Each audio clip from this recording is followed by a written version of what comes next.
Player Talk Radio with DJ Kuda, the hottest DJ in the manosphere. Let's get it.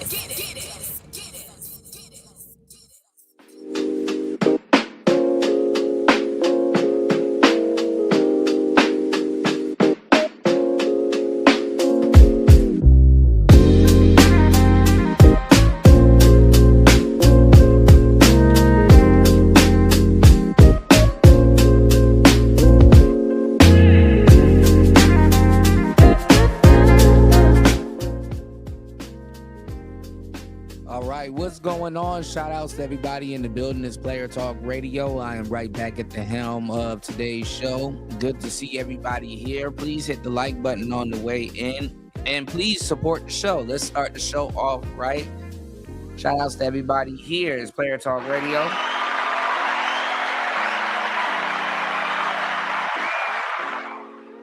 All right, we in the building, man. What's going on? Shout outs to UFO Kamikaze.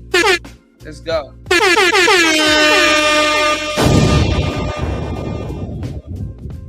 Shout outs to New, aka Black Jesus in the building. Black Pill Jesus in the house. Let's go. Let's get it.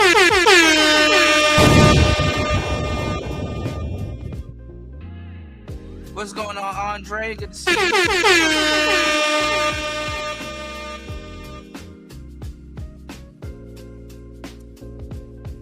Guys, man, we in the building. This Player Talk Radio. I am your gracious host, DJ Kuda, right back at the helm of today's show. What's the matter, Daddy? Hey, so we in the building, man. You know, I was supposed to go live last night, but honestly, I took a slight sabbatical, man. I had to, take a little rest, do my thing, man. I've been telling you guys, y'all about to be in for a bunch of your favorite content creators trying to stretch it and flip it. You know what I'm saying? What's going on, Bronze Flat Power Guy?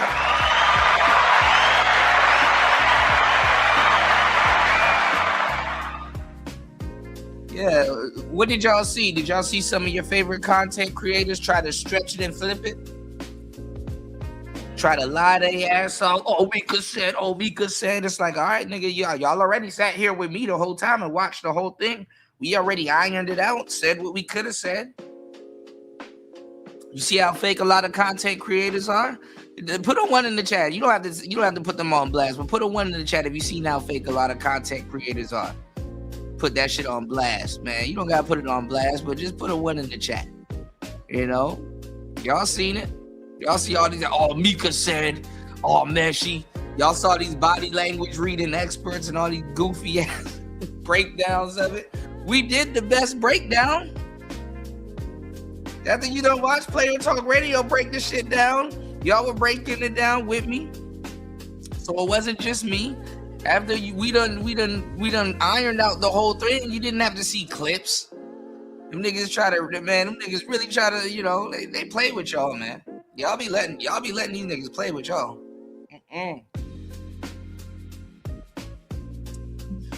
Using them out of what you call it, out of context ass clips. Damn, did Mika say she was sleeping with Anton?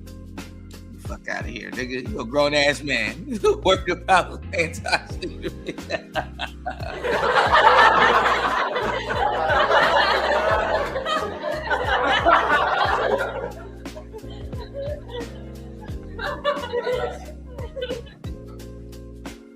Well, you know, apparently they said that you know what I'm saying, she got an interview coming with Tasha K also. I don't know how that's gonna work, but apparently she got an interview with Tasha K coming also. So, you know,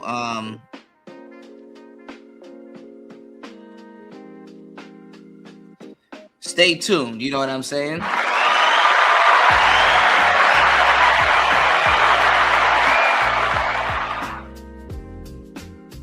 Stay tuned.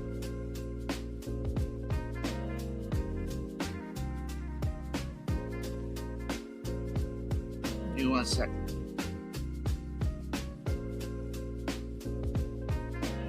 Yeah, so you see a lot of people breaking down the video, didn't have no no information. Remember, I was telling you guys, you know, I said it the first when we broke down her video, you know, last month. I said she married. Niggas like, oh my God, I didn't know she was married. Oh, Shay done backtracked about 7 times. Now all of a sudden he wants to treat the people around Anton with respect. Man, this shit is a hot shit show. You know, this shit is a fucking shit show, man.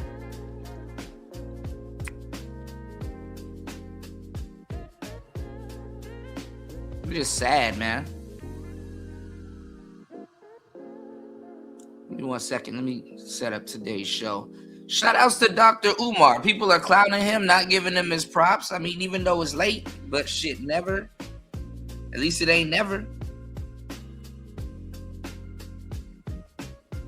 Shout outs to Dr. Umar for, you know, somewhat completing the school, you know, making progress.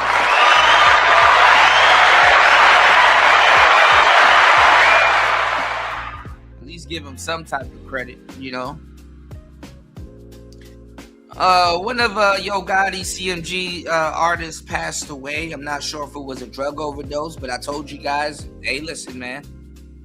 You playing with your life. You want to pop pills and do all of that goofy shit, man. Shit, okay. All right, well, rest in peace to the young man, you know. Not too familiar with his music, but I heard he was in the Jacksonville scene, you know. So rest in peace to him. I was watching a bunch of one wheel content last night. I'm gonna wait till some of the one wheel riders get in the building before we go over that. I was watching Trump address the nation. And then it was something else too. I was watching I was watching what else was I watching? Yeah, I was watching Trump address the nation, and we're gonna get into it. Corey Holcomb. We're gonna go over the Corey Holcomb show. You know what I'm saying? Because I was gonna do a show last night. We're gonna talk about did he really dox the lead attorney and stuff like that. I'm not sure if the lead attorney said anything back just yet, so we might figure that out on today's show. But his lawyer, I gotta talk to y'all because it's something that I said and we've said before. Some of you guys mentioned it, but it is what it is. Corey Holcomb is getting used, man. He's getting used. I gotta keep it a thou. The man is getting used. And I guess he don't know. I guess he doesn't see it. I guess he doesn't see it coming. But he's getting used. Give me 1 second. A little bit of static. I don't know where the static is coming from. Give me 1 second.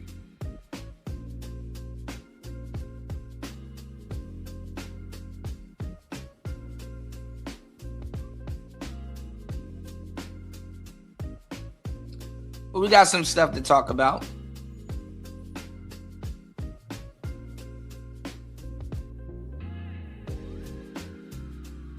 Give me 1 second.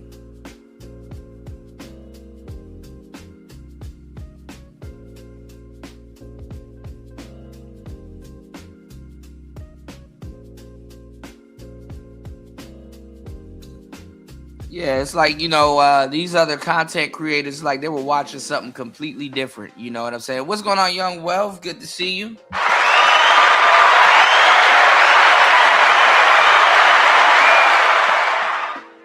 Damn, not the day after the rapture, y'all. God damn. God damn.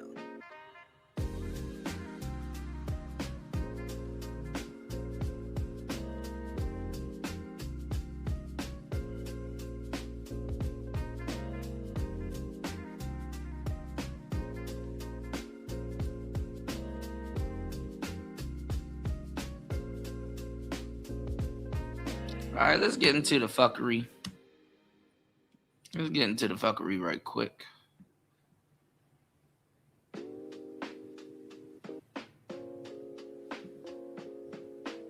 Yeah, rest in peace, Lil Papa, man. Stop doing these drugs, y'all. All right, let's go. Another very challenging question, but I have to ask you. I just have to ask you.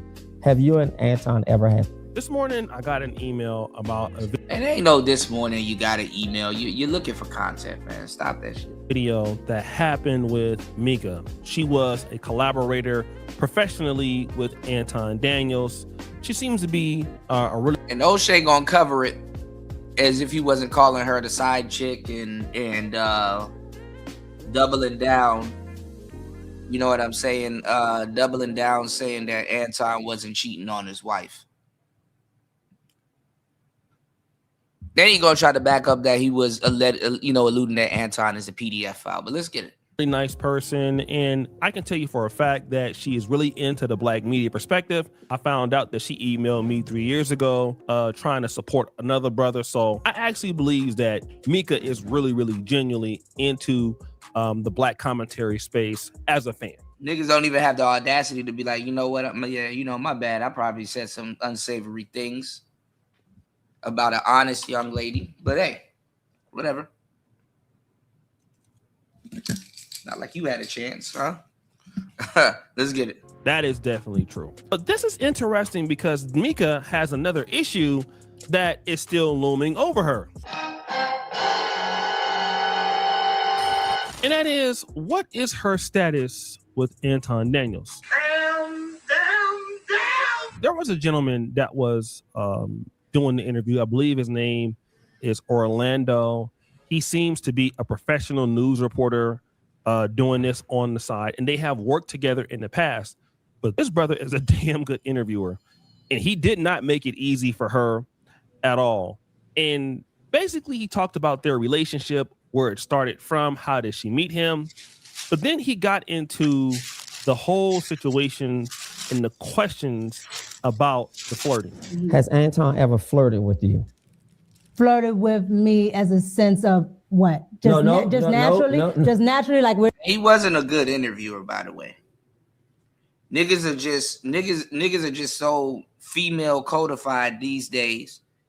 Is that they were just happy that he asked the questions dudes wanted to know and run a narrative on, with no proof. You're sitting here or. Now, he starts off his questions by trying to build up what he wants to get to towards the end, which is, did Anton Daniels flirt with you? And he prefaced it in a situation where she felt that she was being flirted with. And so she responded. So Anton does things for content, and then there's things that Anton would do if we're just sitting here. Okay. So if you're saying personally, if me and Anton was just sitting here, no. Now, if you're talking about for content, when we're doing the virtual rooms and things for the show, Anton has said multiple things. So she said, well, he has said multiple things. Anton Daniels, the personality is different offline, so you can't really take him serious. And then he asks for this. So let me hear. Now, let's do a little bit of research that the content creators y'all like and support haven't done. Let's go over to Mika's Instagram. Pop Culture Mika. Wonder what we're going to find here. Let's follow her. Let's follow Pop Culture Mika. Okay? And they're going to suggest some more baddies to me. Now, look at this. Take a look. All on her Instagram, right?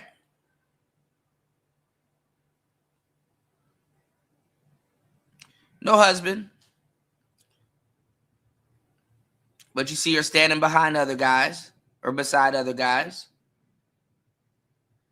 Right? See her with other women in the culture. Because she's supposed to be a hip-hop vlogger. See her chilling. Oh, look, you see her with another guy. Wow. Wowzers. Is she fucking him too? Oh, look, you see her with Fat Trell. Wowzers. She's from DC. Of course she gonna meet the Gleesh. Wowzers. See her with another guy, with two other girls. Is she fucking him also? Wowzers. Look at all these other guys she's with. His arm is around her. I bet you she's fucking them too. Wowzers. Look at all these other guys she's with. Wowzers. Oh, look, his Salt Bay's arm is all over her, huh? Wowzers. You niggas ain't used to being around women. Is she fucking Dick Gregory? Wowzers. Look at HaHa Davis. His arm is around her. Wowzers. Yeah, I bet you she's fucking all these people, huh? Why do y'all listen to the idiots, bro? Straight up idiots. CeeLo Green. Here go Akon. Akon, look. Akon damn near grabbing a titty right here. Wowzers. Come on now. Oh, yeah. I think she's the side chick. Make that picture that she took with Anton a little. Make that picture look a little innocent, don't it? Yeah, let's see if we can find an Anton picture. Look, her with Jamie Foxx. She getting real teethy. Super-de-duper teethy. Her with Yo Gotti. Look, Yo Gotti got his arm around her.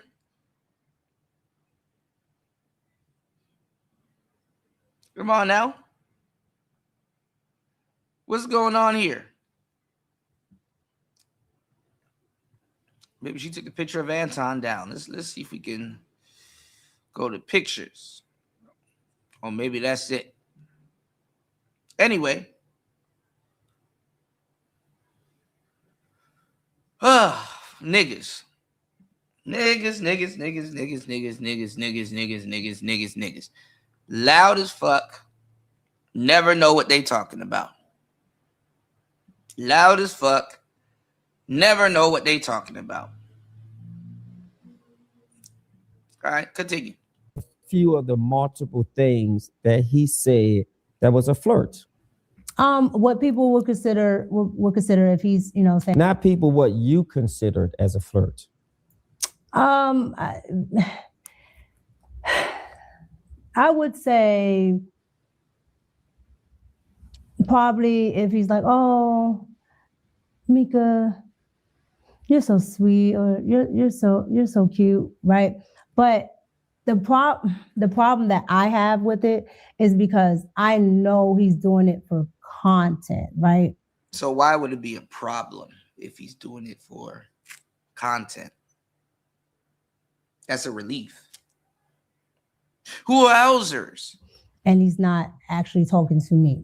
Now, to be honest, I've heard some more worse flirts than that, but I understand that she is a married woman, which we'll find that out, and she has a brand, Pop Culture Mika. Nigga just didn't do no research on her. How did I know How did I know she's a married woman? Yeah, niggas did 50 videos and they don't know she's a married woman. So she's a conservative and she got to keep it clean. I understand that. But then the interesting parts of the interview and my honest situation get worse. Mm-hmm. So I understand that Anton is married. Is that correct? Correct. And you're married. Correct. Correct. Have you met Anton's wife? Yes. How would you describe her? She's when I say probably one of the nicest people I've ever met in my life, that lady is probably one of the nicest people I've ever met. Mm-hmm. Yeah. And has Anton met your husband? In person, absolutely not. He has not met him in person. Has he met him over the phone or in DM? What other form of introduction when you say not in person? Did Fat Trail meet her husband? Did Akon meet her husband? Did HaHa Davis meet her husband? Because a lot of people assume that, when you have to see people, it has to be in person, or that if you don't meet them in person, then it's something or whatever. So I'm saying, what's the form of communication? That he met. Husband? they don't have a form of communication where they talk back and forth. So this is the most telling part. She said, "Have you met Anton Daniels' wife?" She says she has. Is she a nice person? She is. Now I can attest to that. I talked to Anton Daniels' wife on the phone. Yeah, attractive people do get attacked for being attractive. Yeah, you can see who's used to being around attractive people and who's not.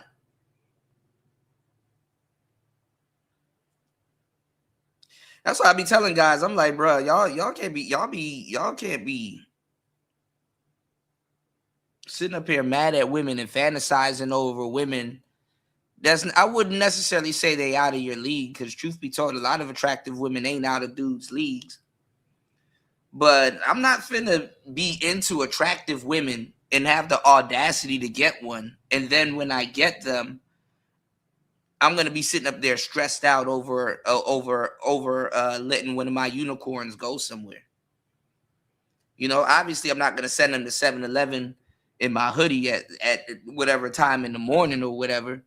But if you're gonna sit up there and date an attractive woman and just be insecure and mad everywhere she fucking go, then you might as well not even do that, bro.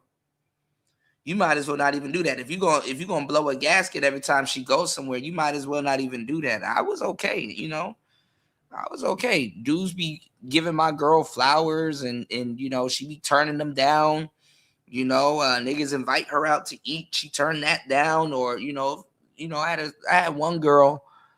She went out to a couple of business dinners and stuff like that. Bringing food home, there's gifts and shit laying around the house. She don't even give a damn about half that shit people be getting and doing for her, As long as you got a woman that's out there for you and she gonna self-police the relationship, man, listen. You gotta, you know, first of all, you putting too much stock into her. Fifth of all, if you can't trust her to police the relationship, well, you already got your answer. You know? They got to be able to police the relationship also. You know? In a case like this, did Mika probably fail to police the relationship? Probably. I don't fucking know. Like, who cares? Who cares? Who cares? And honestly, she got drugged into it because niggas was up there trying to make Anton look bad and expose themselves.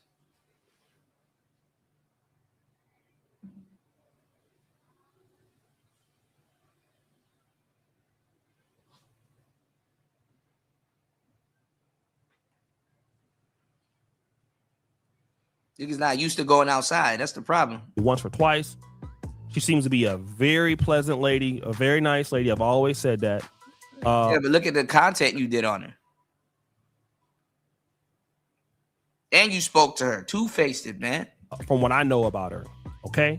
I've only had 1 or 2 interactions with her. That's just been on the phone. But then the host wants to clarify if Anton Daniels has met her husband. So he's never met your husband? No. And why is that? Now niggas spending the whole week trying to clean it up. Let's get it. No particular reason. Sure. Just I've never had to actually do anything where my husband was there, and so if he's there, like if my like hell yeah, I dated a baddie named Kim.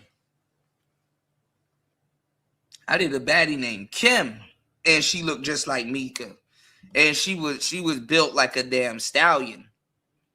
You know, one of them girls that used to not necessarily be big, because Mika was a big girl. You could tell she was a big girl that kind of slimmed it down a little bit. Now she just right.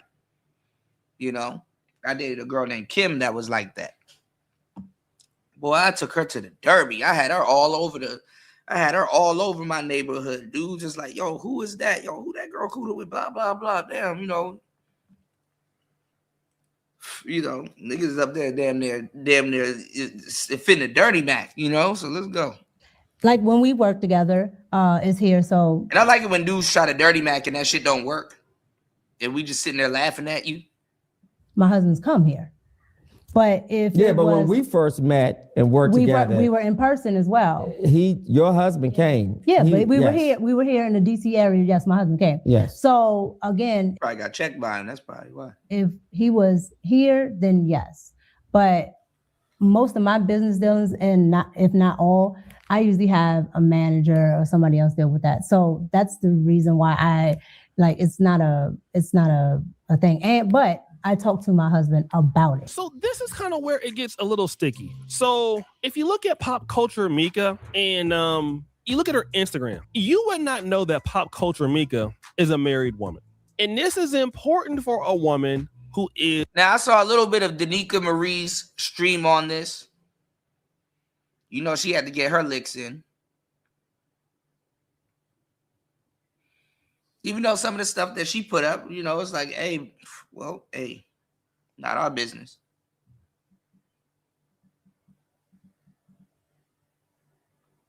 You know, but let's go. Is a MAGA supporter who is, I won't say she's Republican, but she's right-leaning. And being a part of a family structure is important. But Mika does not do that. She doesn't have her husband up there. At least Anton Daniels, he has his wife. Like I said, sometimes a little bit too much with his family, but she has pictures of everything else, but not her husband. And she's looking like, in my honest opinion, as if she is an unmarried woman. She has pictures with other men on there. I know these are professional things. Like the poses where she's hugging on other dudes. I mean, again, you can look at it as being professional, men being close to her. But where is her husband at? Why doesn't she want the world to know that she is actually married? She says she's married. She's not behaving publicly as a married woman. Then also, she says she doesn't feel like it was so necessary for Anton Daniels and the husband to talk, but she has photos with Anton Daniels. Like I said, we've talked about that before on the internet. Some of those photos have been taken down. She has 2 photos, but you're married to a man, you're flying out like from DC to California. You don't know where this man is staying at. I think in the stream, after the whole Corey Holcomb situation, they at least were in the same hotel room. So you're a beautiful lady, and now they're at least was in the same hotel room. He didn't even listen to the damn interview. He didn't even listen to the damn interview. She didn't say nothing about them being in the same hotel room.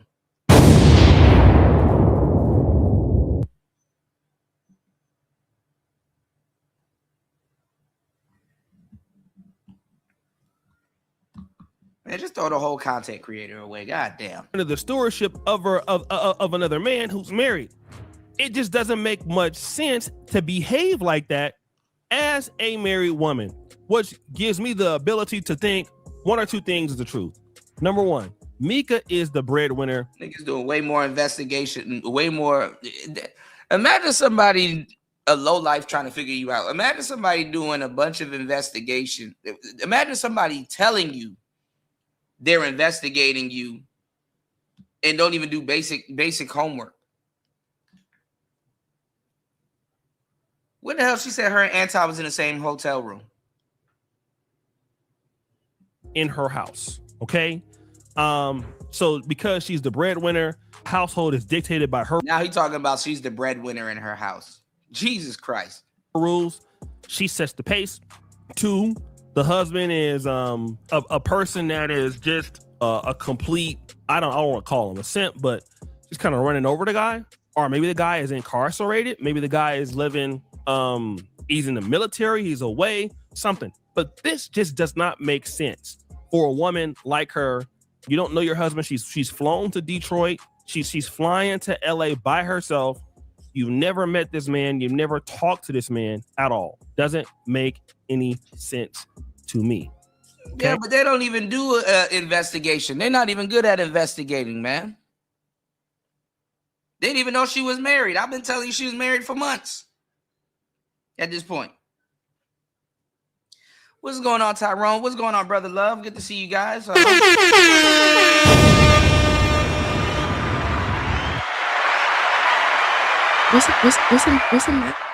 the matter, Daddy? Oh man, and I gotta find the video. Shay was getting cursed out in his comment section, rightfully so. Let me see what video that was. Give me 1 second. And then they start to talk about this very infamous photo of Anton Daniels and her, which again was alarming. And the man starts to criticize her. I was flabbergasted by this picture. Okay, tell me why.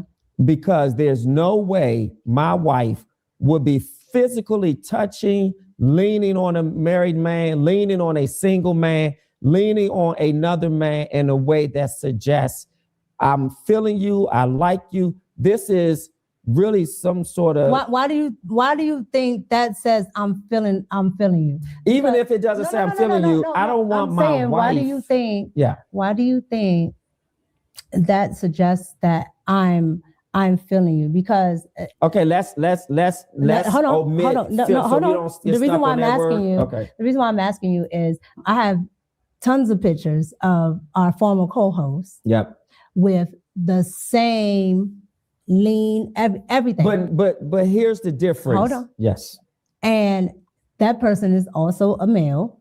All right. And we have a working relationship, and it's the same exact type of picture. So here she is, like, the man is bringing up a good point. Look, you are having this pose next to this man as if, you're really feeling the guy. And her response to that was, well, I've taken several photos like that before. What she doesn't understand is that just makes it worse. You're a married woman and you're taking photos with other men. And O'Shea was lying his ass off talking about something. He don't make money off of other people and gossip and all this other shit. Bruh, that's all he does. All right, let's go. Hold up. in my honest opinion, to a man, it's a very disrespectful way of doing so. Again, I don't understand what, her and her husband have set up in a relationship. It's really not my business. But for most people, it's really not your business. But here we are. Here we are.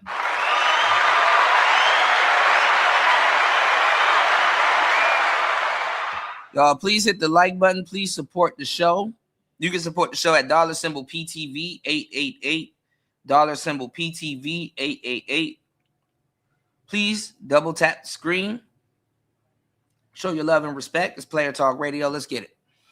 What's going on, Vader? Hold up.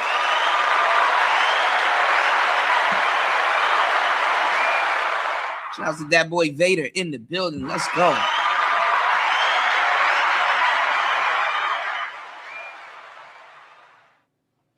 Yeah, absolutely, UFO. Absolutely. I don't think he was her boss, but I think they worked together. Yeah, who ain't hitting Mika? Like, come on now. Shake it wicked. Won't they? Well, I don't think they'll interview the security guard that they were with, but there's a security guard there to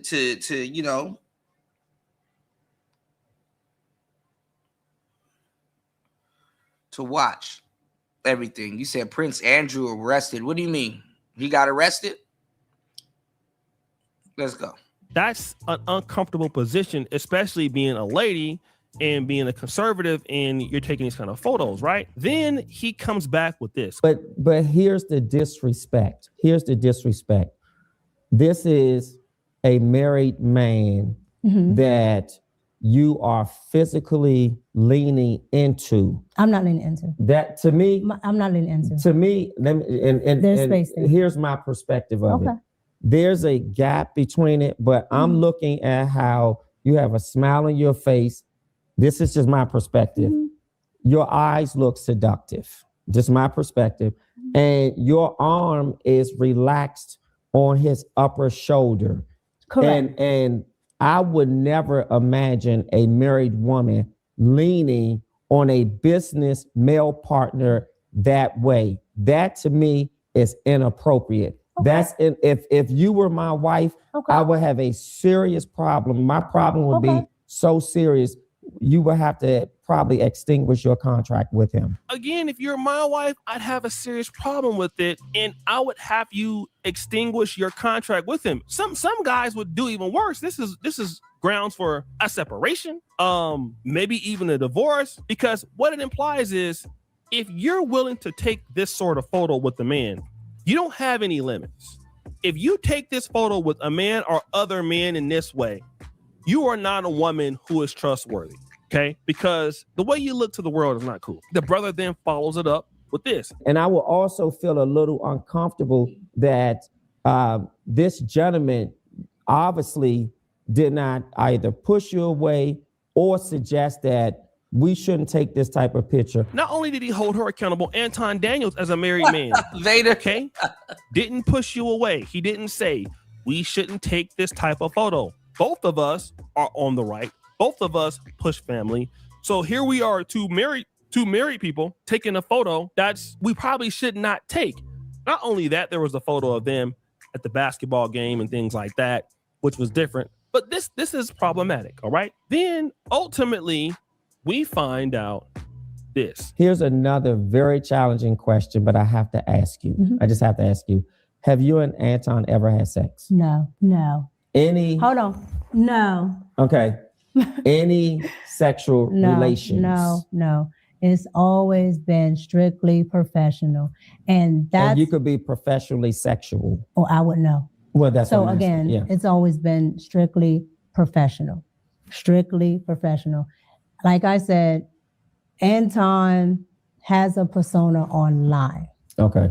I get his persona online, but personally, Anton hasn't done that to me. So the question about the relationship, was there one? I mean, again, I'm not there to speculate what happened or if it happened or not. She said it didn't happen. So whatever. I mean, nobody already did. No you already did a bunch of hit pieces. You said he was cheating. You said he wasn't a Christian. You threw his family under the bus. You sided with Corey. Then nigga turn back. I'm really not gonna say nothing. What? What? What? Get out of here, you damn nigga!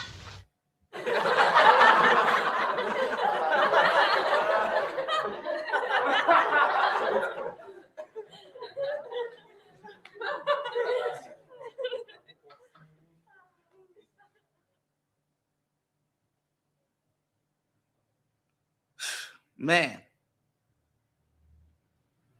Here, the issue is if somebody doesn't believe that, it just looks like the flirting that happened. Hold on. Let's look at this comment section. Let's look at this comment section because too many people done seen these videos to let him get away with this shit.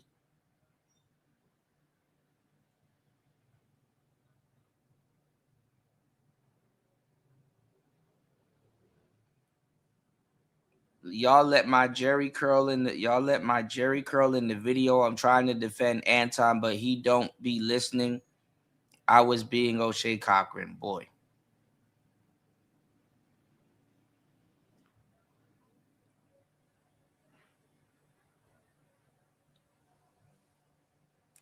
Did not walk her down masterfully. These niggas, man. When the niggas get so zesty? Hold on, yo.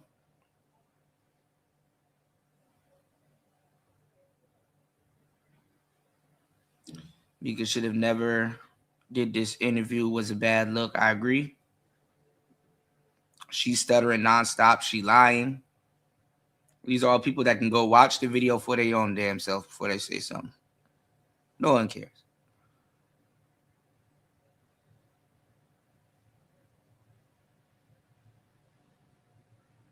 Math ain't mathin'. Mika is fine, but also disrespectful.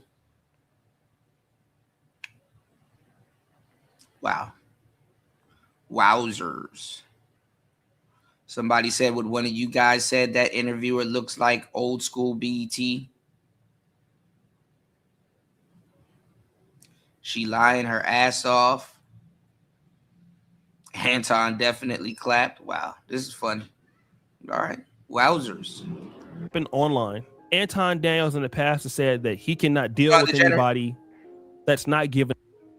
He said that while you were on the stream, and he was working with. Mind you, half these niggas don't even believe in marriage anyway.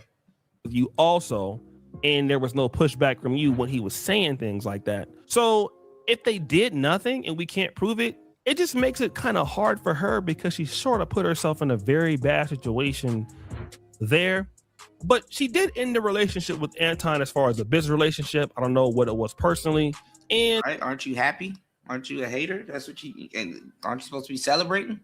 She said this was the reason for it. And when he went to speak about it, he didn't advocate. He didn't defend. He only still boistered towards whatever Corey had to say. And I get the boistering, but she thinks he should have defended her. He should have put whatever he had with Corey's to the side and he should have defended her. She thinks he should have just stopped what he was doing and defended her. All right. Vacation should have been first. So this is largely true. She said, listen, Anton Daniels did not try to come to my defense to make me look like a woman of substance. When the side chick narrative was going out about Mika, he did very little to make. That is so true. And I said it, the first week I said it's a little bit of light skin privilege and pretty privilege wrapped up in there. Niggas are sweeping under the rug, Vader. Her look like she was a woman that was respecting her husband, although the situation was already precarious with the decisions that she made with some of the photos and being on some of the panels and some of the flirt. All right. And she said that he basically wanted to look like a guy who was clapping, which he was. I got this meeting. I had this meeting. Your goofy ass fell for it. Mm-hmm. Okay, so if I'm looking at this picture, are you all on the floor at a basketball game? Correct. That's the floor. No. Okay, at a basketball game. Correct. So you went to a basketball game. Did you watch the game? No. This picture right here. Even said it. I always got a bad chick with me. I always got this with me. And that would also include Mika. So what he's doing, even if he's Y'all not expect a nigga to say, man, I always got an ugly bitch with me. Yeah, I pop up with ugly shit on my arm. Yeah, I stay around ugly bitches. Come on now. Like, what is the nigga supposed to say? not doing it or not, you're making it seem like you have a sexual relationship with a married woman who's out here saying that she's not, and then you're making it hard for her to be associated with you anymore, because now you're putting her out there as if she is a side chick. So even if it was happening, her brand can't take that hit. So Anton Daniels becomes So why you did all those hit pieces?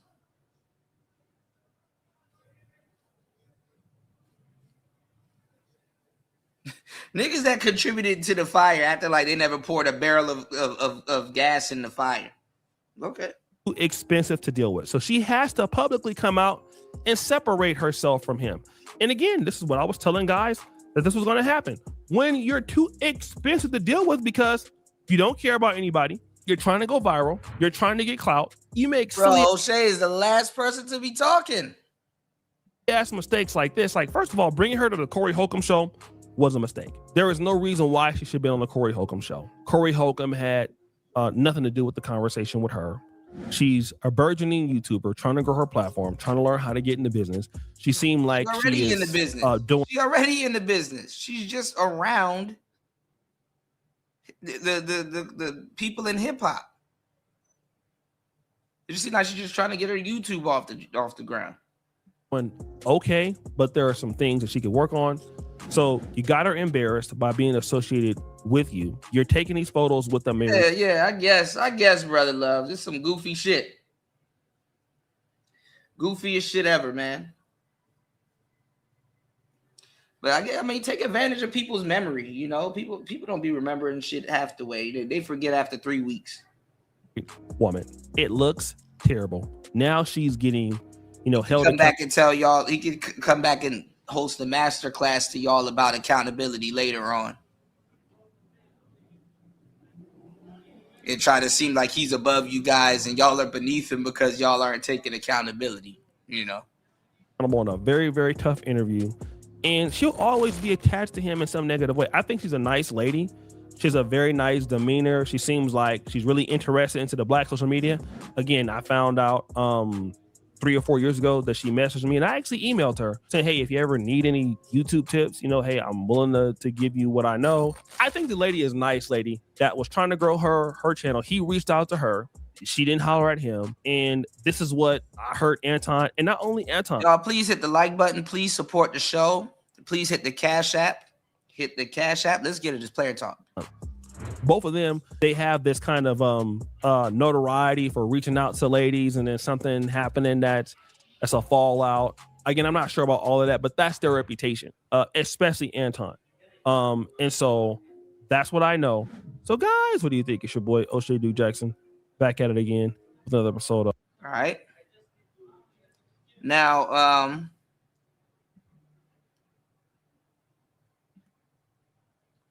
this last video that he did,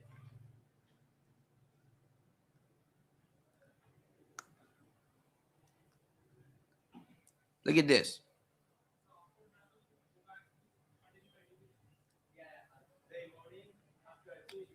Oh shit, Doug DeMiro sold his channel. What? Hold on, we got to look at this. We absolutely gonna have to look at this. I'm sorry, I didn't. What?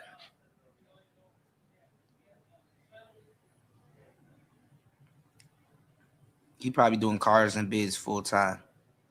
Shout outs to Anton for covering that. Oh no, it wasn't this video. Look at this. It was this video. This Anton Daniels betrayed Kevin Samuels. Hold on.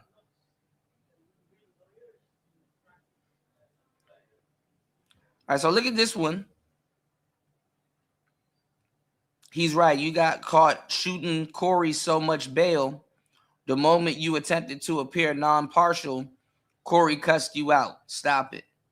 Laugh out loud. Dude, you make a living off of gossip and you're trustworthy. You will make a video about your own family to turn a dollar. Who are you kidding? His own audience. which is true. O'Shea will throw his own family under the bus for some money. Corey said all of that shit about children and niggas talking about her and Anton. Insane. Degenerate said, so I was in the middle of watching the Satanic Guys live stream take on this, and most of what it basically saying that she's a couple of Big Macs away from obese. I'm like, okay, but you niggas are still going. Yeah, them niggas fuck fat bitches all the time.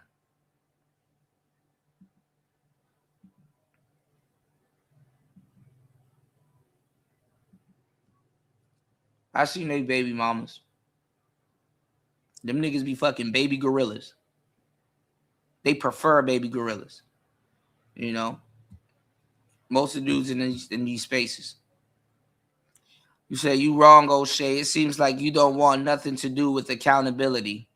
I'm starting to think there's a lot of undiagnosed mental issues going on.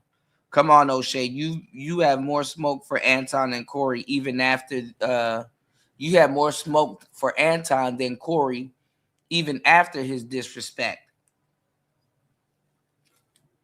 As Corey would say, that's just moist. Anton is right about one thing. This is a gossip channel. Look at all these people turning late as fuck. All this lateness. Corey disrespected you and your deceased friend Kevin Samuels, all because you disagreed with them on something. Sounds like you should be angry at Corey. Should be more angry at Corey than Anton. They're getting on O'Shea because Corey has been going off on Kevin Samuels. O'Shea can be full of shit, which follows whichever ways the wind blows. O'Shea, you ain't a stand-up dude. No loyalties to no one. No need to pretend otherwise. I don't think people watch your channel for that. O'Shea trying to make the most money from the situation on his own side. The whole thing is strange. Corey slapped you and just put and you just put on his merch towards his merch and turned towards the Anton guy. It turned towards Anton, weird guy, my bad. You had beef with Fresh and Fit because they called Kevin Samuels gay, but you don't have beef with Corey, who said the same thing. This dude said this comment, B. Michelle, my bad. This lady said this comment section on your ass, boy. Mousepad Gangster said, when the grass is cut, the snakes will show.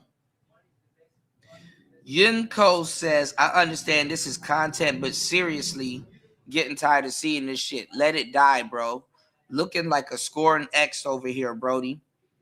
Now, he said, about to make me unsubscribe from your ass. Laugh out loud. Right? O'Shea, you lame. No friends in the industry. You can't trust none of these guys, O'Shea. Yeah, including himself.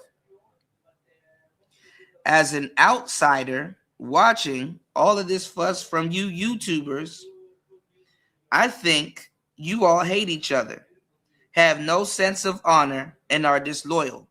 You screw each other over at the first opportunity. No respect for you anymore. Because in my opinion, you're making the world worse than it already is. Finally, men are waking up, y'all. Okay. Tasha K. This is another one we gotta check out. Because I see Tasha K interviewing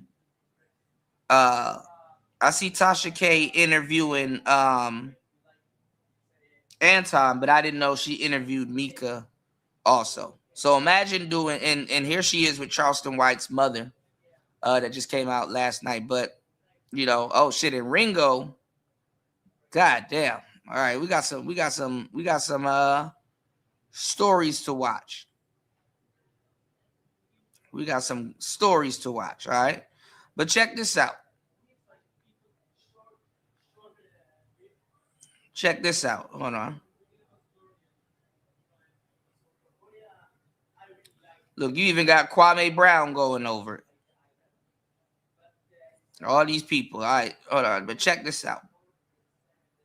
A few days ago, Anton Daniels addressed me on the Millionaire Morning Show called He Doesn't Want to Admit He Picked Wrong.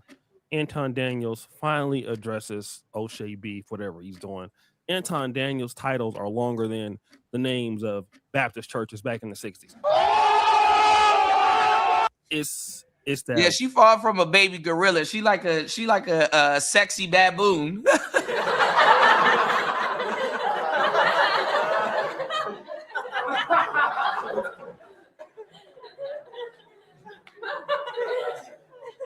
Mika, a sexy baboon, degenerate. Let's go. But he makes a very interesting claim in the video that I think is important. I gotta be honest. Isn't it ironic? Shout out to everybody here, man. Just making y'all laugh. We an hour into the madness. It's Player Talk Radio. Let's get it. That it just so happened to turn when I go on Fresh and Fit and I get cool with Myron and Fresh. Now, I know that he'll never say this. He'll never admit this because he hates Fresh and Fit and he hates Myron. But that's what's going on, Insane One. Good to see you, bro.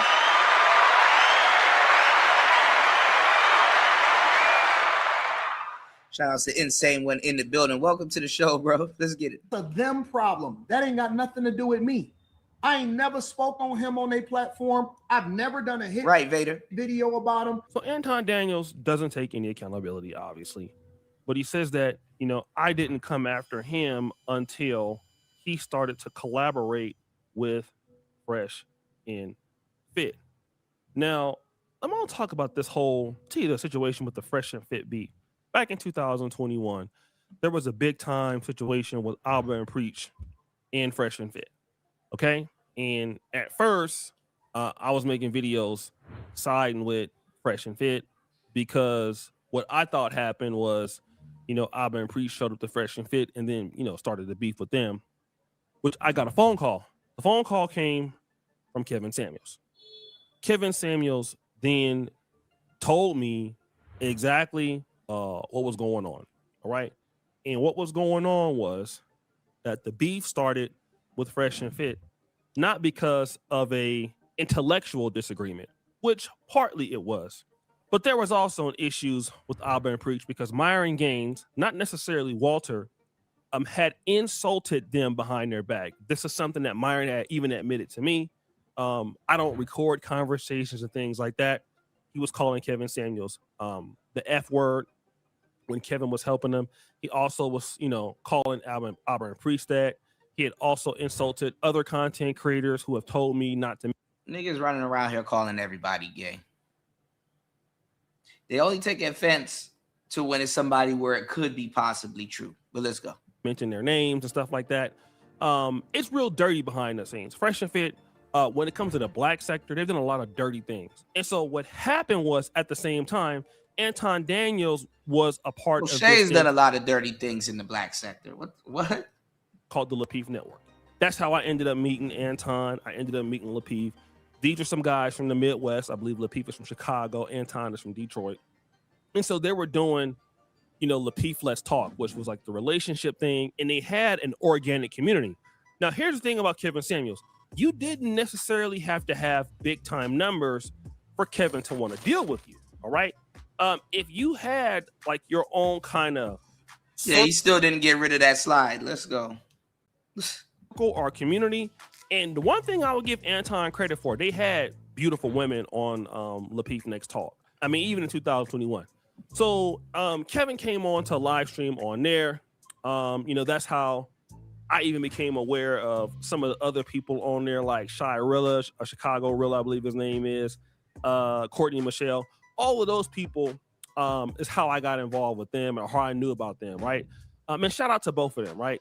So after that, Kevin had kind of all of the kind of power. Now, he wasn't never publicly addressing Fresh and Fit, but I was kind of addressing Fresh and Fit, the disagreement that Kevin Samuels had.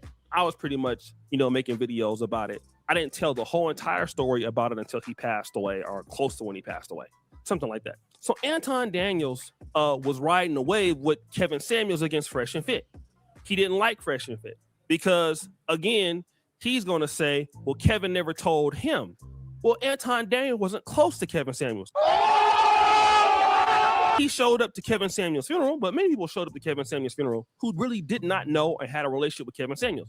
Anton Daniels, outside of the Lapeef Network, had nothing to offer Kevin. I'm the one that brought Kevin to the Black Manosphere. I gave him his first interview. Now that's a lie. BGS brought Kevin to the Manosphere. Kevin was already here, not necessarily no first interview, but Kevin was already in the space, in the chat rooms.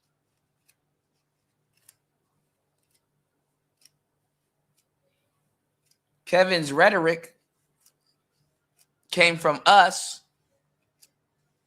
and BGS.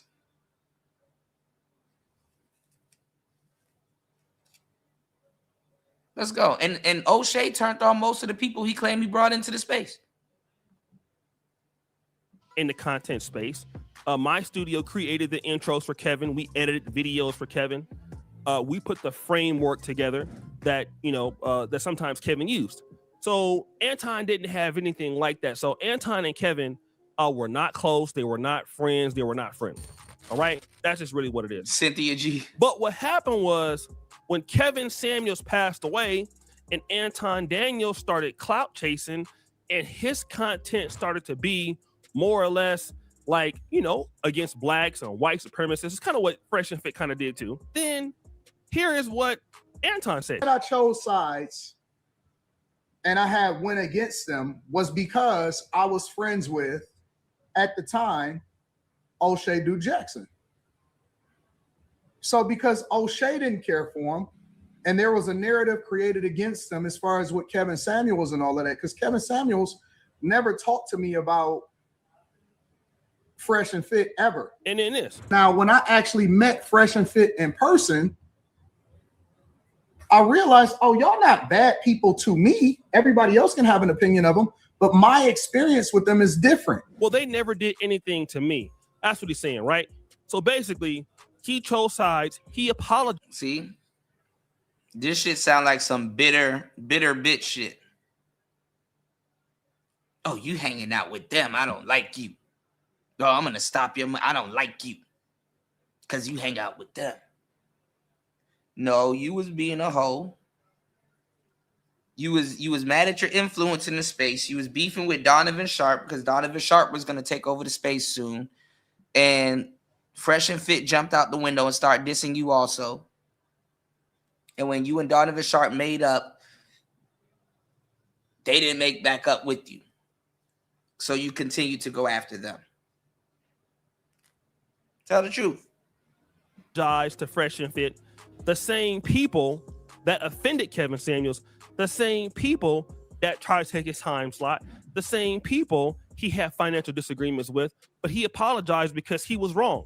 So if he said he was wrong for judging him, then that means that Kevin Samuels was wrong, right? And he's trying to say he sided with me on the beef. No, we were all siding with Kevin on the beef. But see, he wasn't even involved in all that. This is another lie.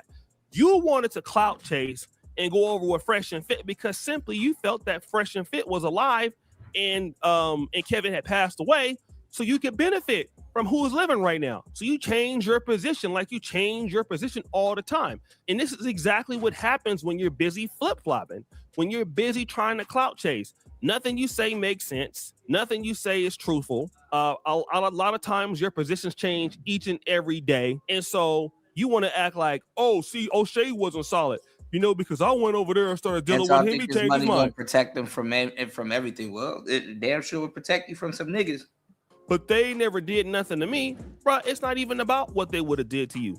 You tried to use Kevin for a come up like you're trying to use them for a come up. All right? That's all you tried to do.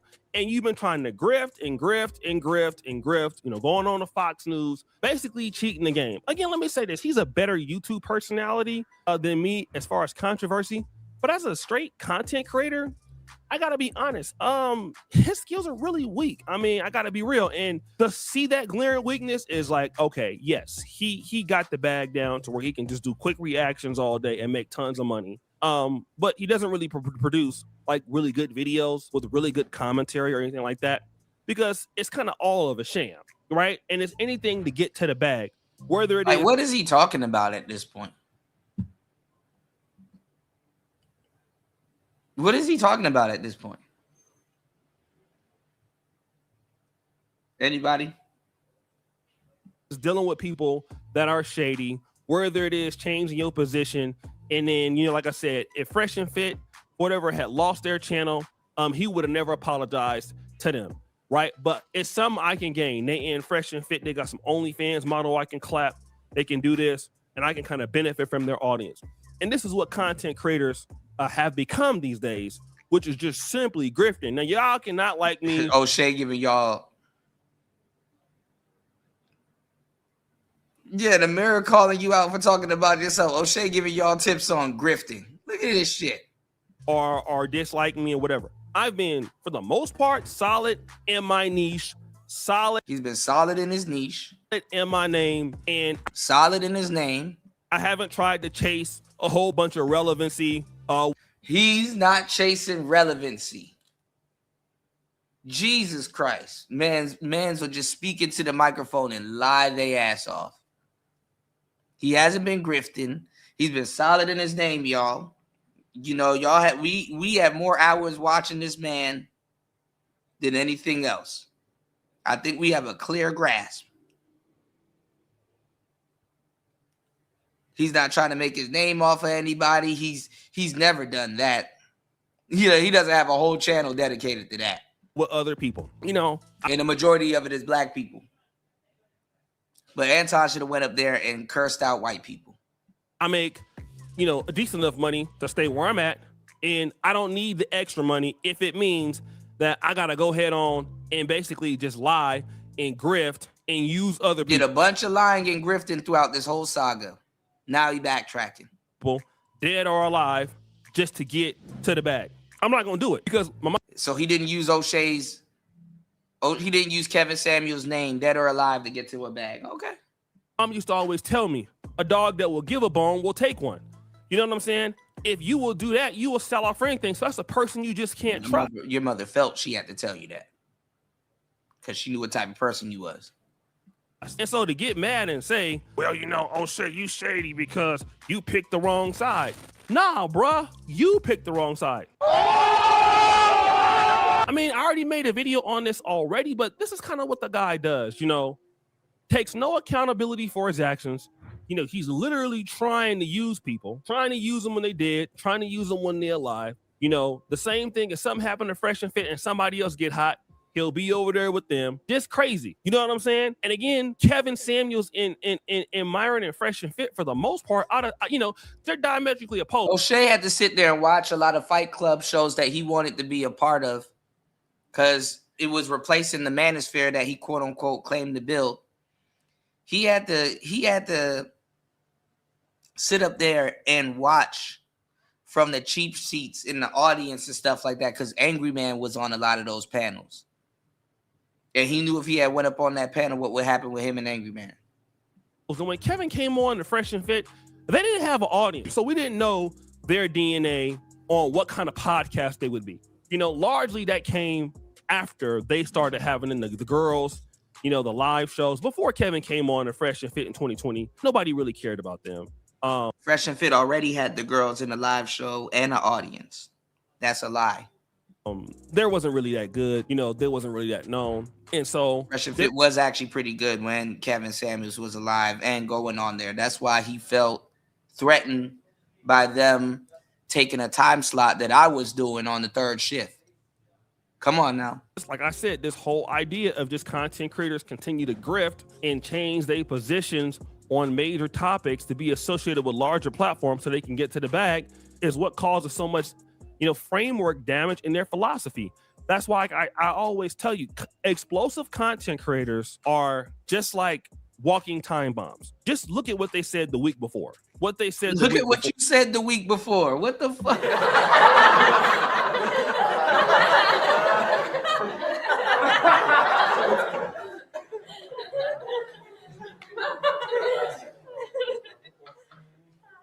You know, I mean, listen, you could be a slimy dude, but let the people work for it. He's not even letting the people work for it. Even his own audience is like,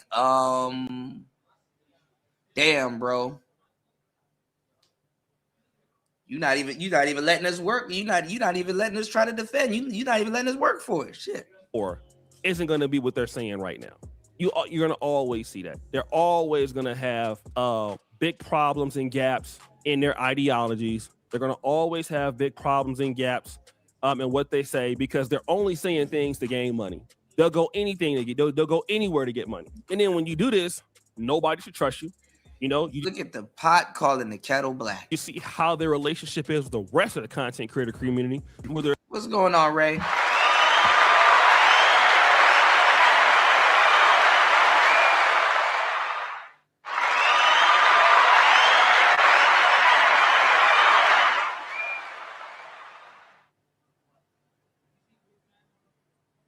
I got you, Vader. Thank you. All right, let's go. There's big or small creators. You don't never really hear. And I mean, all content creators have problems, but you never really hear me have fallout with other creators or anything like that. What? Nani? You don't hear me having fallout with other content creators where he just talked about 2 content creators he done fell out with. Never really hear. And I mean, all content creators have problems, but you never really hear me have fallout with other. And use himself as an example. Look at this. And when you do this, nobody should trust you. You know, you just see how their relationship is with the rest of the content creator community, whether it's big or small creators. You don't never really hear. And I mean, all content creators have problems, but you never have a problem because that Anton is messing with like 2 to 3 people that you claim to have fell out with, and then you turn around and say this. Rest of the content creator community, whether it's big or small creators, you don't never really hear. And I mean, all content creators have problems, but you never really hear me have fallout with other creators or anything like that.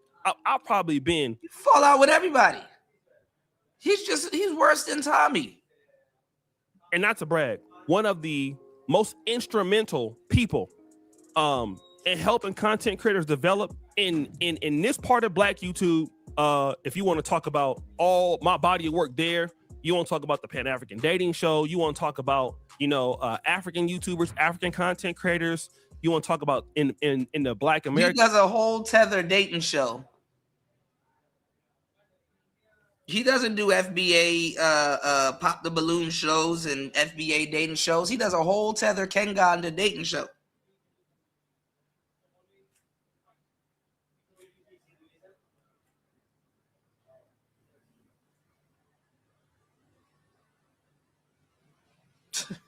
Space, like I'm known for that, right? But you never hear a whole bunch of nonsense about me. You know, me being extremely rude to people. People don't want to work with me anymore. Streamers having you don't B Simone. Hear it. You don't hear it. And I'm not B Simone. B something. I forgot her. Man, I can't remember all these hoes' names, man. I say I'm perfect because I fall short like everybody else, but you just don't hear it. It's just not the problem that I have, right? So, guys, what do you think? It's your boy Yoshi Jackson back at it again with another episode of The Celebrity Junk. What do you do for all you do, Curtis Bell? Because some days I can barely remember my own damn name.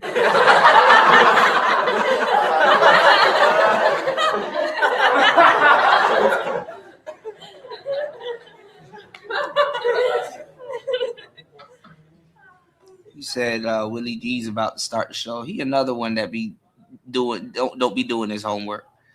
And I really don't care about no damn Epstein files. Actually, there's a website you can go to where they actually uploaded the Epstein files. I got the website and exactly where you should go. Some guy uploaded it on a Google Drive, and basically you can go to the website and it's like you're logging in to his Gmail account, and you can see all the Epstein files there. You know, but I really don't give a fuck. You know, I don't care. I could care less. The man is dead.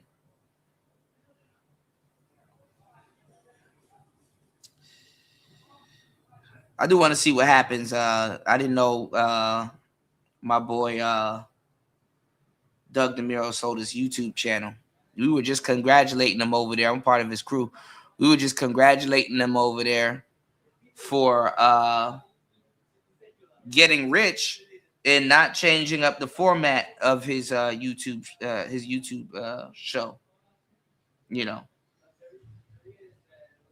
Now look at these comments real quick. This Dubai newest. All right. Le Predator says, so this is what black collaboration and legacy building looks like. Embarrassing. When are we ever going to rise above the pettiness? You know, 1 week they like O'Shea, now they calling him out. Now they done turned on him. That's why you don't, this is why you don't, you know, do, you know, no, you good, Ray. You good, you Gucci, bro. This is why you don't do expose content, because it's always going to backfire on you. When you can't feed your wolves, they start to eat you. They start to cannibalize each other. Okay? And O'Shea already done damaged his channel doing too much. I looked at his views just a second ago. All the other videos that get like 20,000, you know, 10,000 views and stuff like that, where these are getting like 90 or whatever. And that's, you know, yeah, people can find you off of doing this type of content, but you got to keep doing it. And you know, that's not necessarily a flaw with O'Shea, even though it is, but it's more so a flaw of YouTube's algorithm. They want you to make the same video 50 different times. They want to niche out your channel. All right. Too Cold Scorpio says, O'Shea, let it go, bro. The Gift 02 says, after 4 weeks, his Anton videos no longer come up in my feed. Let's see.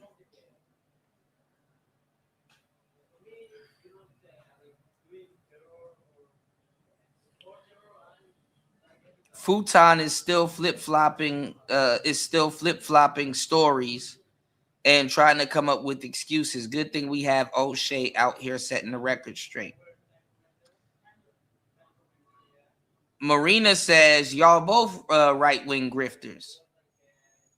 The YouTube beefs are just ridiculous and not real life. This guy says, dude, facepalm. Bruh, this is top tier level of cornball behavior. Pound for Pound says, O'Shea, honest question. What is your personal issue with Anton Daniels? It just doesn't make sense to me at all. 1 minute y'all cool, next minute y'all doing hit pieces on him.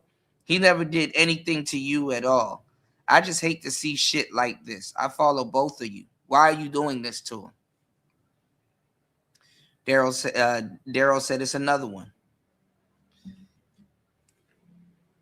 Black American 40 says, Anton, please make sure your blood pressure and blood sugar are good. Straight Convion says, you guys gossip and fight more than females. Steven says, this sounds like hoe talk. Big Motion 2.0 said, Kevin was a snobby, sassy, suited, and booted narcissist. O'Shea, stop glazing and let the man rest. Yes, he made some good points, but he wasn't no Jesus like Duke made him out to be. Now, Sinful to P was the real deal. Here we go.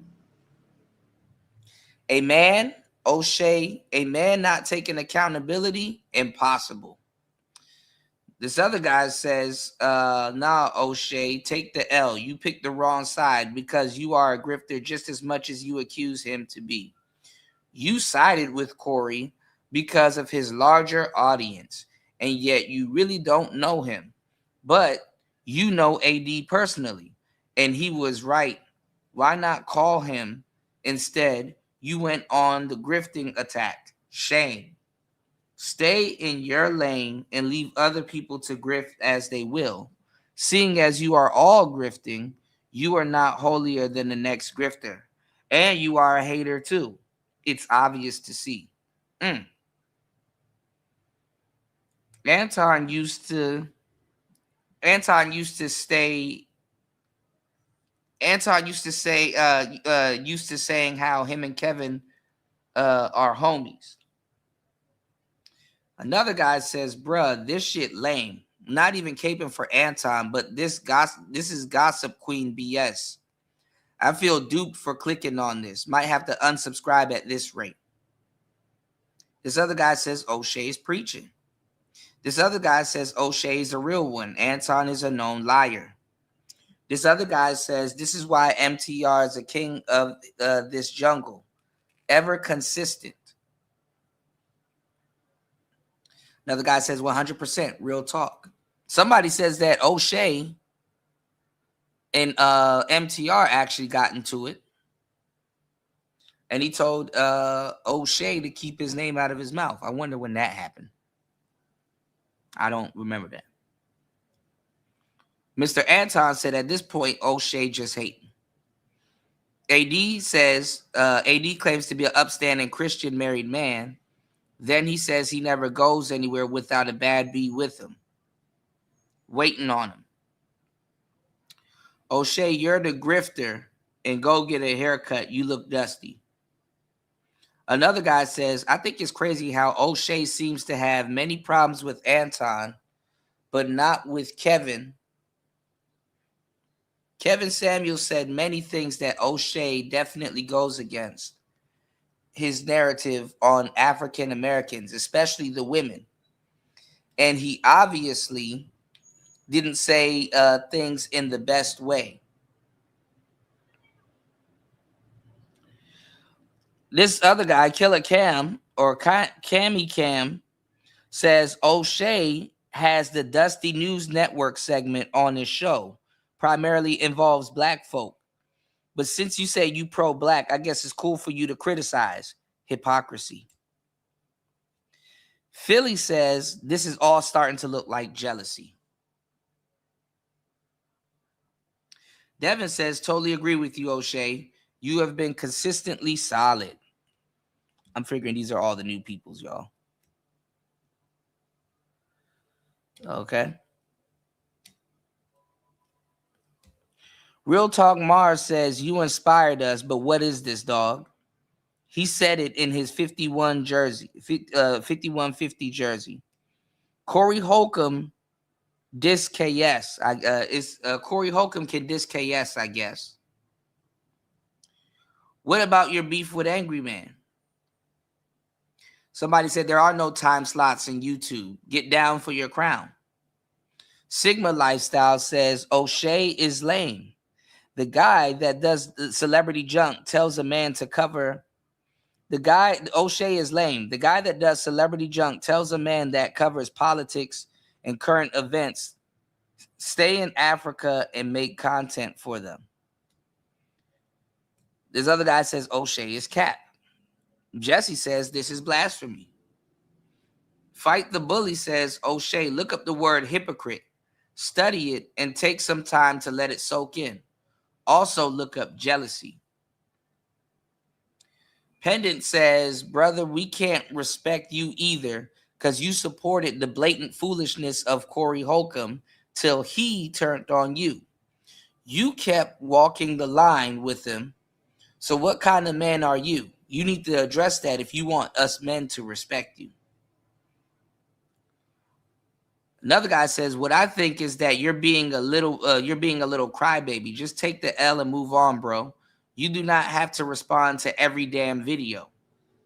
Another guy says, Team O'Shea here, but I need you to know this title and Anton has the same amount of words. 8. Another guy says, really not fond of speaking about people who pass away. I remember Antonio saying years ago that he was cool with Kevin and respected him. I could be wrong, but he's a clown forever associating with Fresh and Fit. Them niggas weird as fuck.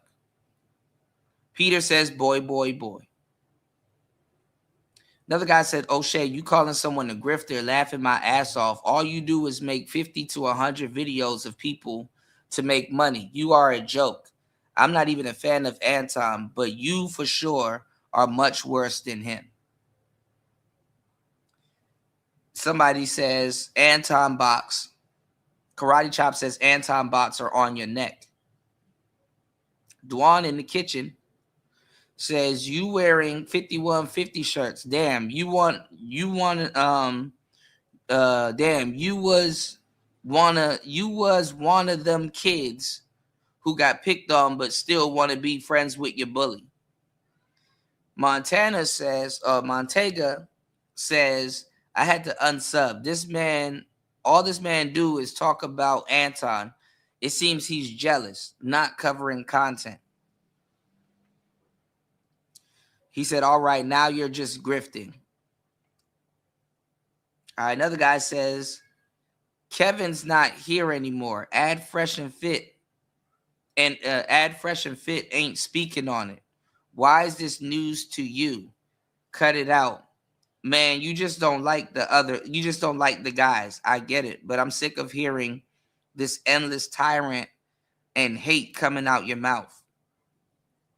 Wow, O'Shea, you can't talk about Anton grifting.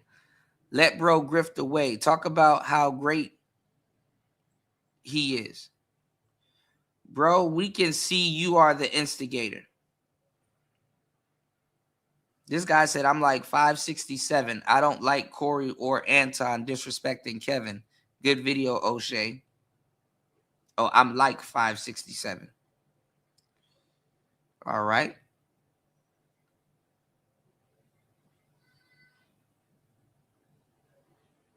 Now, this guy says, no, O'Shea, you discovered and created Kevin Samuels, and everybody on YouTube know it.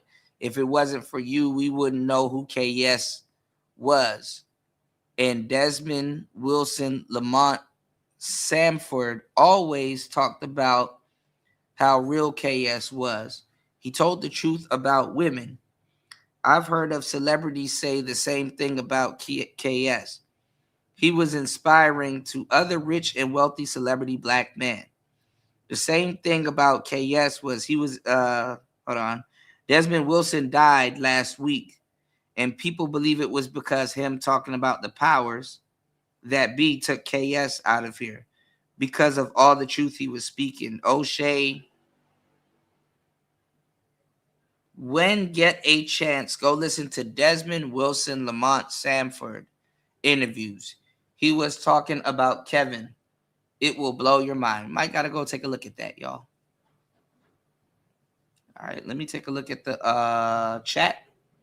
See what you guys are saying. What's going on, Chris G? Good to see you.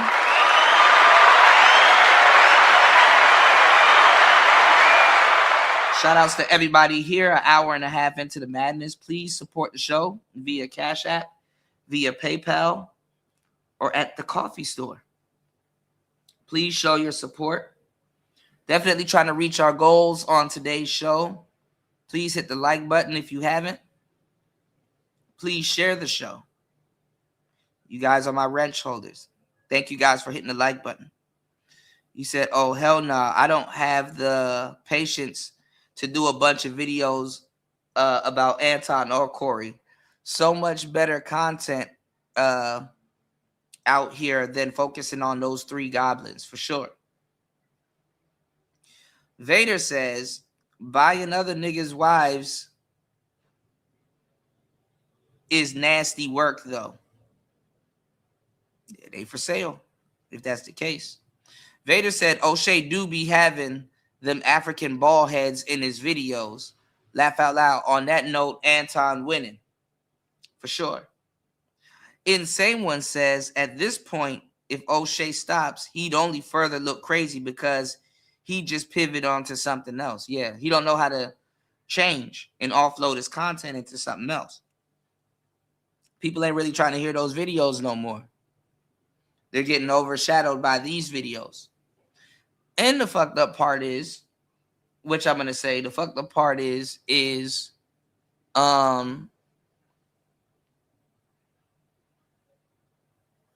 Corey, he's fucking up by, by still talking about the same topics. And we're going to get into Corey later because I'm going to show you guys how Corey Holcomb is being used. You know, I've mentioned this on past shows. But I'm going to show you guys how he's being used. His sound team is using him. I hate to say it, Craig using him, even though they boys, you know, but hey, your boys going to use you, and you probably going to use your boys. Darlene using him. His lawyer is using him for clout. Absolutely, his lawyer is using him for clout.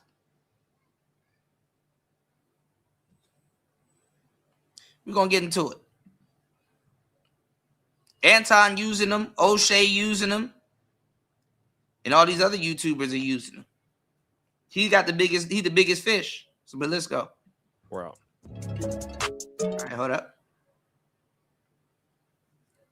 Let's get back to him getting roasted by his own people. O'Shea, you're a cornball. Kevin Samuels really put Anton Daniels and Lapeef on. They already had their show, but Kevin Samuels made them popular on YouTube because KS will go on the show and their numbers would go up just like Fresh and Fit. KS always used to go on their shows and gave them fame and popularity on YouTube big time. KS paved the way for all these dudes. Really Him said, just show us celebrity junk without picking sides. You constantly picking the wrong side is really starting to hurt your cred and views. This is true. Like if O'Shea didn't pick any sides, this wouldn't be happening. But O'Shea, you discovered and created Kevin. Okay, he did this already. He said, O'Shea, you discovered and created Kevin Samuels, who was above everybody on YouTube, content creators. And Anton Daniels copied off everything KS did, even his talking points. So Anton should be showing you love and respect regardless, because KS really put Anton Daniels, and Anton Daniels even went to KS' funeral and video it for clout. Far as I know, Anton Daniels did give Kevin his props, but hey. Cat Williams changed the world. All lies keep revealing themselves in 2024. Magnolia Supreme said, you might as well name your page Cryron and Anton Daily. That's kind of funny. Tyree Ballard said, a lot of these responses feel emotional and agenda-driven, especially the hit pieces. Accuracy matters more than feelings, whether people like the message or not. You need to get it together, because all of y'all bag-chasing chameleons shake my head. Time for a sit-down.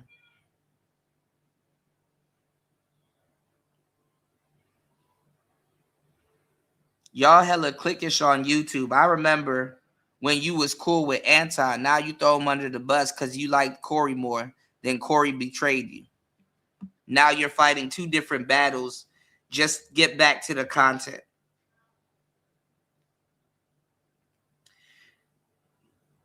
This is what tethers do. To me, he's still a goofy in a hot dog suit. Anton is just another example of bootlicking tethering behavior. Fresh and Fit played out. Passed. Next. All these guys have main character syndrome. Anton Fugazi as fuck. How does Anton use Fresh and Fit for a come up when he's exceeding them? Anton isn't one to stop people from getting a bag. He even gave you your props and told people that they don't need to unfollow you because they agree with Anton. And here you are, O'Shea, still talking bad about the man. See what other people replied to that. He said, no, that's how it works. He used them to tap into a market. It was weird. Another guy says, he responded and says, so how does it work? There's supposed to be a method or something. So these guys are still trying to figure out shit in the chat. All right. A lot of people disrespected KS. Even that THPP network used to go hard against him. For God's sakes, O'Shea, stop with Anton. As much as you automatically make yourself the enemy of his fans, and Anton has a lot. I rocked with you for years until you supported Corey, who is now crashing out, violent, and seems to dislike women, and came out with some terrible information about underage girls. Anton always been solid and has a black wife and family. So does and does the right thing. Just because he does not have hate in his heart for Fresh and Fit is killing you. Hell, Anton does not even hate you, and you didn't say a bad word about you. Okay. O'Shea, you are a crybaby and a chatty patty. Let it go. This is getting old. Grow up and act like a middle-aged man supposed to. Kodak Jack says, of course, Anton rocking with a racist who wore a KKK robe, Myron, because he's a Christian, not black. Wait a minute. Of course, Anton wants to now use the black card for his daughter when Corey roasted him. This other guy says, why are you making business personal? Both y'all agree. He said he wasn't friends with KS. Why does he owe somebody he didn't have a relationship, some type of loyalty? Another guy says Anton was at least at the funeral to show his respects. Half of y'all be like, I don't do funerals. Yo-Yo says cap. This other guy says you do grift off other people. You grift every day. You do grift off other people. You grift. Every day you grift. Anton and Fresh and Fit probably else cracking here. You do come with 150 videos. You kissing the ass of someone that cannot stand you. You are embarrassing. Another guy says, O'Shea, you falling off big time. I really believe you hate Anton with a passion. Yeah, O'Shea will do all of this and then come out with another video and say, but I don't hate Anton. O'Shea, you seem like you're trying to curry favor with Corey Holcomb. Is that true? Man, stop this gossip content. Sit down and have a man-to-man conversation live. Let me block this channel. He has derangement syndrome. He going hard at Anton when Anton don't go at him. Another guy says, don't forget to thank Anton for all the money he's making you. He said, my brother, you're smart in telling him and great, you're smart in telling him and a great content. You don't need to defend the thoughts of a fool. Should I say two fools? Just continue to bring us good, thoughtful information regarding our culture, regarding entertainers, regarding yourself. Let it go. Stay strong. You have a group of great supporters, including me. All right. This other guy said, didn't Corey disrespect you and Kevin at the same time? Why are you so angry at Anton instead of him?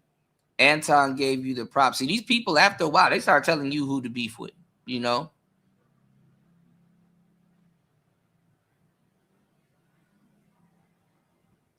Corey dissed the fuck out of you, but you're begging to still be cool with them. See, so this is what happens when you instigate, get your head chopped off, instigating, right? And then once you get your hand chopped off, instigating, now all of a sudden, they telling you who to beef with because you inserted yourself into it.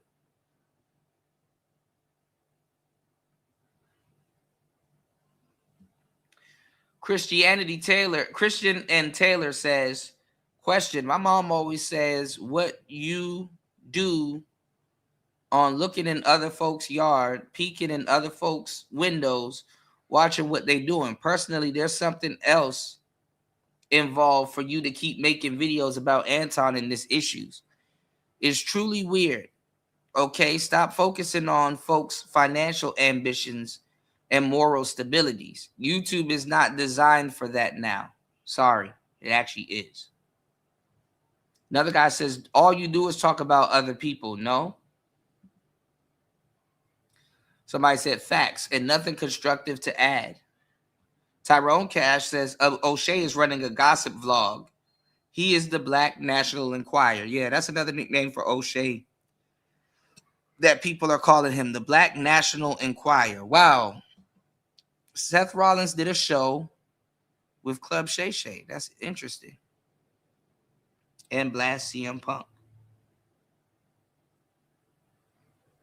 Okay, Fawcett Media going off on him blasting his Nigerian co-host, Godfrey. There's another woman on there going in on Corey, who's been around since the Patrice O'Neal days.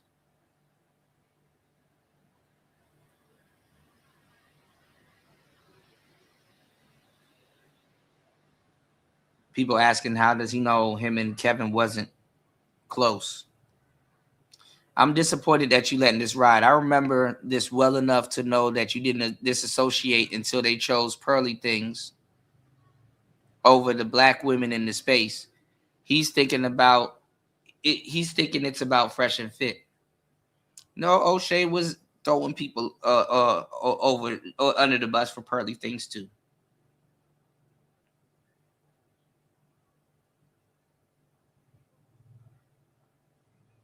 Yeah, O'Shea leaving stuff out. So yeah, you know, people say they're sick of this type of content.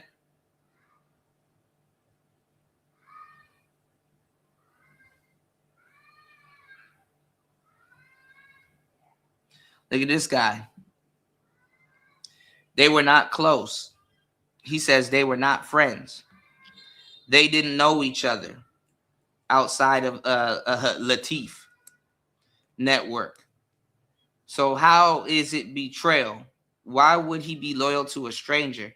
Crazy how you keep bringing up how you gave Kevin Samuels his first interview, but everyone has surpassed you in subs, including Donovan Sharp. Ooh-wee. It's almost as if your style or content of gossip isn't what people want to hear. He used to be funny. Now it's just gossip, beef, and complaints. O'Shea still riding on the 2015 Manosphere wave. It's over. No one cares about who you found. Everyone has surpassed him. Anton included. Laugh my ass off. Damn. I listened to this video ×2 and still don't understand what O'Shea is complaining about. That's the grift. He's vague. More discussions will be had. Still spreading lies. SMH. Your shit trash now. Damn, look at all these people done turn. See, when you in the crowd of turning on people, don't be surprised when they turn on you.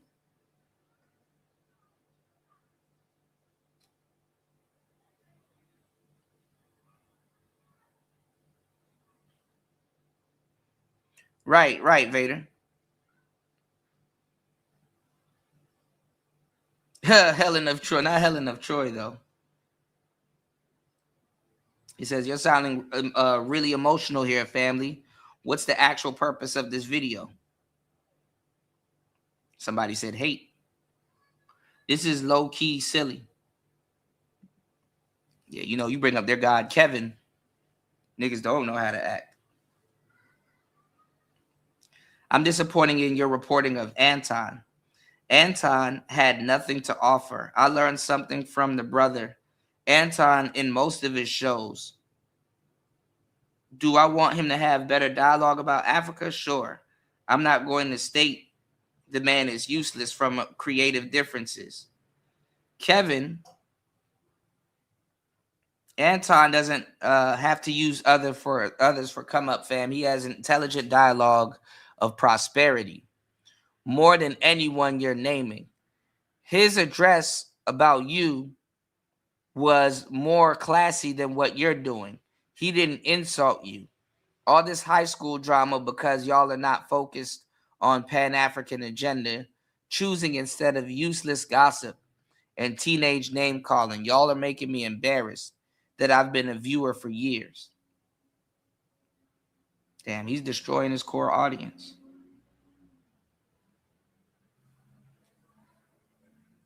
Now O'Shea Duke Jackson wants to evoke Kevin and pretend Anton is betraying him. You have to be some kind of fool to fall for the BS. Facts. Anton cool with Kevin, but he doesn't owe him that type of loyalty. Hell, if Anton had beef with another YouTuber, Kevin wouldn't have his back. He would stay out of it. Another Anton video. O'Shea Duke Jackson is the king of making one sentence into a 10-minute waste of time. MTR told O'Shea to keep his name out of his mouth. He said, man, fuck Anton. I see who y'all God is. O'Shea, you don't know what relationship Kevin and Anton had because you heard out of Kevin's own mouth speak well of Anton with you both crashing out on this. Now, I got something funny to play for y'all, too, that Corey played about lead attorney and Kevin Samuels, which is, I ain't gonna lie, it was kind of funny. Even though I don't agree with it, it was kind of funny that it was a Freudian slip. But let me see this real quick. This is for me. I didn't know Doug DeMuro sold his channel. Let me check this out real quick. Doug, if this is true, actually has this channel, and it's a really, really popular channel, right? And let me pull up Doug's channel. I love Doug DeMuro's channel. He does car reviews. And I was looking at it. And let me show you what I was looking at when I seen it. So I'm looking at this channel and I'm like, I don't know if I ever remember seeing just the car as the logo. But Doug has 5 million subscribers, a really big platform. He just released a video talking about the Temerario as a $450,000 supercar, all of that stuff, right? Yeah, so we're just watching this video of the Temerario, which is the new supercar by Lamborghini, which replaced the Lamborghini Huracan. So I guess they're going to come out with another smaller vehicle, but this vehicle replaced the Lamborghini Huracan. And it's a hybrid, and it has a V8 with 2 turbochargers, but it's also electric. It has an electric motor, and I think the V8 without the turbochargers alone is making like 800 something horsepower, some ridiculous number. Really dope car. It's a really dope car. Right. And so I was like, interesting. So then I watched another podcast where they bring in and they have money talks. Right. And it's called the Iced Coffee Hour. And I was looking at one of the clips that the Iced Coffee Hour has, and they were talking about this thing, right? And so let me share with shout outs to everybody here. Please hit the like button. Please support the show. Please hit the Cash App. Please support the show. We need your support. Please support the show. Please hit the Cash App. Please hit the PayPal. Okay. 8:18 on the East Coast. All right. 8:18 p.m. where I'm at. Putting in this good work. Please support the show. Let's get it. I'm gonna read that super chat shortly or that cash. How's Cars and Bits do? And this is what they was talking about. All right. Because Doug had always, I was following his journey, and he was saying that he wanted to start a site called Cars and Bids. He already and they was gonna promote it, and it was gonna be big. And as he blew up on YouTube, his Cars and Bids site also blew up too. Good, strong. My best year ever last year. We're doing really well. We hired a new CEO about a year ago who's done a great job really optimizing the business for success. And we're running the most auctions we've ever run. We're selling the most cars we've ever sold.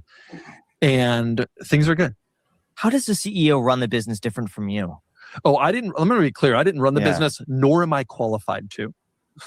Okay, I make YouTube videos as a profession. Like I shouldn't be running a business. Okay, but he's a CEO. Like it's interesting. I've now that I'm in this world, like it's interesting to see kind of people who operate at a high business level operate. You know, like they know what to do. They have like an instinct. Like I have an instinct about cars and about driving. Like they have an instinct about like, here's what to, here we should do this instead. Things I hadn't thought about, how to optimize or strategize and make things processes improve and streamline and easier for our employees, easier for our users, etc. It's kind of interesting. What's been the most surprising? I don't think any individual thing has necessarily been tremendously surprising, other than the overall. Like we thought we were running the business pretty well before. And then we hired a guy who knew what he was doing. And it was like, oh, that surprised me. Like, I didn't know that such a thing was out there, It's interesting to work with like world-class people. It really is. That shocks me. How many employees do you have? 35, something like that. Wow. And how many work on Cars and Bids? Well, Cars and Bids on my YouTube channel are now under the same umbrella. Okay. They're the same thing. So all of us work on collaboratively and all so of it. The YouTube channel, because people were saying that, they're glad that, even though he could have changed the quality on the YouTube channel, he didn't. And just still kept it, the same as day one. And his YouTube channel is basically like a vehicle, no pun intended.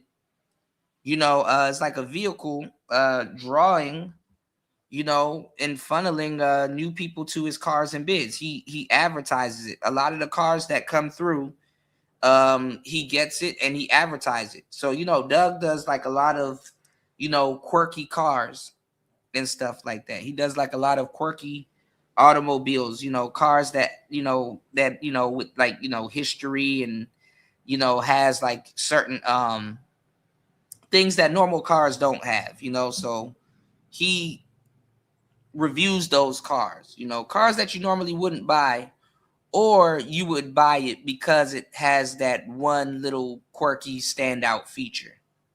Okay. So, what's going on, Dollar Washer? Welcome to the show, bro.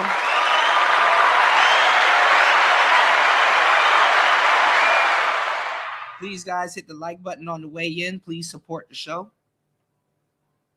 We definitely need your support. If you're rocking with Player Talk Radio, let me know. Dollar Washer said, so everybody sells out eventually. I mean, it just made sense. He gets into a partnership, have somebody else run the business while he's out reviewing the cars. You know what I'm saying? I mean, it's basically comparable to car. What's it called? CarMax, where they sell the cars and stuff like that, Kelly Blue Book value and all that other stuff. But you get a better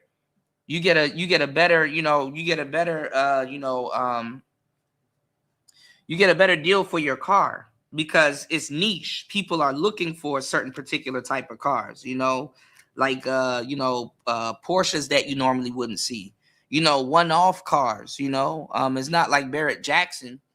But like, you could get you some really niche cars there.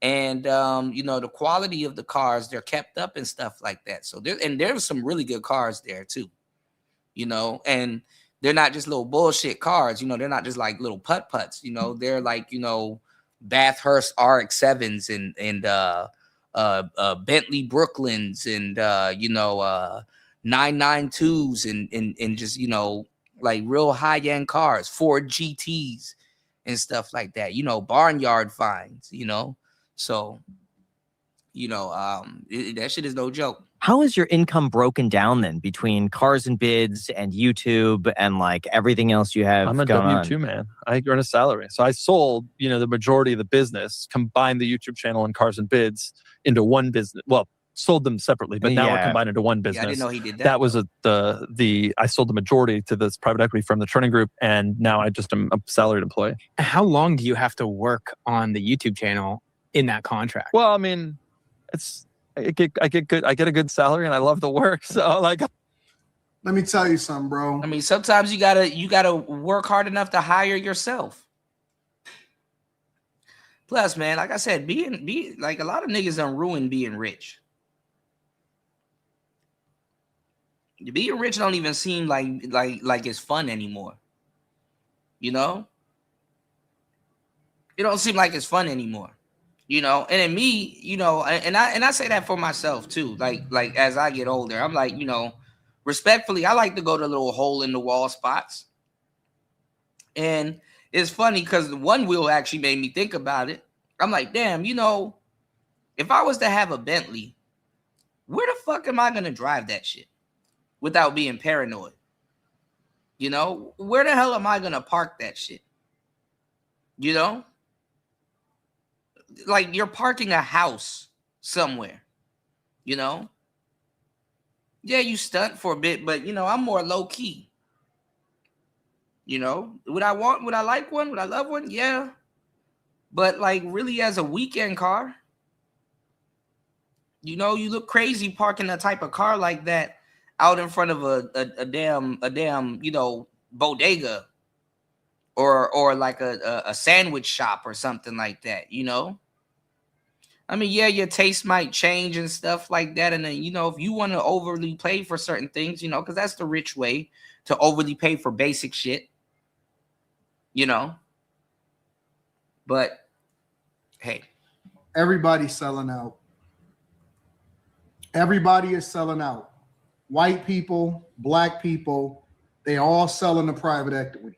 Y'all keep asking these questions. And it doesn't matter whether we talking about real estate, whether we talking about your catalogs, content creation, music, movies, everything, bro. Everybody is selling out. Everybody, and they selling out for different reasons. They gonna validate it for different reasons. But shout outs to Beef and Brock. Yeah, man.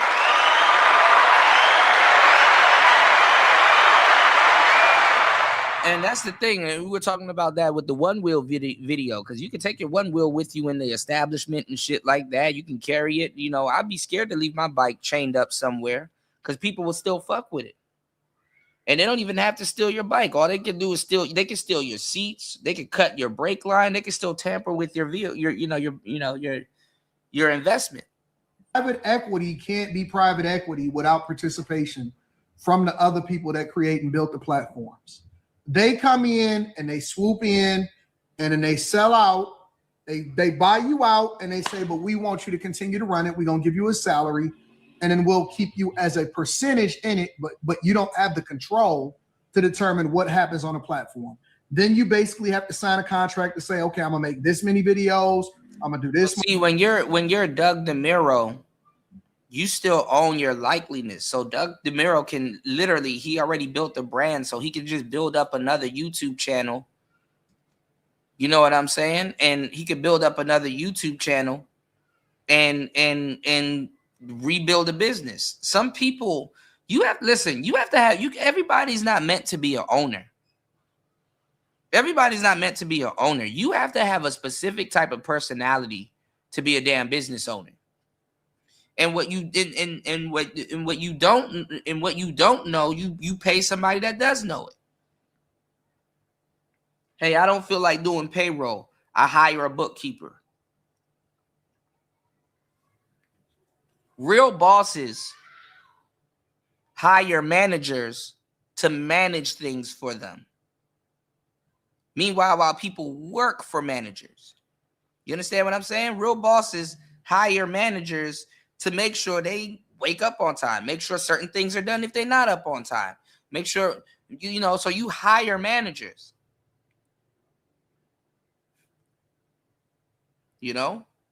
Some bosses, they put managers in charge of what they're doing just to make sure, I need a little bit of fire up under me to get my shit done. Because if I, try to be self-sufficient, I might not get as much done as I would if I had somebody that I pay to bother me to get shit done or to run analytics and make sure I'm somewhere at this particular time getting shit done. See how that works? Much stuff or whatever, so on and so forth. And that's basically what's happening. People are taking the money and they running. And I can't say whether you should or shouldn't. Each person has their own individual journey, but I disagree with it. And I think that This is no different than what happened with Walmart and Amazon to brick and mortar stores, bro. This is no different. People allowed for Amazon and Walmart to come into their communities, to come into their culture, and now you don't have no more mom and pop stores. And that's where America is falling apart, because those stores are the backbone of any economy. That's why third world countries and second world countries are doing better, because mom and pop stores haven't been chained out. You ain't got no clothing stores. You ain't got the meat shop. You ain't got the butcher shop. You don't have nothing in your communities no more. And Americans would more so have an entrepreneur mindset if they could open mom and pop stores more frequently without getting bought out, or, Americans have a consumer mindset. And they wanted to do that, with a lot of different things, including feminism. Because everybody work at, then you gonna sit there and complain about whether or not they paying you a livable wage.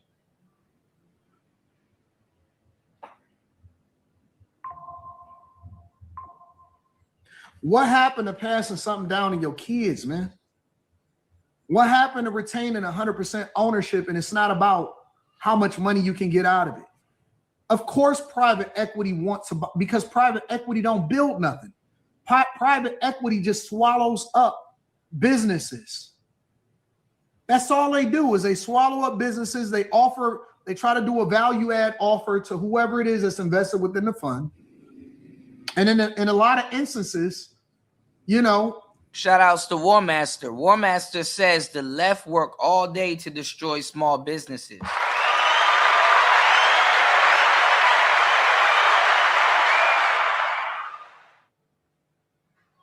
The left works all day to destroy small businesses.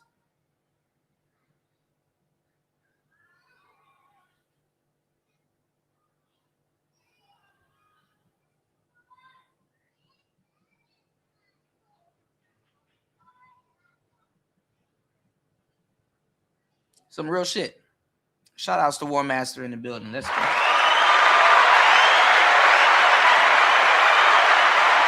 They may even get rid of it if they're done with you. Somebody said it's not the same, AD. Oh, I disagree. I disagree 100%. No, but they probably don't own Doug DeMuro and his likeliness. And then honestly, to run an auction like that, it requires more people and business savvy than you guys think. To run the numbers, the tags, check for authenticity of the cars.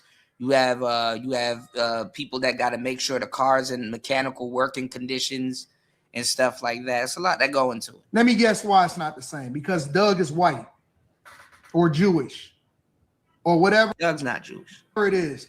Bro.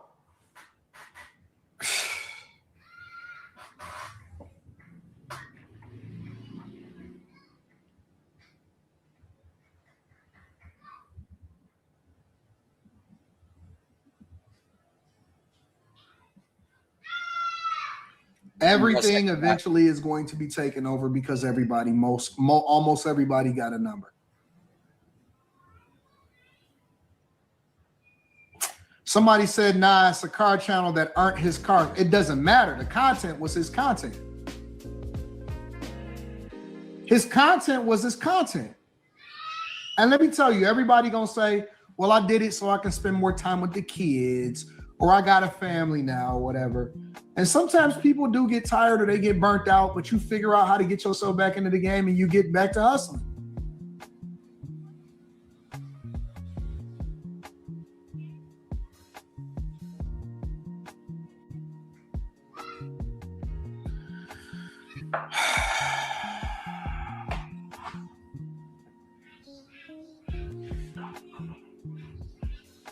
I'm gonna keep doing. Like, what the hell else? Somebody said they're running out of cash and time. It takes money to hold on to the original idea. Bullshit. You know how I know that's BS? Is because if that was the business case, then private equity wouldn't be nipping at people's heels to try to buy it. Bro, I get so many offers, so many emails, so many people reaching out to me. I had a guy reach out to me. I said, how you get my number, bro? Honest to God, I said, how you get my number, man? Well, can I just at least send you something? My firm they really like they want to. I said, how you get my number? Oh, I just did some digging around and eventually I found you. They want us all to sell out. Bro, they wanted me to sell my shit 2 years ago. Now they offering a bigger number and they want me to sell my stuff now. Now they rebranding the whole thing and they saying, well, listen, you don't have to sell it to us. We want to buy a stake in it, a controlling stake. No, this is my baby. I grind for this. I hustled for this. I built this from scratch. This is mine. It's mine. It's my daughter's. If I never make another dime for it, then it's mine. And call me emotional. Maybe I'm just being emotional. Maybe I'm being emotional about it and I need to remove my emotions in order to make a smarter business decision. But I don't see the point because sometimes the message and emotion and what you're doing is bigger than just what it means for money. Sometimes it may be bigger than money. When you got a voice and you can speak to thousands of people every day when you want to, in order to combat the different trash that we see every day that's being pushed in the culture, that's important. That means something. When you can have an impact on the election inside of your city or your state, that means something. How much money do you need? That's what I do. Look at me. Like, but this is the only job I've ever had. Is it a part of the contract there was sort of like an earn out period basically where I got, if I worked for a certain number of years that there was a carrot that I could grab if I wanted it. And I did that, but like, I'm not stopping. Like, I truly don't know what else to do. You know what I mean? Like you would be doing it regardless. I would do it anyway. I saw the video you posted recently of would you retire? Right. If I wasn't doing this, I think I would do it. Right. Like if I wasn't doing it for Cars and Bids, I restart my own channel and just like do it on a smaller scale again. Is it more enjoyable to be a W-2 than it is to be a business owner? I think it really depends on who you are. Shout outs to everybody in the building. Please hit the like button. We're trying to reach our goal today. If you guys could please hit the like button, please support the show. Thank you so much. Hold up, we have a goal of $100 on today's show. Still waiting for my debit card to come in. I appreciate you guys for hitting the like button and supporting the show. Been working hard all week. Please support the show. Hit the like button. Yes, Doug DeMuro. I love Doug DeMuro. I knew he kind of did a business move with Cars and Bids, but I didn't know he sold his YouTube channel also. But it makes sense, And like I said, not everybody's a businessman. People can start a business. Most people, their business is actually making businesses and selling them. So and it does require a certain personality. Everybody doesn't have the personality to sell, to create businesses. And like I said, they've taken that spirit out of the American people, to open up a mom and pop store, But let's go. Yeah, and he never changed the format, and he's always had, high quality cars on there. It depends on who you are, how much money you got, and where in your... He can always re-invoke any type of business as long as if he doesn't sell his name, or his likeliness, it wasn't sold. You can sell a business. You can create a bunch of businesses and start a bunch of YouTube channels, so...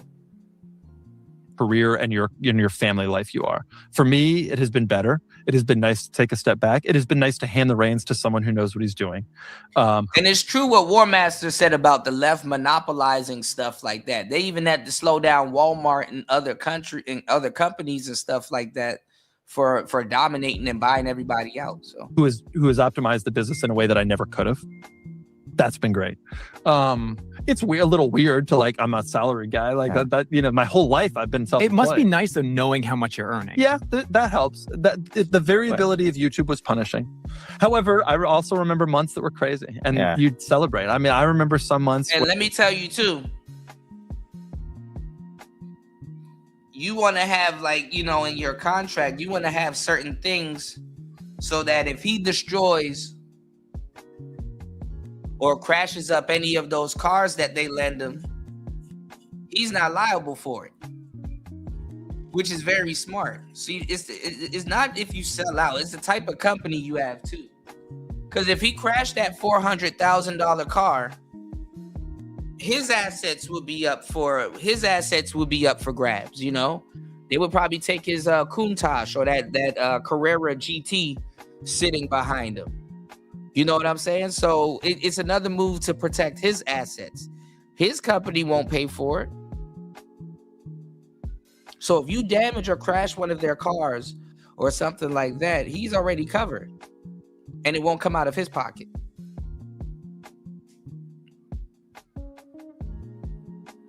So we be thinking white people make some dumbass moves. It's like, in the long run, you kind of really didn't. But let's go. Where it was really cool. You know, it was like, I can't believe this happened. Do you get? I can never go back to being a W-2 guy solely by itself. If that's just some extra residual income and that fits in with what I already got going on, then cool. Bro, I'm never going back. That's the thing. We'll run a business into the ground, or our business in the ground, just to say we are bosses, you know, which is crazy. I can't. I'm not built like that, bro. I'm just not. And listen, maybe some people age out. Some people burn out. Some people age out. I've seen people that somebody in the chat said they just sold their business that they ran for 20 years in January. Yeah, you get tired. Different people do it for different reasons. I think that different platforms though, because I've seen plumbers sell their business. I've seen electricians sell their business. I think that it's a different thing when you're talking about content creation and having a voice in media, bro. I just think that's different. I just think it's different.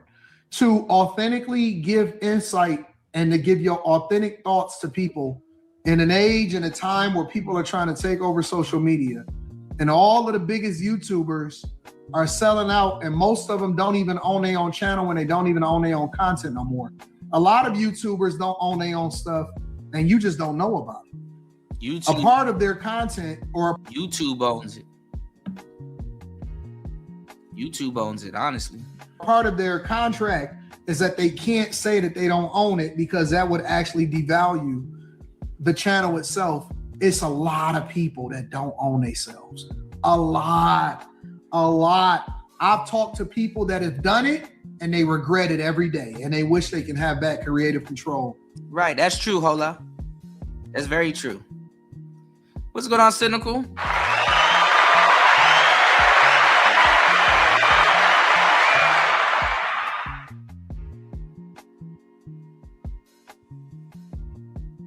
Shout outs to War Master in the building. I got some one wheel stuff I got to run by you too, bro. I got you. Give me 1 second. Hold on, y'all. And then we're going to get into why Corey Holcomb is getting used. All right, let's get it. They stuff. It's people that don't even own their own YouTube channels, bro. They don't even own their own YouTube channels. Real talk. It's crazy. Shout outs to the cynical one. Oh, man.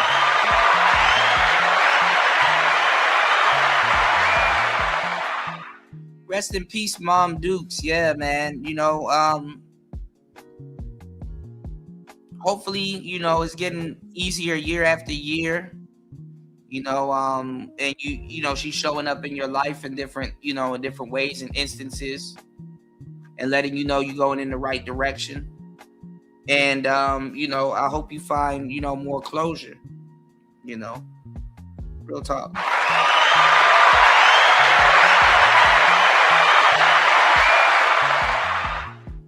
I know stuff like that is not easy to get over, you know. Crazy. Last year on no problem. I know how much you've told me that she's, you know, she really meant to you and stuff like that. And, I'm blessed, you know, looking on that situation. Same thing with LT, man. looking back on, just the situation, if your parents ain't here no more, you're blessed. You're blessed to have your parents here, and some people they go to the ends of the earth if they can speak to their parent again, So, hopefully, you found some closure, and she's proud of you, and she still, looks out for you in your life, and she honors that you still celebrate her life, and hopefully, you find things that she's been through, or that she used to tell you and stuff like that. Hopefully you find some type of hopefully you find some type of meaning to it and apply it to what you have going on, and it pays back tenfold. Our parents be knowing, but let's go. On the Anton Daniels channel by itself, I got multiple different 1040s. On the Anton Daniels channel by itself, last year I made $1.8 million. That has nothing to do with any other entity, no sponsorships, not the Millionaire Morning Show, not After Hours, not Darth Anton, not Patreon, nothing. On the Anton Daniels channel alone, I made $1.8 million last year. So I guess this information that he's, divulging and putting out there, this is what's making Black people mad. But I mean, YouTubers make money. YouTubers, that the algorithm favors, and that they get the support. There's an unknown YouTuber that plays Fortnite all day that made way more than that. But let's go. How much money do you need?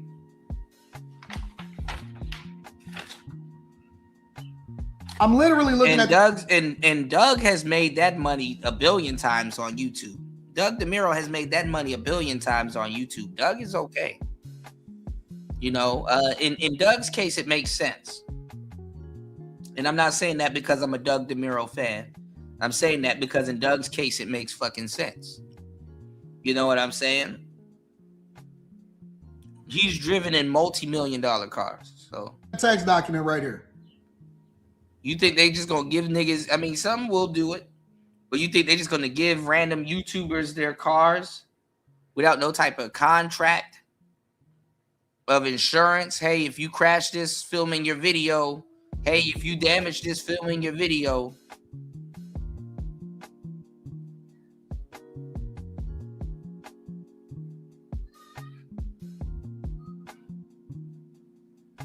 Doug got other shit to worry about. So it makes sense. I'm looking at it right now. How much money do you need?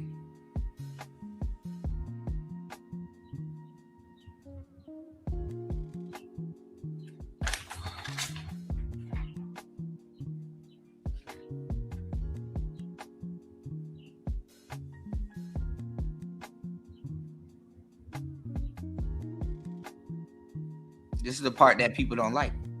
I guess. How much money do you need? This is during tax season too, so a lot of people are angry.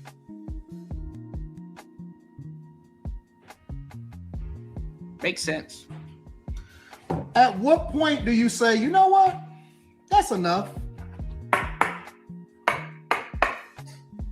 Oh no, I do way more than that. That's just one platform. Shout outs to War Master for sure. There's a bunch of people that work hard on YouTube. Shit, I'm one of them. War Master said there are people on YouTube that work really hard to keep people out of the algorithm, no matter what they do. That is very true.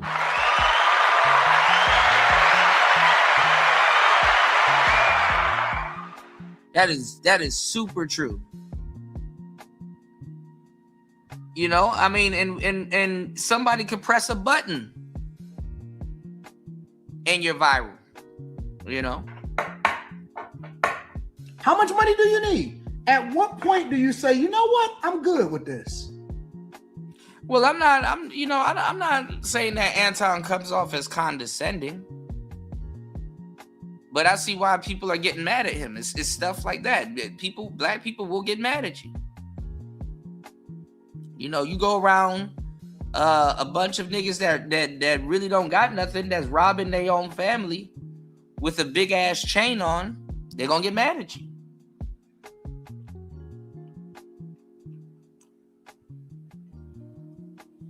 You know?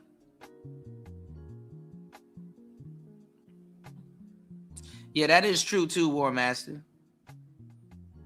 Yeah. You know me, I look at stuff like that and I congratulate people. You know, I'm like, damn, you know, that hating shit, that shit'll get you, that shit'll get you nowhere, because guess what? You looking at somebody else's pockets while God may have something better in store for you. You denying your own blessings.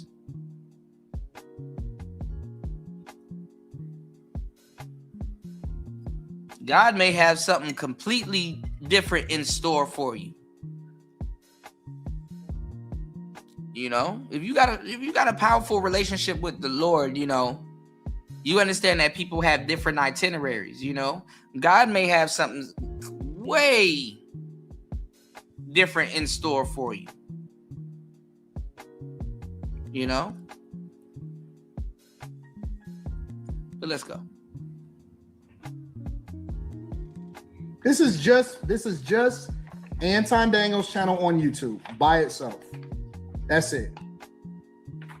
That's just the Anton Daniels channel on YouTube by itself. 1 year. For sure. Well, how much money do you need?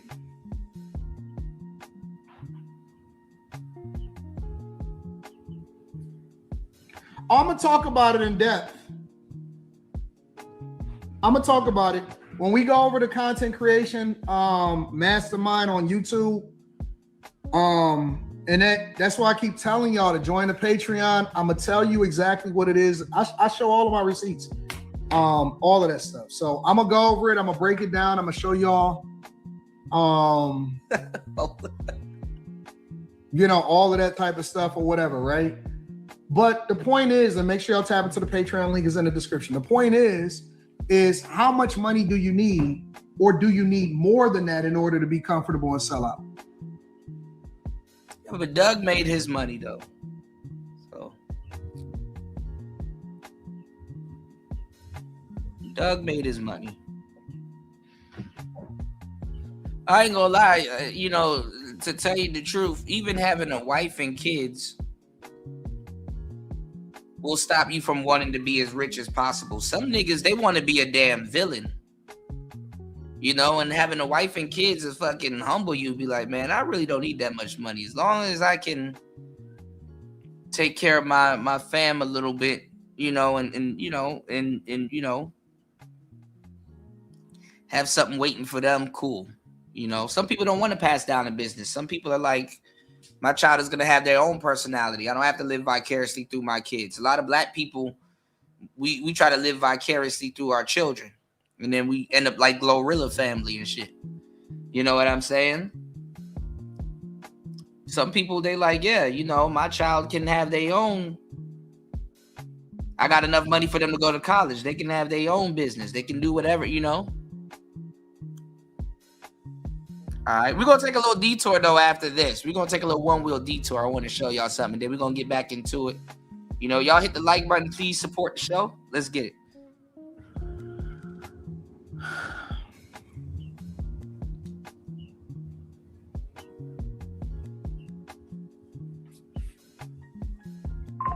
Less joy, though, when you see a video hit like 3 million views or like a 1 out of 10, because it's you don't, it's like the same either way. Totally.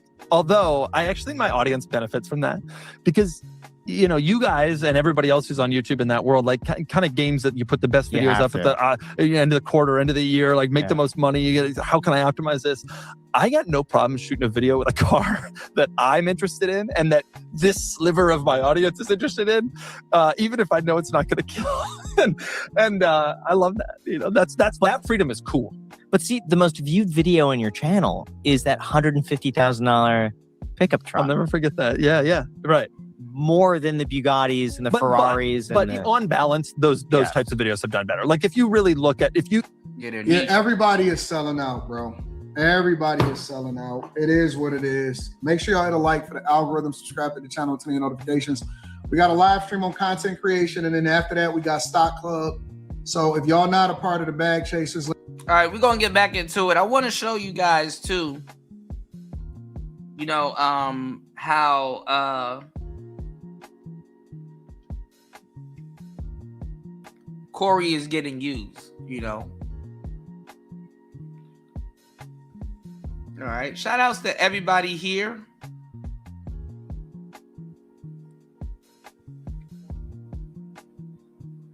Please hit the like button on the way in. 2 hours. Time is going by so fast. You know, when you're working, time goes by fast. 2 hours and 34 minutes into the madness. Shout outs to everybody here. We have a goal of 100 ball. You know, please hit the like button. Please support the show. Let's try to reach our goal. So I was supposed to go live last night. I was supposed to go live, you know, definitely was supposed to go live last night. And I took a slight sabbatical. You know what I'm saying? I definitely took a slight sabbatical. And I was watching I fell asleep though. I was watching due to exhaustion, y'all. I was watching Danica Marie go off a little bit on on Mika, because her husband, they were trying to say that Mika was hiding her husband. A lot of people are jumping in on it, so all of a sudden everybody's a marriage expert all over again for a different reason. First they were saying Anton was cheating. They're not even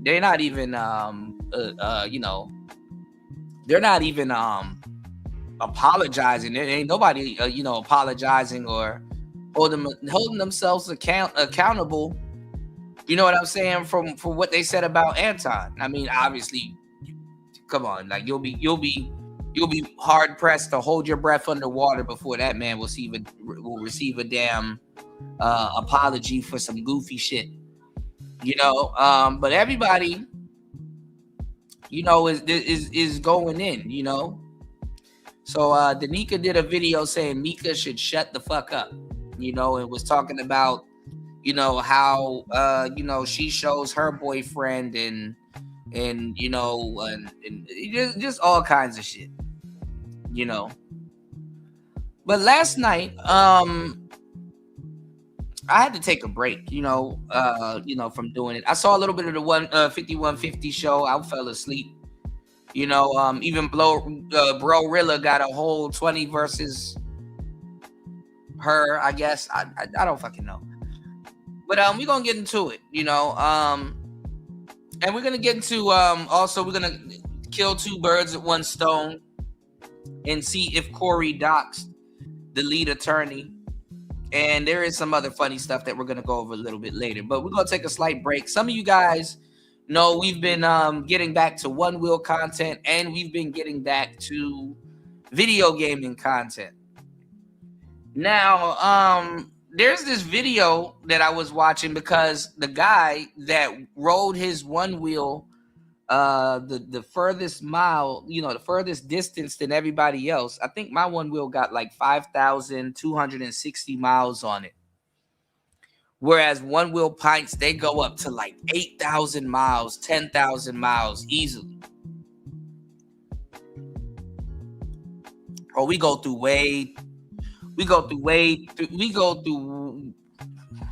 so much shit. It's ridiculous. It's uber ridiculous the shit that content creators go through, and still got to keep a clear mind to laugh and be here and deliver content to you guys. So I appreciate the people that definitely support and appreciate us being here and being the ones to take the brunt of a lot of stuff, man. And then people trauma dump. People will trauma dump on you. You know, it's like you're not a human being. You know. Yeah, hide your husband. War Master said YouTube got to be one of the most weird. YouTube got to be one of the weirdest places to work. Their employees try to keep their customers and creators out of the store. That's for sure. That's for sure. For sure. You know, what's going on, Misha?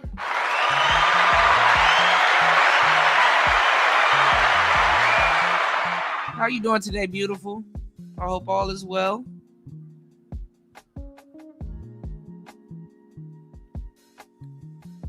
Now, I didn't know until this guy was saying it that most of the GTs, War Master, were not water resistant like the pints. I want to show you something that I was looking at. I was going to tag you, but I said, you know what? I'm going to wait till I go live, and I'm going to do a whole segment.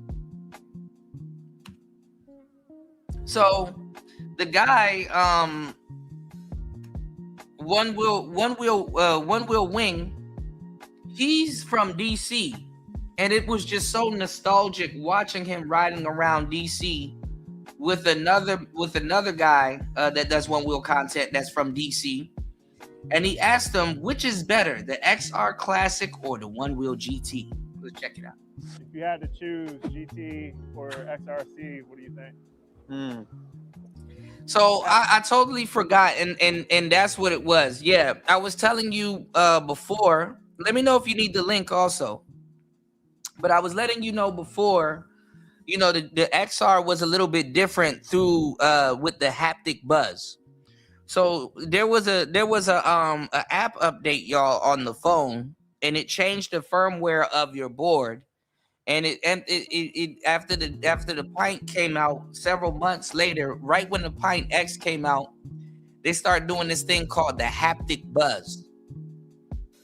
And it basically your board buzzes when you go through pushback. You know, a lot of people like myself, we ride with our headphones in. We'll be in our own world. We're like weaving in through traffic and through people and stuff like that. It's a little bit harder with the XR, I'm pretty sure, but it's very easy with a Pint. You know, y'all see me at the night market weaving through crowds of people. You know what I'm saying? And bringing y'all, you know, and bringing y'all content, right? So, you know, and I'll be holding a camera. Yeah, definitely. I'll be holding a camera and stuff like that. I've took some spills though, and I've wrecked a couple of my cameras, you know, but I'd definitely be out there holding cameras and stuff, and, you know, and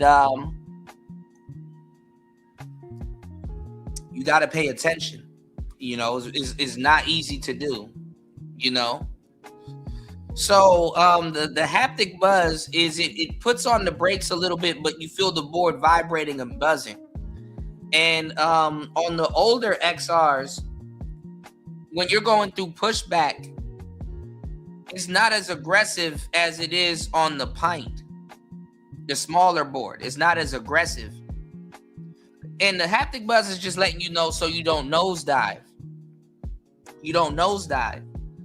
And on the XR, there was a little bit of headroom where you can push through the haptic buzz and do like 21, 22, 23 miles per hour.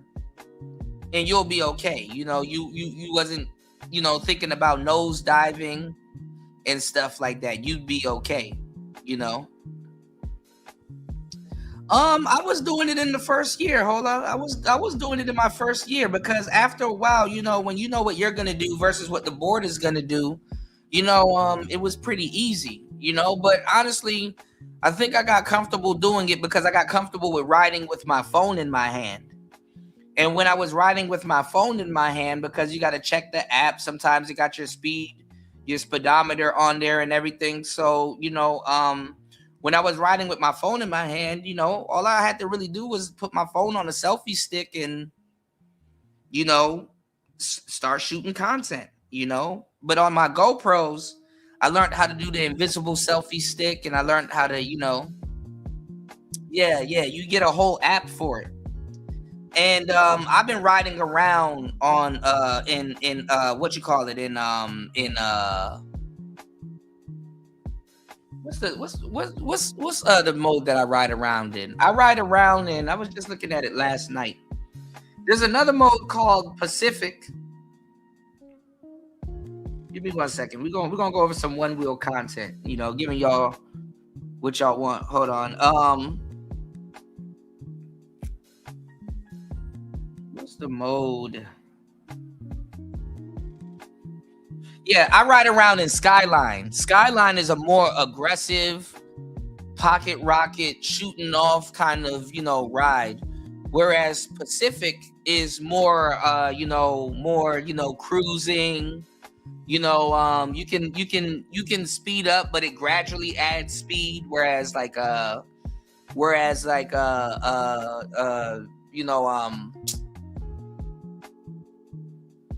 what's the mode? I just forgot it already. Fuck. I keep thinking of Delirium. War Master's crazy mode is Delirium also. But yeah. But there's different modes. Like Redwood is when you're learning how to ride the board, and it restricts the horsepower to 12 horsepower and 12 miles per hour. And the board's a little bit more playful and more forgiving. You know, in Skyline, it's more aggressive, less forgiving. It's fast. It's for speed. You know, and it's, you know, it's quick. You know. So the board behaves a little bit different. Pacific is more cruising, surfing, you know, chilling. And then there's another one called Elevated. So if you're on hills, like the nose of the board is like a little bit further up, so that, you know, it doesn't bite the ground if you want to speed uphill and all kinds of other stuff. So, you know, it's really interesting. Now on the XR, you have, you know, different modes, and like the craziest mode on XR is called Delirium. You know, but on the XRs now, you do feel pushback. There is a haptic buzz. I guess on how you do it, there might be a little bit of headroom to push past pushback. But on the Pint, nah. And then you have the Pint X, which is like the XR. And you have the Pint S, which is more, you know, yeah, you get gradually accustomed to riding, and you know, different things for different people. You know, what's going on, Jay? All right, let's get into it. As a community, right? Probably, and I know exactly where they are downtown. Like right now, they're over by 8th Street, my stomping grounds here. Man, DC looks so different from when I last left, y'all. XR Classic. Yes, sir. And you're the classic XR Mileage King. Is it showing? Is the shirt showing? So he's riding an XR Classic. Oh my God. One wheel wing. Classic XRT. Let's go. And he looks familiar. I think I ran into him skateboarding once, but not one wheel. People who are new to the one wheel world and don't know. And that's crazy how he got off the curve like that. The legend of the legend. Oh my God. You see how what's up? You see how he just floated off the curve like that, War Master? That shit is crazy. I wouldn't dare try it on a Pint though. What were we saying? If you had to choose GT or XRC, what do you think? As a commuter, right? Probably I would pick that. All right, you riding that XR Classic. Yes, sir. And you're the classic XR Mileage King. Is it showing? Is the shirt showing? He's sponsored by a bunch of people. Oh yeah, he does wear gear. Classic XRT.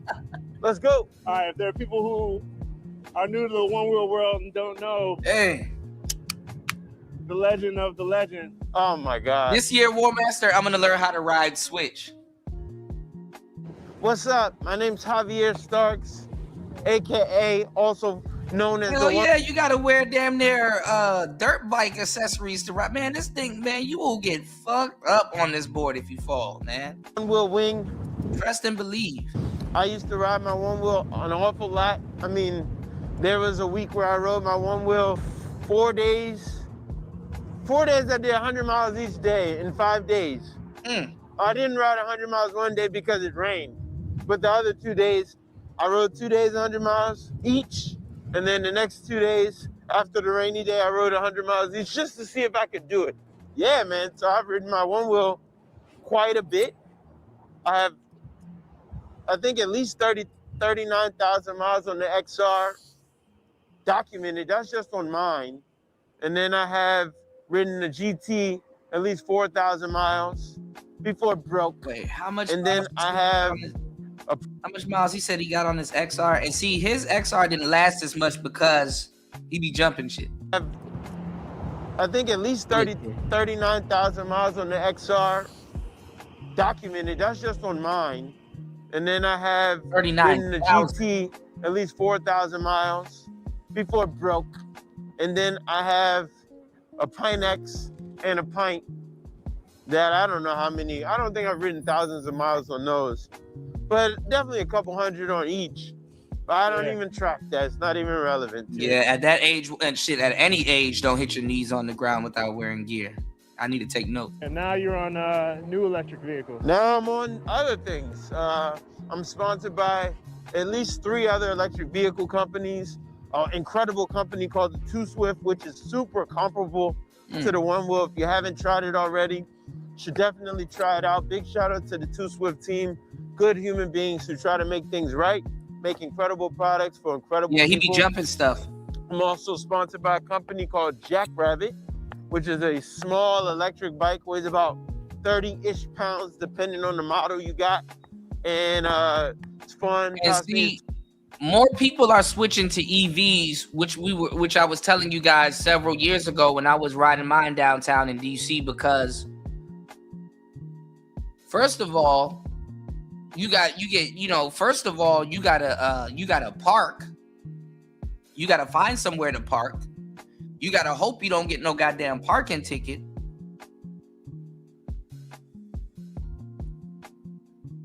You know. You said War Master traumatized by childhood knee scrapes. Salute, Kuda. What's going on, Ghost Man?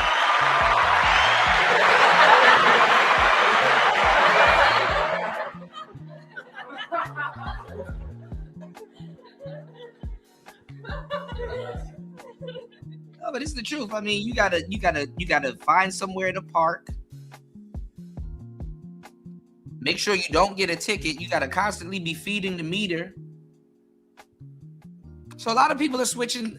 You know, I'm rubbing my knees right now. I'm putting some I'm putting some Vaseline with cocoa butter on my knees right now.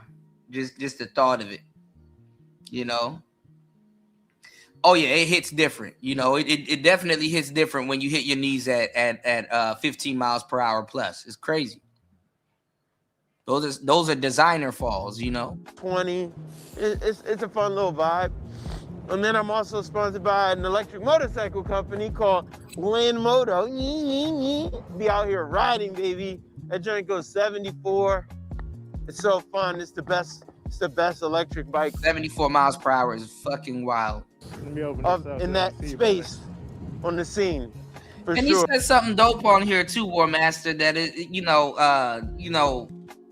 it's not even the fastest one wheel, because I mean, of course, yeah, you're gonna go fast on it, but you don't need a one wheel. That'll scare me if a one wheel goes like 40 miles per hour. Like, that's a little bit too much power. It's like, all right, niggas ain't trying to be on the highway type shit, but damn. It's definitely the best. The fastest, got the most torque. In that price range, like 10K, something like that. But yeah, so I've been riding those, but also dabbling in. Watch your back. And it's good to see black people into this type of stuff. But also dabbling in. I know can ride the EUC. You want to be over here? Then for a while I was messing with a few electric bicycle companies. Big shout out to the Monday Bikes family. They're good people too. They make good things. You want to cross? You can cross. Yeah. See, he always jumps. Yeah, but it's a breezy little day in the district. Woo. Gotta get you a visor. Oh, they're waiting for us. And they're waiting for them. Thank you. Or you could be patient, or picking up an Uber in Type the of middle of the the bike type of lane. stuff I used to do. Nice. Oh, right there, bruh. Man, I had crazy nosedive right there. On both sides of the streets, there's like this, I guess it's like a dip. Yeah. Oh my God, I was not paying attention. I don't know what I was doing. I popped off my XR, I was like, boom! I land on like, I popped like, it's like, I hit here, boom, came off the board, boom, land on the other side of it, but like baseball style 1000%. slide on my right butt cheek. It's like, just one cheek. The whole way, like, popped up. You can charge them at anywhere that has a plug. It was like, oh my God, that's so Coffee shop, anywhere. Restaurants, while you eat. crazy. My whole pocket was just torn off my pants. Dang. That's Crazy. I lost the key to my friend's apartment. It was in like a fob key that I used to work out. Crazy. But like outside of that, like totally unscathed. Just a sore butt cheek. I'm gonna sneak and turn left like right after. But yeah, man, doing a bunch of stuff, working with other companies outside of the just electric vehicle world. I'm also working with food companies, clothing companies. I'm just staying busy out here, man. One of my newer partners and See this insane one? sponsors is this clothing company, Machine 56. Bruh, they make some of the coolest clothes. The coolest ever. And they're great people. So I got like, I don't know, upwards of 10 to 15 jackets now that I just alternate, you know what I'm saying? Yeah, it's fresh, bro. Woo. You better be careful. Man, Don out here riding like ain't no obstacle. All right, they down on Pennsylvania Avenue. Depends on which one you get. But like 15, 16, sometimes 32, I think. It's like when you're All day. transitioning, when you're carving, I hit something. So it shifted. Yeah. So it's like, Yeah. So he's on the XR Classic. Huh? What's going on, Marco?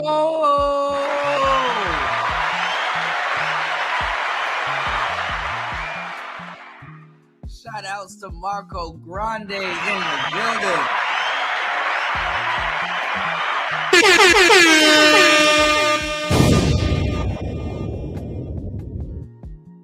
Marco said, what up, Kuda? I ride my Ducati. I want a Ducati 999R so bad from 2005.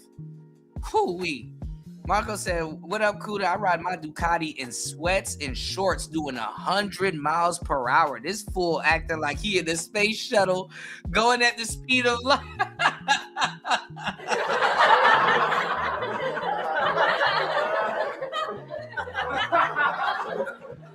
Listen, man. The only thing you're doing, right, is it feels like you're standing sideways. It's like you have on power shoes. When you have a whole bike and you know what I'm saying, you have all that machinery and stuff like that. Yeah, trust me, you're going fucking fast.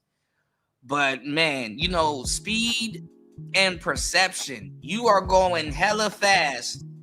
When it's just you and a board under your, you know, you might as well be going damn near 100. Trust me, it feels like you're going 50 when you really speeding up and you got to hit the brakes and slow down and everything else. What's going on fasting? Oh my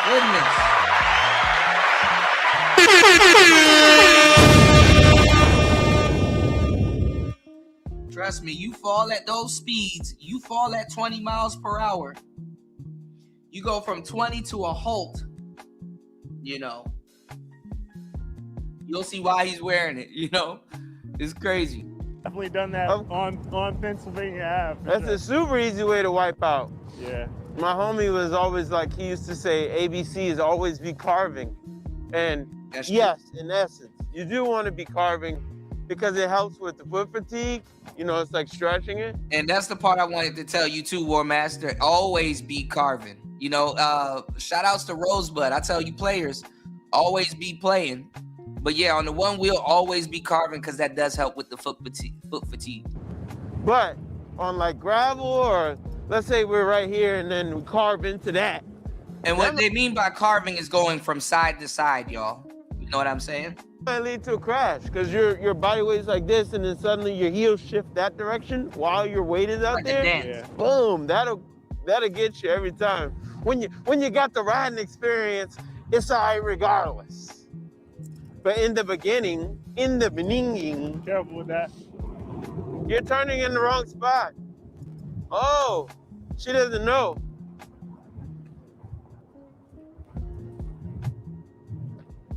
Famous skate location. This is this is my spot right here. He had Freedom Plaza. I mean, my bones at Freedom Plaza. Skateboard and one wheel. I feel like I felt raindrops. They changed up this We road can so circle much. back if, because I know you're fenderless right now. Beyond that, still working on new music. Just finished recording a project. There's a whole fountain over themed here. around the Echo character from Arcane. We're excited about that. Been working with the nonprofit that does work with hip hop I see the programming. raindrops now. Huh? I saw a couple raindrops. Yeah. We can lay low at my place. I'm pretty sure I still have a GT charger if need be. He's on a GTS. Yeah, because if this starts raining, these pants will get like super dirty. So one thing that's turning me off about the GT is that it's not as water resistant as the Pint. Looking real Pint X-ish, y'all. I try not to do that.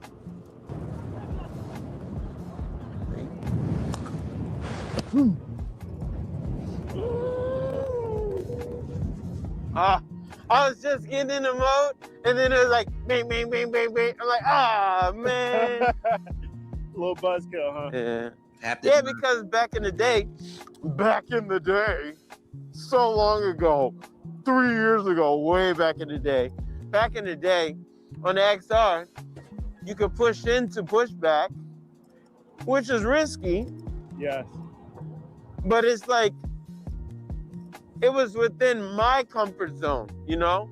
Yeah.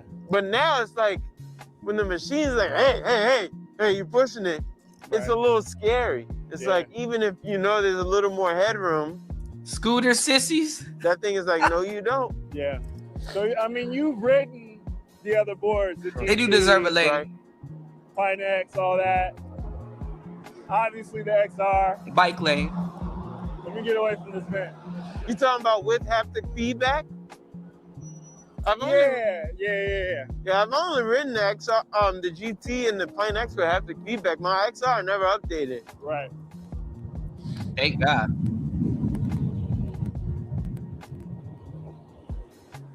Oh, I guess the two questions I have then is, one, is your XR still rideable? So right now, my XR is broken. I damaged. Scooters kind of have always been lame. I agree with that. Scooters kind of always been lame. Even the Razor dudes that be doing the little spins and stuff like that, they look cool, but they look lame. I hate to say it. BMX have always been weird, but they look cool. Certain people that do BMX, you know. Y'all remember Adam 22 used to be a BMX guy. For people that's wondering where he came from. Because I can't control my joy and my desire to like jump off things on that board. Yeah. And so even though it's like an antique, it's literally like a freaking, should be in a museum somewhere. I still was jumping on stuff on it, and I'm pretty sure I cracked one of the hub bolts. Yeah. Probably more than one now, multiple. So whenever I go from reverse to forward, it makes this large, loud clacking noise. We going up to the monument? Yeah, that's true. That's true, Ghost Man. We avoid the potential of rain. All right, you want to head back? Shout out to Fasting in the building.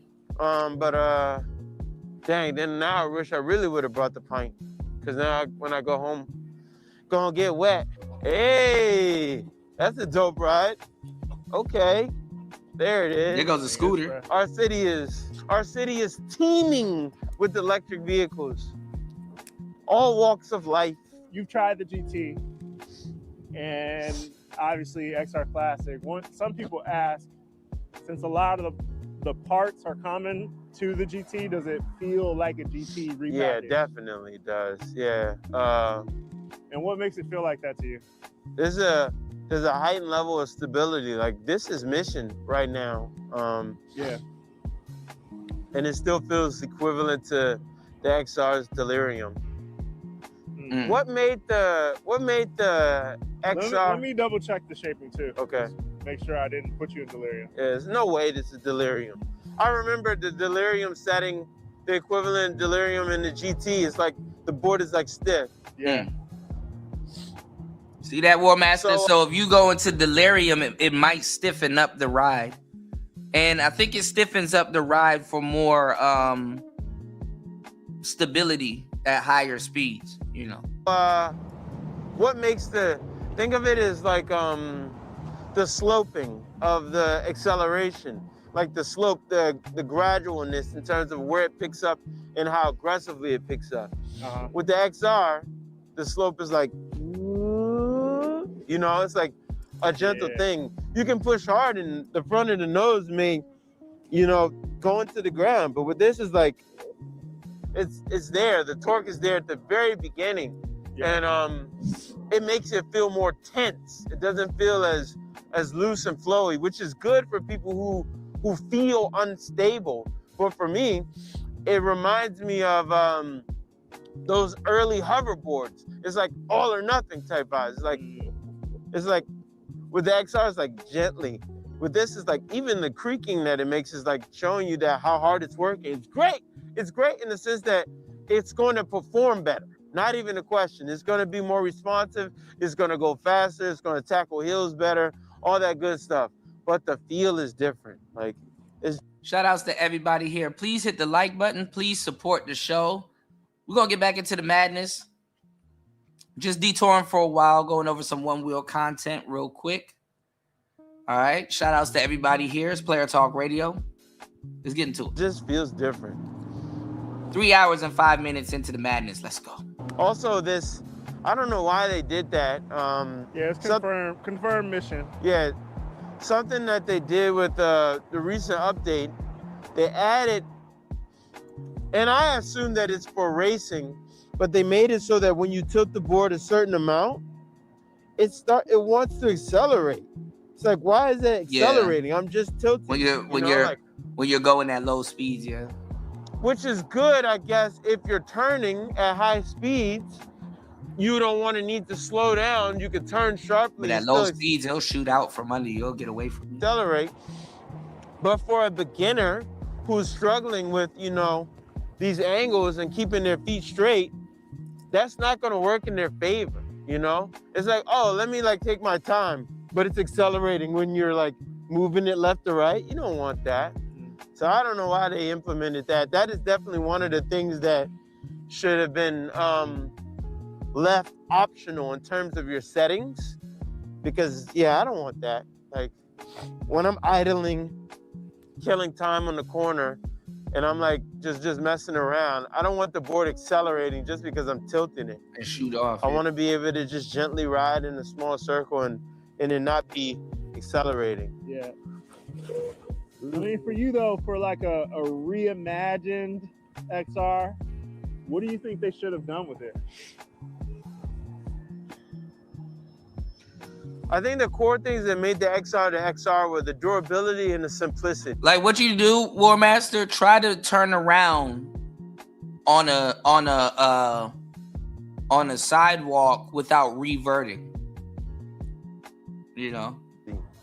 And I don't think anyone. Cool thing is that if you want to go the opposite way instead of turning around on a sidewalk, you can just brake and go the opposite way if you ride switch. So. Will be after the Pine X had that level of durability. Like, there's just been the Pine X is like the sweet spot. So many situations with the GT and the GTS turning off, not working, etc. And that's part of technology. Like, you know, it's just how it is. It's gonna be that way.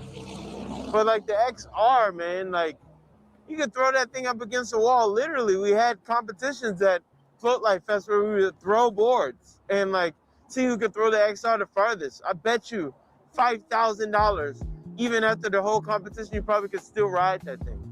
And I have my GT. That's why I don't know if I'd just throw my board. Yeah, of course not. But the idea is like with what I did to my board riding 30,000 miles, crashing, going 27 miles an hour, what's happening to the board?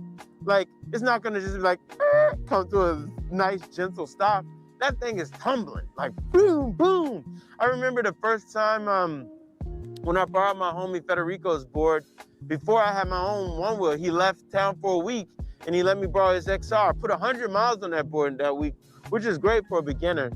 And I crashed because he told me about pushback, but he didn't really, maybe he did iterate it, but I don't remember him really like driving home the importance of respecting pushback. Yeah. And so I'm going down U Street, which is like a very popular street in DC. Man. It's a super busy street in the middle of the day, and there's a bus. And I'm like, I'll just go around it. Circulator. So you sped up to go Very around bad idea. Yeah, I noticed that going top speed, like literally. And I ran it out. I ran this out. Like, bro, like I sent him a screenshot of the top speed. He's like, damn, you hit top speed. That's crazy. He's like, wait, did you crash? And I'm like, yeah, I did, but I ran it out. I crashed at 19 miles per hour. I crashed at 19 miles per hour, y'all, at top speed. Like, bro, man, my tendons, my heels were hurting so bad for days. Yeah. Like, boom. This guy was like, right when it crashed, I'm running it out because we had fangs on that board. So back in the day, people thought that fangs were like your like your insurance, your safety net, your parachute. Yeah. And in a sense, they are because I don't know. Hold on. I'm not even pointing the camera at you at this point. They kept the board from just coming to an immediate stop, which gave me the space to like step off. Yeah, fangs are definitely not an insurance policy, y'all. Trust me, I got some fangs and they're not an insurance policy. You know? They call it running with the devil. It's like rolling instead of it being like, and then throwing me. It's like, I guess. I don't know. That's my logic behind it. Yeah. I can't really verify running out 25 mile per hour nosedive, but it happened and I did it. And yeah, but the board, literally, I watched that thing roll like a bowling ball. Boom, boom, yeah.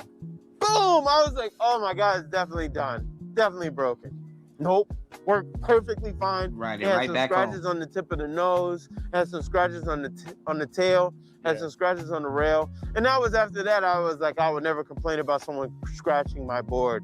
But anyways, it worked fine. Yeah. Like, it worked some fine. things with the XT60 clips that they didn't do on the GT. And I don't know. But anyways, you know, my XR has been through a lot. I had to solder pieces and I've done a whole bunch of stuff with that board and it's just reliable, you know?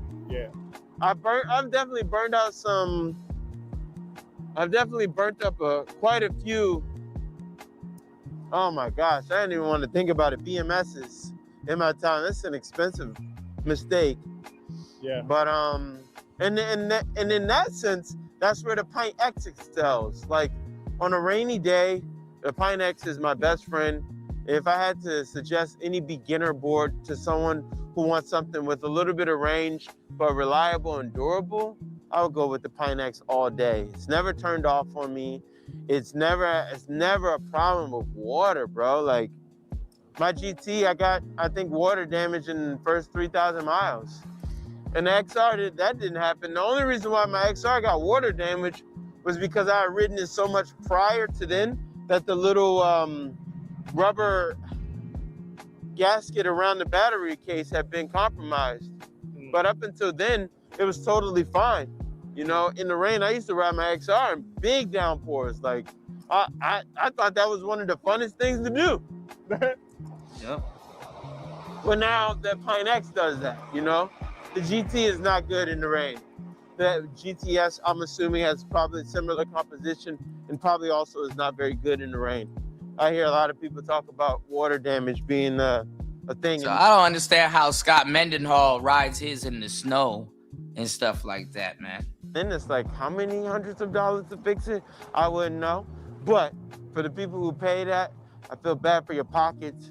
It's an amazing product, you know. There's gonna be a margin for perfecting the technology, of course. But I just never experienced that with the XR. And that's why I think people love the XR and they swear by the XR.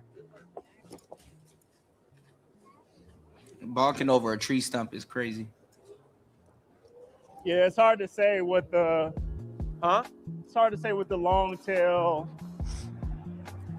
maintenance. So I saw something too, man. They got a extender for the pint.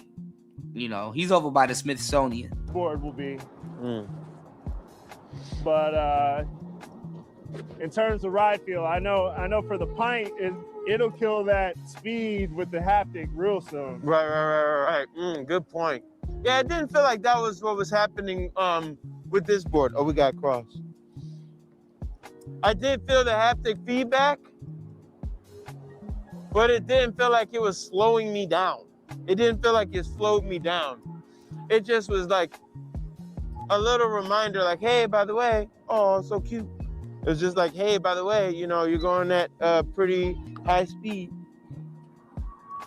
And that was what I hated so much about the original pint. I'm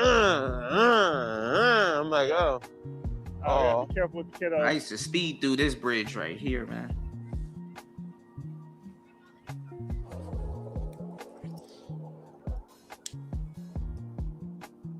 I miss DC. It's crazy to see how DC looks. One time. I want to be gentle on it, though. It's not my board. You want to take the street? Yeah, let's do that. But you see how that dust on your machine 56? Huh? You wanted to kick all that dust on? Oh no, I did. You're right. Good idea. I totally forget I'm wearing high fashion. It's so comfortable. I'm like, yo, I'm about to do this. Thanks for the reminder. Little baby bunk off the sign leg off the curb. It was all clean. Yeah. Some things you just never forget. For me, when I was riding a lot and working on tricks, the key was cleanliness. It's like, you don't want to land shaky. You don't want to land all like off balance. You don't want to scrape the tail. And I got that from skateboarding. It's like, yo, just because you can jump down 10 stairs doesn't mean anything if you land and your hand scrapes or you're like, oh, like, it's cool. You gotta make it look that clean, you pull it though. off. Right. But like when you land is like solid, there's nothing that compares to that. Right. At least in terms of how we celebrate it, you know? So when we're riding, you want to land clean and stable and solid. Like, yeah, man. I'm scared to do that. Make it look good. It's what makes people be like, dang, I want that. Even though they may never learn how to do that. They may never learn how to climb a curb and make it look good. We make them aspire to it, though. Yeah. You want to make them be like, I want to do that one day. That's some real shit. So right now I need to replace the motor. Like you'll see people do a trick on a one wheel, and whether you have one or not, it looks cool. You probably will never do it, but it looks cool. Gotta hit my bro Bob up. If y'all not familiar with Bob Stokes Shop, he was one of my first sponsors right after Armadillos. Cool. That man made my career possible. Like, I'll be jumping off a curve straight. I don't jump off it diagonal the way he does, but I know exactly how he did it. I'm gonna try it on my next float. You know, maybe tonight I'll probably film it. You know, if I go out a little bit later to go get some water or something. You said I jumped off a curve by accident. Yeah, as long as you de-weight, keep your feet on the pads and you're good. But just like you got to go fast enough so that the tail clears the curve, because that back part on the tail, that's where your battery's at, you know, and you know, do be hitting the back of the curve. If y'all know Bob, show him love. He deserves it. He's a great human. If you don't know Bob, shout outs to LT man. LT man said you not feeling shit.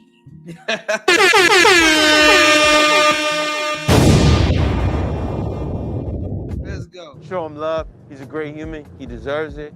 That man sent me thousands and thousands of dollars worth of stuff to keep me riding when I was at the pinnacle of my one-wheel career. Shout outs to LT man in the building. Now I've evolved beyond just one wheel. Yeah. I used to go on cigar runs, man, you know. To electric vehicles, and I'm excited. It's cool. There's just so much out there, you know? And working with different companies has shown me that Go get me a Maduro. Everyone moves different, and companies like Machine 56 will send me $1,000 worth of stuff. No sweat, you know? And I didn't use their product more than anyone else in the world.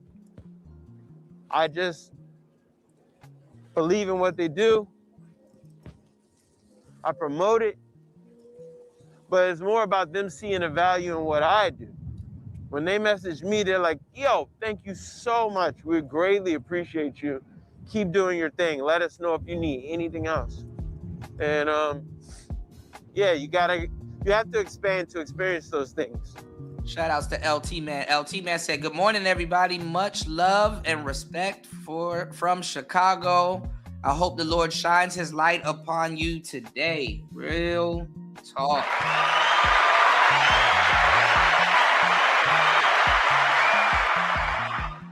Yes, sir. Definitely raindrop.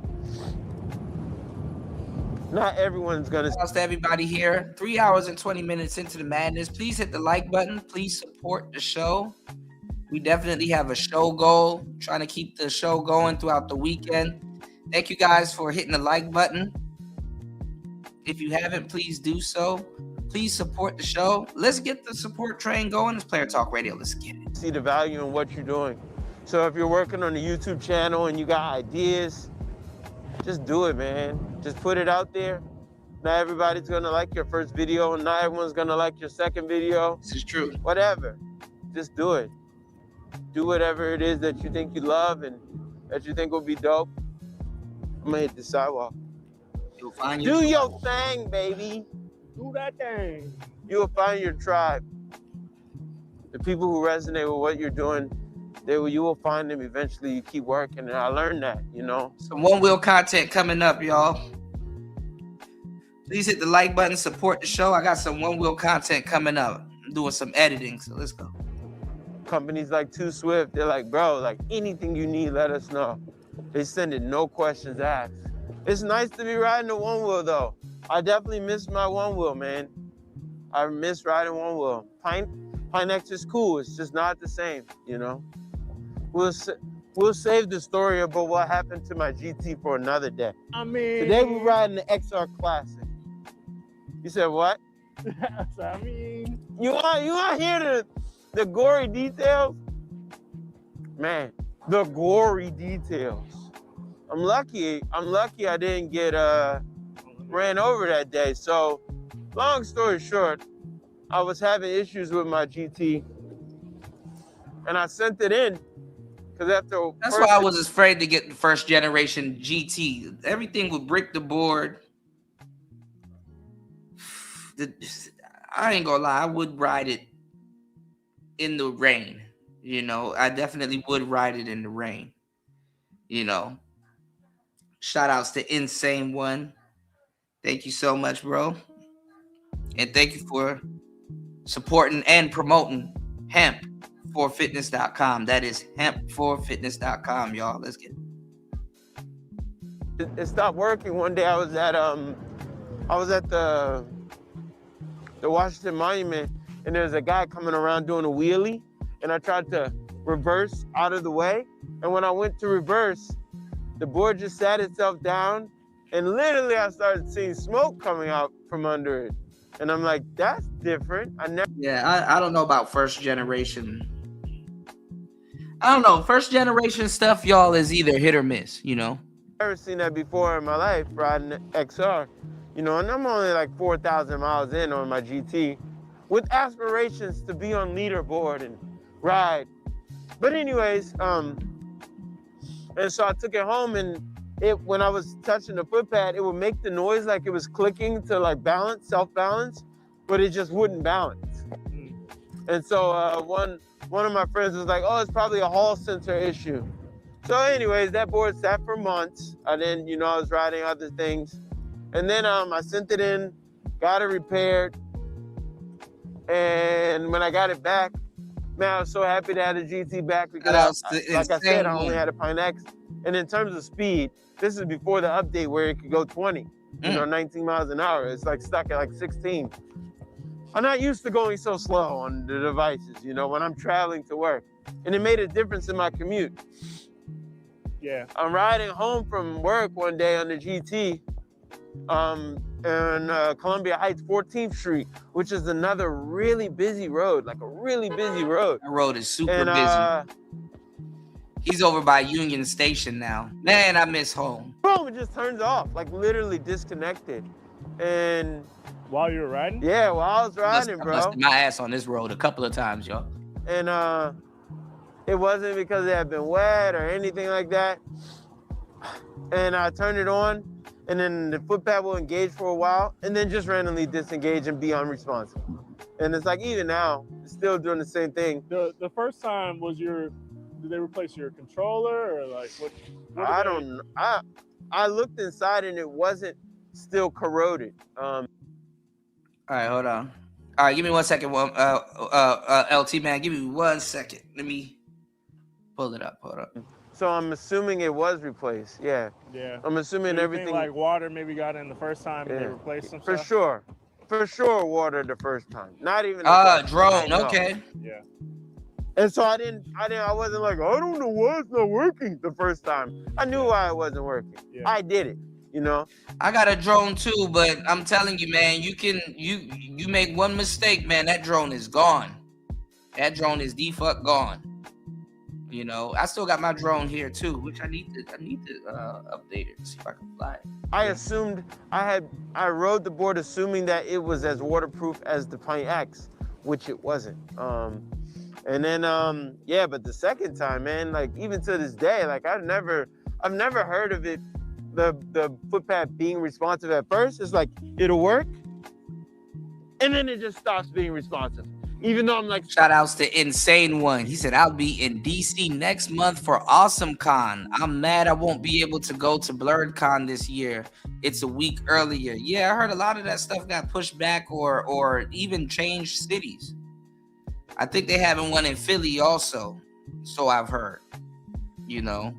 Are you gonna cosplay as anybody? Let me know. Still on it. So it's like you can ride it for like 5 seconds. And then it just turns off on you. It's weird, man. It's really weird, and it's scary, honestly. It's scary. Yeah. All those nosedives on the one-wheel XR, it never made me scared to ride my board. Yeah. I'm afraid to touch the GT, to be honest. So I got mixed feelings about the XR Classic, but I have faith. I have faith that the team is committed to excellence and always working to make things better and better. And I know my board might be a one-off situation, It could be just like a rarity and anomaly, whatever. But for me, I would need something to restore the faith in that, for sure. Yeah. I rode my Two Swift, I rode my Jackrabbit, I rode my Land Moto. Them things never just dumped me. And even when they did, if anything went wrong, like some things have gone. He said, no, I just wear fly anime gamer stuff. I do have 2 ideas to cosplay though. I already have a Trunks jacket and I have a Fire Force coat too. Yeah, you would need to get like some gray. You could probably get away with like some some gun gray sweats for the pants. You would have to get a belt and you would have to get like a sword. Like a sword holster. What you call it, LT man? I forgot what LT man called it when War Master called the Bad Bunny a sword swallower. Yeah, you gotta get one of those. Nothing wrong with the Land Moto because I push everything to the extreme. Yeah. And they fix it. They've replaced the pieces that break and scabbard. Yeah, scabbard. A scabbard. I think it's called SCABBARD. Still have the Pine X, Pantera's down, the GT's down. Yeah, I still got a Pine X. I got another. Yeah, blurred was a crazy word at first, you know. One wheel I got 2 other broken one wheels. I got a regular pint that's broken. And then I have another XR that was the second XR I got that was supposed to be like replacing the first XR, but I ended up just using parts from it. And yeah, my homie said I got a one wheel graveyard. Yeah, pretty much. Hey, crazy. You gonna be on YouTube with some of the new stuff or what? That's the plan. So I'm trying to create a formula for how I want to piece things together. Definitely want to get back into making one wheel content. Definitely want to get back into making tutorials, because there's still lots of people who have, you know, questions about things like carving, you know, and everyone explains everything differently. I guess this guy's trying to get by. Tell me about the new brand. It's not One Wheel Wing anymore, it seems like, right? Not One Wheel Wing. Oh, Takai. Yeah, Takai. So the name itself comes from a move in my favorite anime, One Piece. In One Piece, Takai is a body hardening technique that they use for defense. And so, oh dang, you gotta go that way. For me, Takai is like going hard, taking it to the next level. But at the same time, it's a combination of 2 words. The word tech, like technology, yes, and the word kai, which means ocean in Japanese. And so technology, we're talking one wheels, we're talking Two Swift, we're talking Land Moto, we're talking EUCs. Technology, we're talking tech clothing like Machine 56, etc. Technology, we're talking about Nintendo Switch, we're talking about PlayStation 5, we're talking about streaming, we're talking about Twitch. Technology, we're talking about DJI, we're talking about drones. I ain't gonna lie though, insane one. If you see a woman at that fucking expo dressed up like Fran, where is it gonna be in DC? Is it gonna be in the FedEx? Or is it gonna be downtown at the Verizon Center? I said FedEx. If you see a woman in there dressed up like Fran from Final Fantasy 12, you gotta bag her. Gotta bag her, man.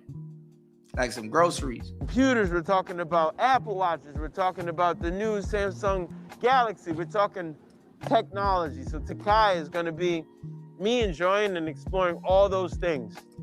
Okay. And I'm trying to figure out the best way to piece it together. Dang, so, DC definitely did get cleaned up, yo.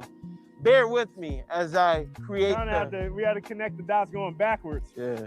Is typically what happens. DC and fall. Right, you know, if you're a savant, then you can plan a perfect plan, but usually you have to connect going backwards.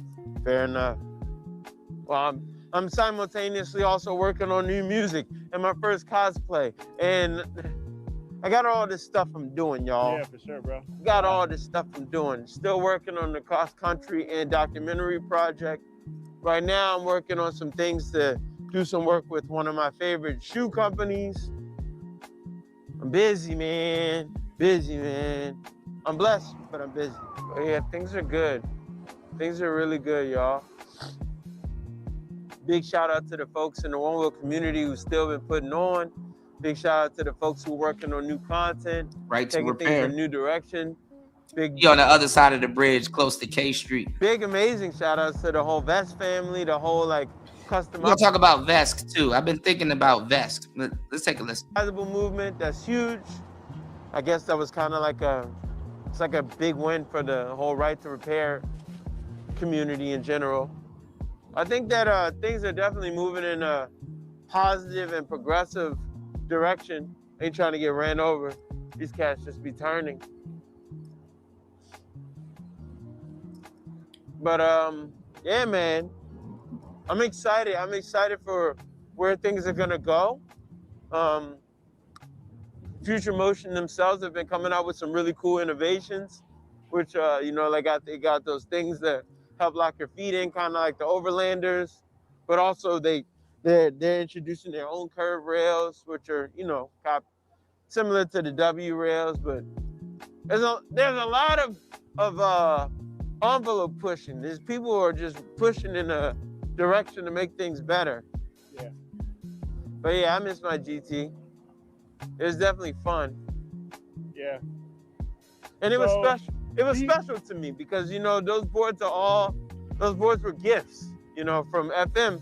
Yeah. And to me, they were like a symbol of their appreciation for what I've done for the brand and the community. So when I can't ride it, it's like part of me is like missing, you know? Yeah. But anyways, what were you saying? If you had to choose GT or XRC, what do you think? As a commuter, right? Probably I would pick the XR Classic. I like the way it feels already. I definitely want to see what it feels like with the flat rails. There's a little bump here, so. Okay. It's kind of hidden a little. Yeah. Oh, trust me, I've hit it. You said you like the way it feels, what? What are you saying? You're telling me why you like this maybe better than GT. Well, just when we did the RPM test, you know, I personally don't. Oh shit, this is Arlington. Just me personally, I personally don't seek to have a one wheel that goes 40 miles an hour. Right. I think based on the setup, meaning it being one wheel and that it being based around something that is electric, running on What's electric going on, battery, Gail? Good to see you. Shout outs to Gail in the building.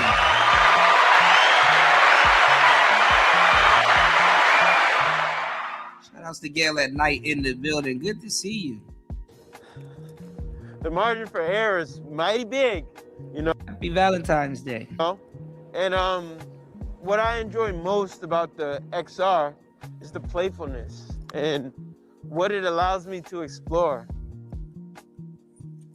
I think that between he definitely gonna have fun. Definitely out there in Arlington. The people who don't like to take responsibility for I got no respect for this dweeb. Man, check out some of these one wheel falls, man. Their bad decisions, and especially in the cold. It's cold as shit out there. The people who are going to try to penalize a company for not doing everything perfect.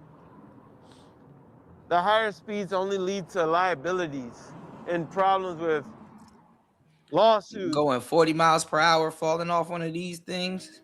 He over by Gallaudet. Uh-oh, that's where the death baddies at, dog. And people Gallaudet over where the death baddies at. Yo. Complaining. It's like, yo, I like that. The street is crazy. The XR Classic does not go as fast as the GT or the GTS. I mean, he's not going 45, but the board that he's on can easily get up to 21, 22. Comparable to the GT. I feel like it's comparable to the GT. Yeah. But when we did the RPM test, it was definitely. But he's wearing the clothes that he's wearing is from his sponsors. Not the fastest one. So he's sponsored. So it was the slower of the three, which is fine to me. Yeah. I don't think that, because we have to remember that like people who have never ridden one wheel are being introduced through these devices. And it's not even that. It's not even the board and stuff like that. You know, when you on a board like that, you can get hit by a car. Other vehicles, you can run into fire hydrants, things that ain't moving and stuff. Definitely got to have all motorcycle gear. Yeah. You know, you don't need someone who's never ridden. That's your body going splat into a wall, you know? A one wheel to be getting on something that's going to accidentally let them go 27 miles an hour. Because that's how most people eat it. Yeah. And then they hate it, you know? Yeah. And so one of the big focuses for me when I introduce people to one wheel is showing them that it's not about speed, and that if you learn how to maximize and make riding at this speed fun, weaving in between things, jumping off, whatever, I make every ride fun. If you learn how to make those aspects of riding one wheel fun, you're less likely to find yourself in a situation where you're like, yeah, man, I don't know what happened. I was just going top speed and I broke my collarbone. You know what I mean? It's like, there's far too many of those stories. But you said based off of feel, like ride feel, you prefer this ride feel over the GT? Yeah, it's lower to the ground. It's more familiar. It feels more familiar in that sense. Okay, so the XR is lower to the ground. GT does look like it sits up. Yeah. I mean, but then again, like I said, this is only my first day riding it. Yeah. I also am riding curved rails, so I do feel the locked inness that is created by the Vex shape, but also there's the extra tension there. It's cool. It's cool. Another point of I like the fact that it's newer technology, so I'm thinking that it's gonna be safer because it's newer technology, something that's a little more refined than the GT. Yeah. That's neither here nor there though, but that's just my thoughts. But I like it. But also I just like I like simplicity, you know, like I like the blue rail, I like it's thin, I like it clean. I don't know. I like the XR, baby. I'm an XR guy, you know. They never sent me a GTS to really get acclimated with it enough to really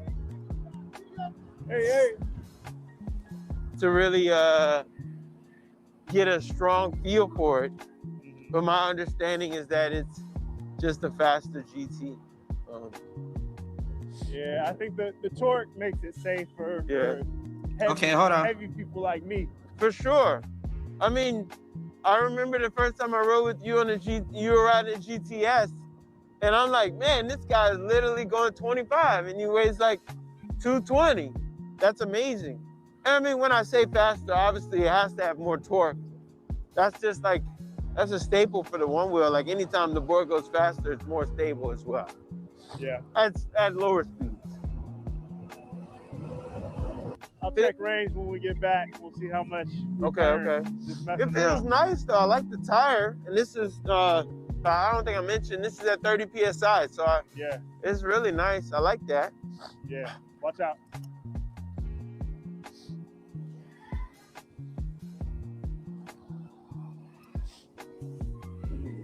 Oh, too far away. Sure. It's cool that they're moving in the direction of performance. Oh, that's it. I said it's cool that they're moving in the direction of performance. You know, like the boards come with rounder tires. Remember the Vega was so square, you know? Oh, the Vega tire was horrible. There's like generations of riders who will never know about the squareness of the Vega. Right? You had to turn with your full body. Right? Yep. You were like, you gotta commit to it. Like, turn. Bro, that's so funny. It's like, that's so funny, yo. Watch out. Sorry about that. Do like the additional stopping power. There you go. That's cool. That's an advertisement right there. It's like, yo, I'm not biased, you know. I'm gonna be honest. Like, it's a great. I think. I got it. Hold on. This one's almost done. I saw that guy coming long before I already knew that I probably wouldn't have enough time to come to a full stop, but I had more stopping power than I would have on the regular XR. Yeah. And probably actually maybe even the GT, you know? It's cool. Yeah. I've enjoyed riding it. The lower center of gravity is nice. Yes.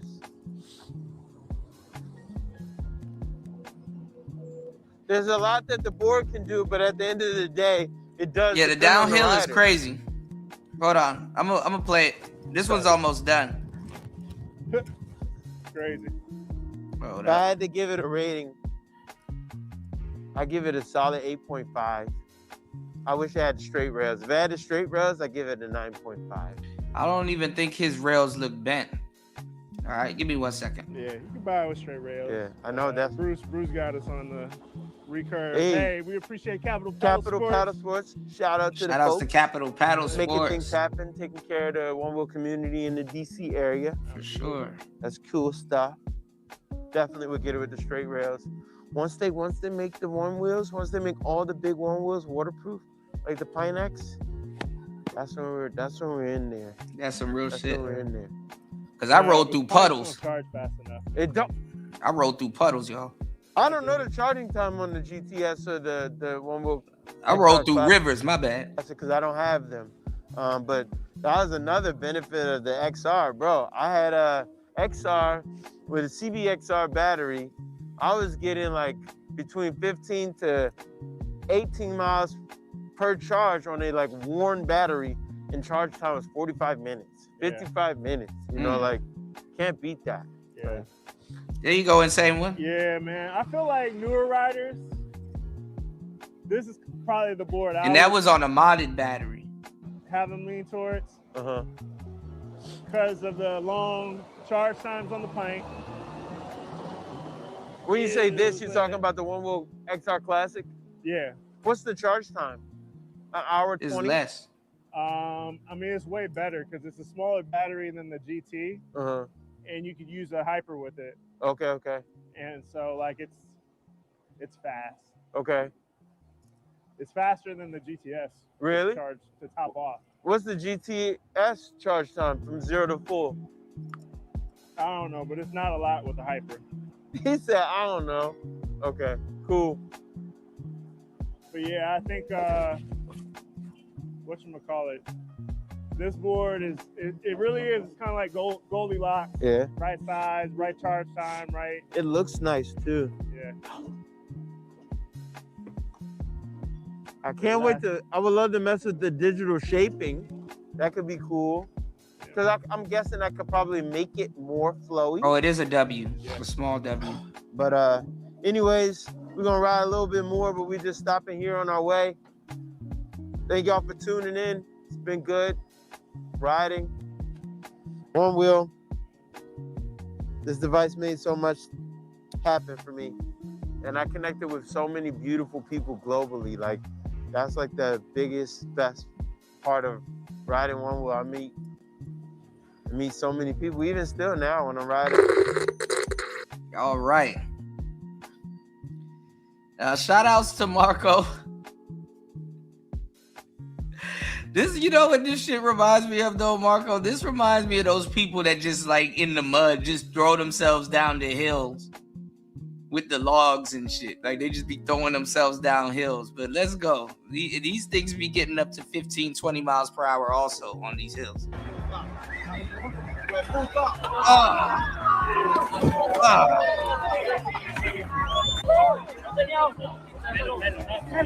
One Wheel goes through.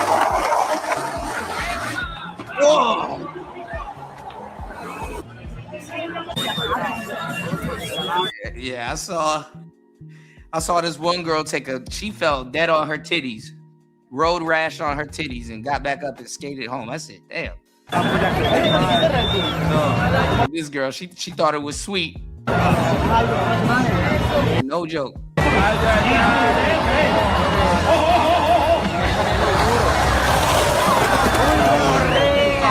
gotta get the 40, the 40. It's the boards that are 40s. Yeah, and they're crashing with no gear. Yeah, you gotta get the 40s, the boards that feel like Cadillacs. Them the boards you gotta get to do this.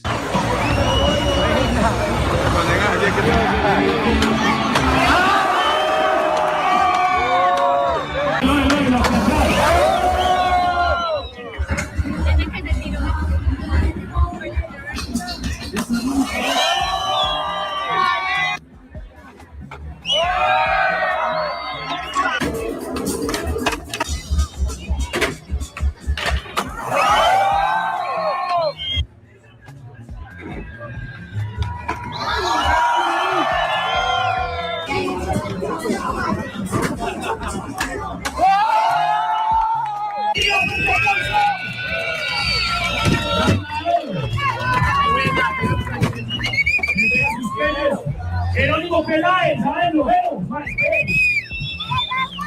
le entrega a su familia y niño. ¡Una bulla para Jero!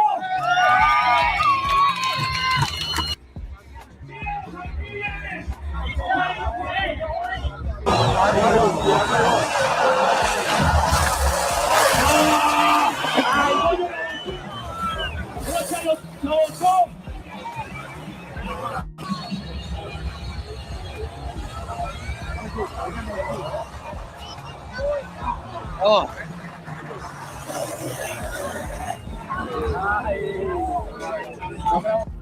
Right in the kisser.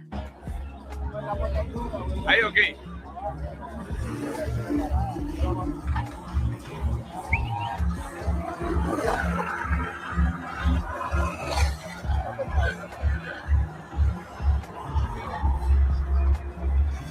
Is that speed bump? I be braking though. Why don't they foot brake a little bit?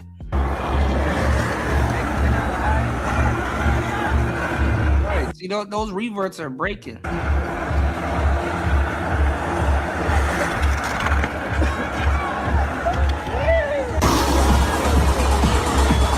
I'll go down this shit on the one wheel. Easy.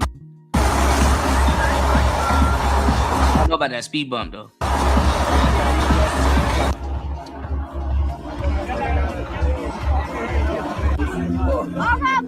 You gotta lift your nose before you go over that speed bump.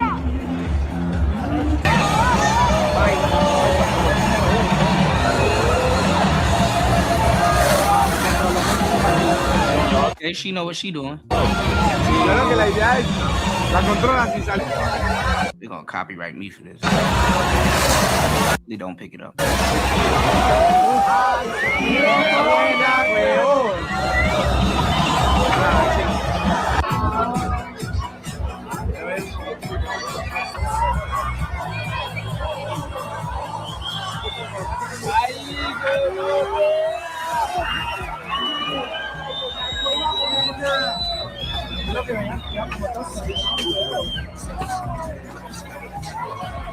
Yeah, these are crazy.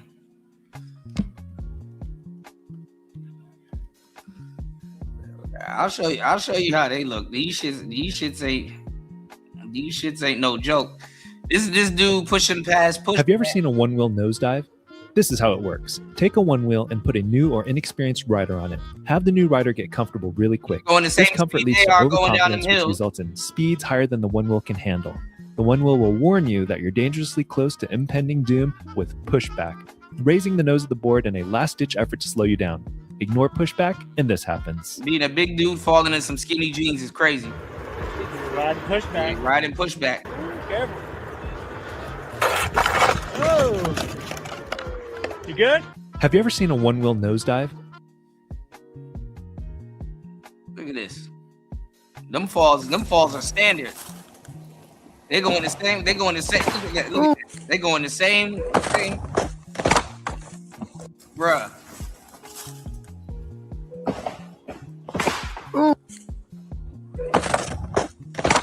Oof. Oof.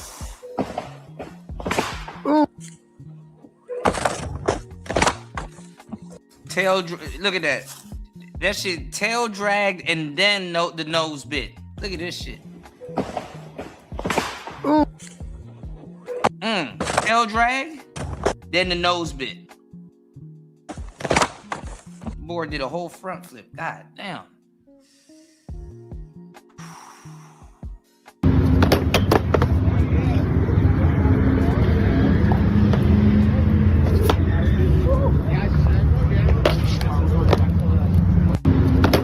Yeah, that shit crazy. Hold on. Let's see what else we got. The thumbnail. Hey, yo.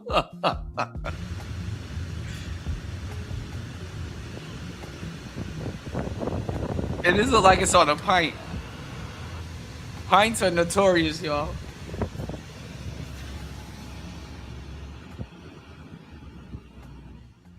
Bruh, look forward. What are you doing?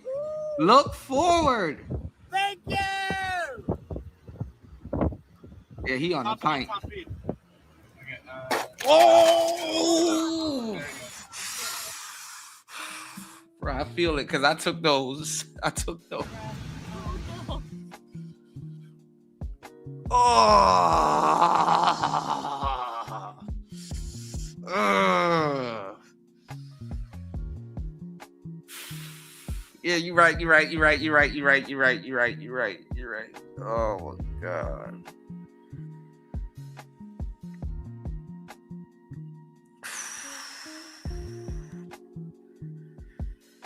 Stop foot fatigue and wobbling with this trick. Hold on, y'all. Let me tell you something. Day 10 was truly a breakthrough. You're an expert. No more wobbles. And I'll tell you how I was able to overcome my leg wobbles and foot fatigue. Before I get into that, I'll tell you that this day started off as a disappointment. I tried to go to that definitely would do it. which is one of my favorite parks to bike and to go for a walk. And you can watch in my previous video why I was denied access with my one wheel. I'll put a link down below. Fortunately, I found an awesome place for beginners to ride in Chatsfield State Park, which is really close.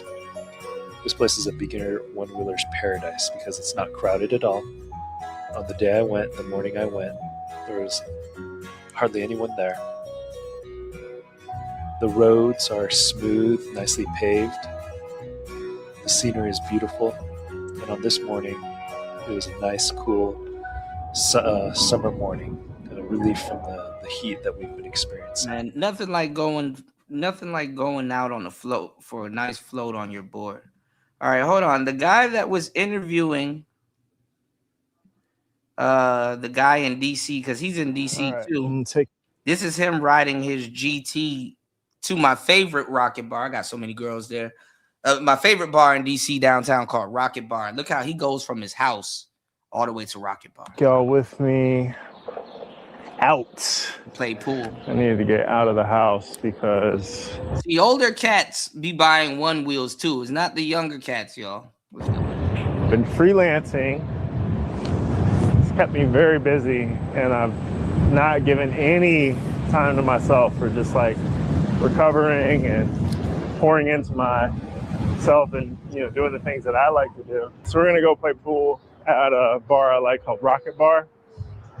It's one of my other passions outside of wheeling and outside of photography and videography. Excited to share that with y'all. I'm sure they'll be playing loud copywritten music, so I doubt that I'll be able to. Yeah, he is flying. Really let you all see me play pool in depth, but maybe I'll put a voiceover on top and we can rock it. Man, there's so much I could share with you all. I wonder what Home Depot. Just to catch you up, I recently, this car wants to run me over. But see, he got his GT fixed so many times. Look, he about to talk about I recently had to send my GTS in for repair. This is the second time. It's the GTS. Going out for repair. And this time, I think this is when it was new. They told me the battery went bad. So at this point, I've replaced the motor, the controller, and the battery. And I'll tell you, it's expensive. It shows me that there's a gap where, if that's true, Marco. Future Motion creates some sort of warranty program, I can imagine it would be a popular thing, especially for these really high-priced boards. Because for the personal electric vehicle space, it doesn't seem like many people are offering insurance on them. And considering they don't necessarily stand up well to moisture, rain, whatever, I can imagine it'd be hard to insure profitably. It is beautiful out today. Pardon me, y'all, I'm on your left. It is a beautiful day. Warm, little breeze, not overly humid. Now, these comfortably cruise at like 22, 23, 24, 25, 21. That's very fucking fast on a fucking sidewalk, yo. Summertime, indeed. People are starting to get outside. And Independence Day is tomorrow, so many people are taking the day. I missed the DMV area, though. Off. Maybe Monday off for a super long weekend. I ain't do any of that. I should have taken some extra time off. So good.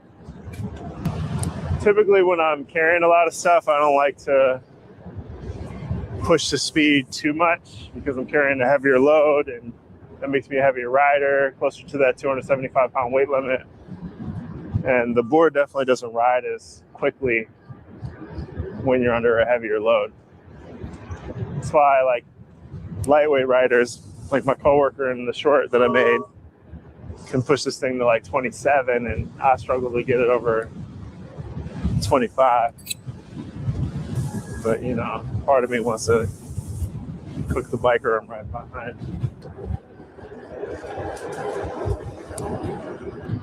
I might do it coming up here. I'm on your left now. It doesn't really get old cooking bikers. All right, what we got? I'm on your left. I'm on your left.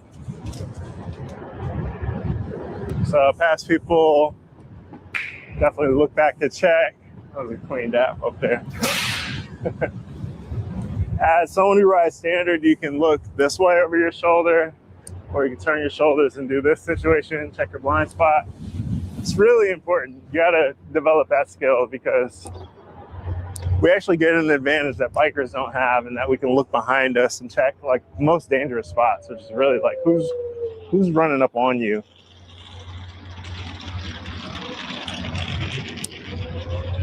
And who's in your blind spot. I remember this bridge. I feel like it's much easier to do on a one wheel. All kinds of PEVs out here in DC. It's expensive to have a car, and parking is rough. You know, kind of makes sense.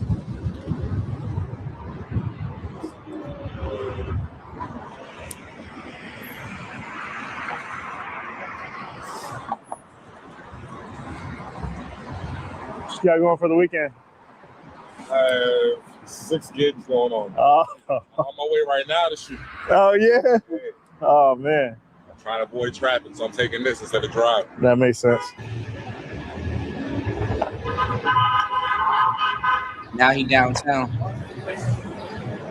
We go Rocket Bar right It's here. funny how people walking in a straight line still don't see you. They don't look up.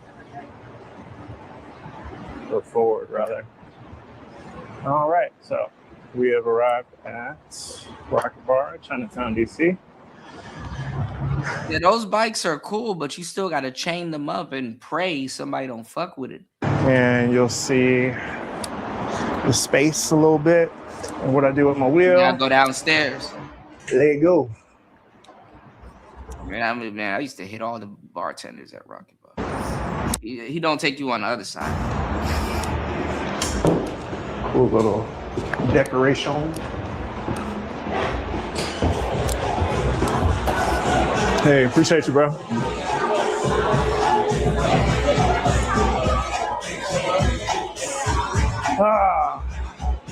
So normally I just put my wheel in this dark corner over here. Used to be a table over there, and then up there to the left is like it's a couple of bartenders up there. Yeah, has an air tag on it. And most spot, little DJ spot. People don't bother. I mean, in general, people don't know what a one wheel is or how. Definitely. You get a one wheel, you can go past 20 miles, man. Easy. What you call it, like a Pint X or a GT for sure. You know, to ride it, so they don't even. Or modded XR. Don't even fuss about it. It just like sits right here. I hang up my helmet, and that's it.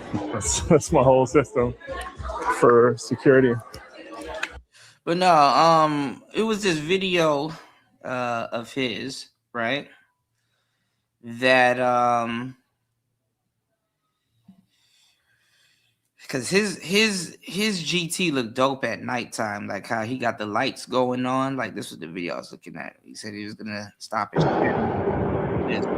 It is late, and I am commuting home late from work, so you're getting a late night commute from me on my Insta360 X4. And y'all, it's been a long time. I haven't posted a video here. I used to do videos. I used to do videos like this where I'm skating and talking. They weren't really appreciated, but think about y'all. They're on this channel. And I think about this channel and the future of it. And I've said this many times before, but I'm serious about it in 2025. I don't want this to only be a one-wheel YouTube channel. Though I still love my one wheel. I love my GTS. It is my favorite board out of all the Future Motion boards. I've tried Vesk also. He is fucking flying. And I still feel like Future Motion was the right choice for me. It's the right type of board. It's not even the fisheye lens that these cars look like they're just, you know, he is actually flying. For me. It's cool. He got a turning signal on his GT. But again, when I think about niching down, you said in the process of starting a bike and a car club, can't wait to get out there, man. Go ahead and do it because, you know, nowadays, man. When I think about this channel, there's not a huge upside to having a channel focus on one wheel. Yeah, it sucks. The content ain't appreciated. I think about the incentives for creators to create. One, there's not a lot of viewership to where AdSense is going to make me rich or, you know, compensate me for all the time it takes to make a video. So, you know, let's get the selfish stuff out of the way. When we talk about sponsors, there's not many people in the one wheel space that can offer me something that I'm not willing to come out of my own pocket and pay for if I have an interest in it. And for the one wheel, I'm very Spartan. I like a very simple, almost stock board. And as I think about that, even as Future Motion rolled out the new glided over that speed bump firmware for the GTS, I haven't installed that because I like the way my board rides now. And if a change in firmware changes my ride experience, I'm actually a little concerned about that. The features that they talked about, adjusting pushback and roll and having uphill and downhill gradient tracking, that sounds cool, but in my riding scenarios, they're not things that I would use a lot. Like if I look at my ride stats, and you could do this for you and your board as well. Max speed was 24.4 miles per hour. It's rare that I'm at the pushback limit. It's rare that I'm feeling the board telling me I need to slow down because I'm going 25 or whatever it is. So even if I could soften the pushback response, it's not something that would affect my day-to-day rides so much. So like even if I get a GT right now, I will still ride in like it's beginner, you know, it's beginner. I mean, even though I'm seasoned, I would still ride in its beginner settings just to get a feel for the board, you know what the hell the board's gonna do versus what the hell I'm gonna do. With all that said, you know, it just doesn't make sense for me to continue posting a lot of videos on this topic on this channel. Someone commented the other day and asked if I was gonna drop the Vesk video that I told y'all I would drop, and that I will finish. I will commit to finishing that video and getting that out. Kind of want to take this detour. Let's do it. But outside of that Vesk video and this one where I'm updating you all, I don't know how much else I have for you on the topic of one wheel. I do, however, use cameras a lot. So, you know, I'm filming this on the Insta360X4, and part of the reason I'm even interested to do this and have the conversation is, one, to update you all, but two, to see how this thing really performs in low light. And I'm not running it at the full 8K. They actually recommend that if you're in a low light scenario, you use the 5.7K, which I'm doing now. And hopefully so, fasting.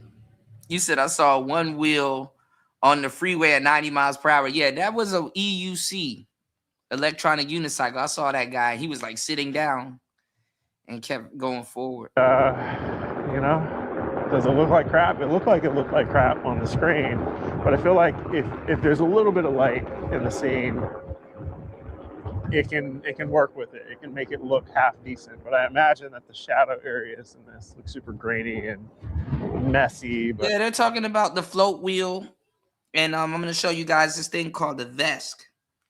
Now, I didn't know and maybe it came out years ago, but they have the WTFs for a pint. But look at this. And this guy's doing like all kinds of tricks.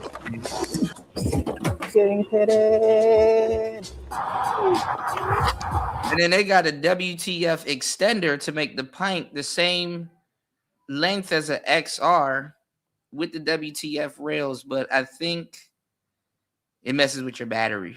So yeah. Surprisingly delicious. Prepared to like doom bap bap bap boom bap. Happy Monday, everybody. It's Friday, and we're gonna have a great day. You know why we're gonna have a great day? Because we have a fun video planned. I'm super excited because we have a pint. A pint, you might say. And it's a regular pint. We never ride pints. Maybe because it's just not our board of choice. But this pint, I'm excited to ride because and it's a W. That shit looks fucking awesome. Because it's got a Vesk in it. It's a Vesk pint. I've been riding Vesk. I've been enjoying it, and I'm pretty pumped. 1, because it's a WTF. 2, we got bangs on them now, baby. We haven't had bangs on these forever. You guys have been asking. Finally, we made them, and haven't ridden them once. So we're gonna rip. We got the pint with the bangs, with the Vesk, with the WTFs, and bow. It's modded. Wow, ciao, ka-chow. See that thing? What is that thing? That's what that thing is. Drop top vendor, hello? It's you? Finally. Damn. You on the way? These are on the way. If they're not out yet, then just know that they're on the way. And yeah, this fender's awesome. I don't know if you've seen them. We've had them for XRs, GTs. They also fit on the XRC, but now finally we got them on the pint, and bow. Just like that, rain or shine, throw that fender on, take that fender off, however you please. But enough of me talking. Let's go ride, have some fun, hit some stuff, and enjoy this beautiful Friday. So I'm gonna hit this because we're here. We woke up this morning and this is where we were. Enough said.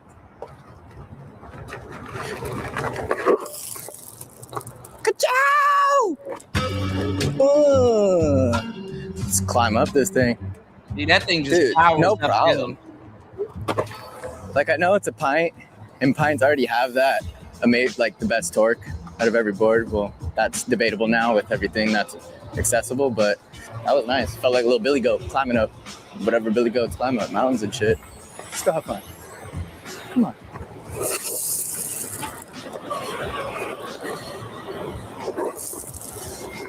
Dude, this thing feels sick. I know Jeff was saying, who's gonna ride that thing? I'm gonna ride that thing. I started on the pint. It was my favorite board until I just needed something that could provide or, you know, give me a little bit more. We've got a little bonk coming up.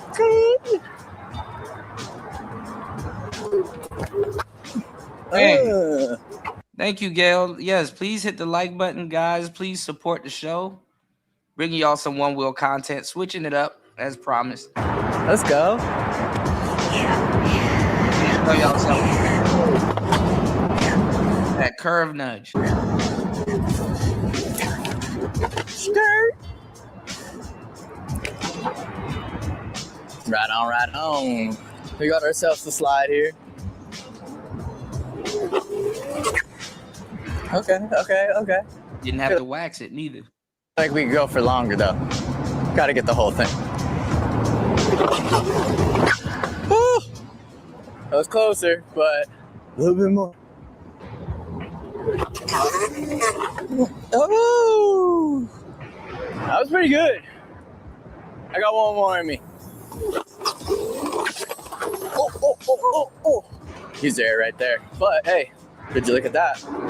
Took a pretty good smack. And it's still on. Proper. And the bangs feel great. No lie. Cause maybe I'm biased. Who knows? You know who knows? That guy. He knows. Oh, shit. Alright, dude. This spot's blown. Let's get out of here.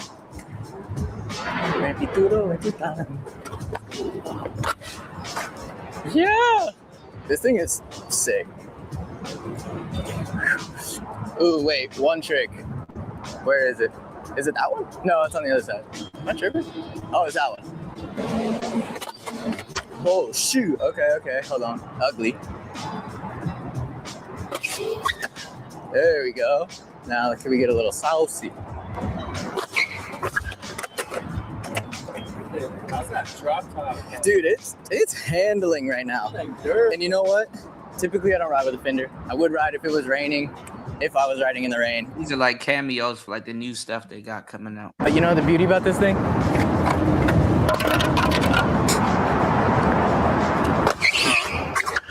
Yeah. Yes, sir. Oh, yeah, that's right. Forgot about my fender. Like that. Next spot. Let's go.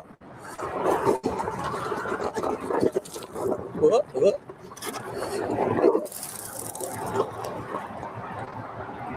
Boinker.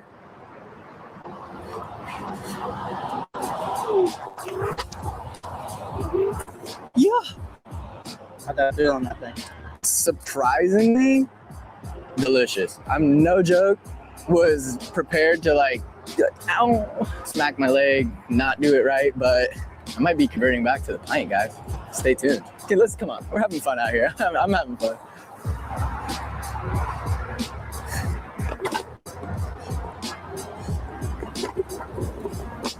Yeah.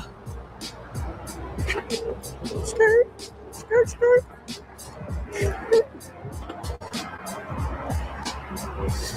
Yeah. Yee. Maybe one of these things.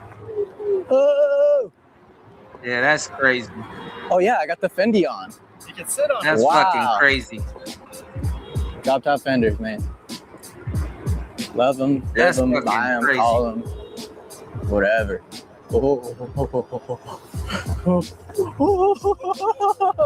Awesome. You got this right. Sky. Yo. Handle.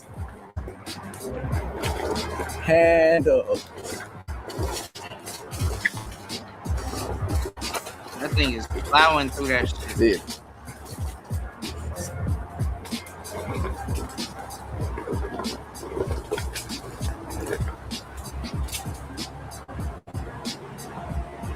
Skirt. One master said he weighs like 15. Sorry. Good call out. Because I did not see her. Oh, nice. Look at the way the sun hits that thing.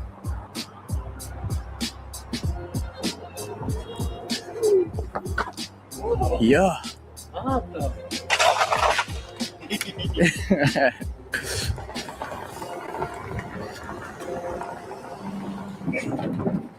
I like Follow Dawn, man. Sorry. All right, I gotta show you guys. Let me see if it's gonna let me go. Fuck. I gotta show you guys this build.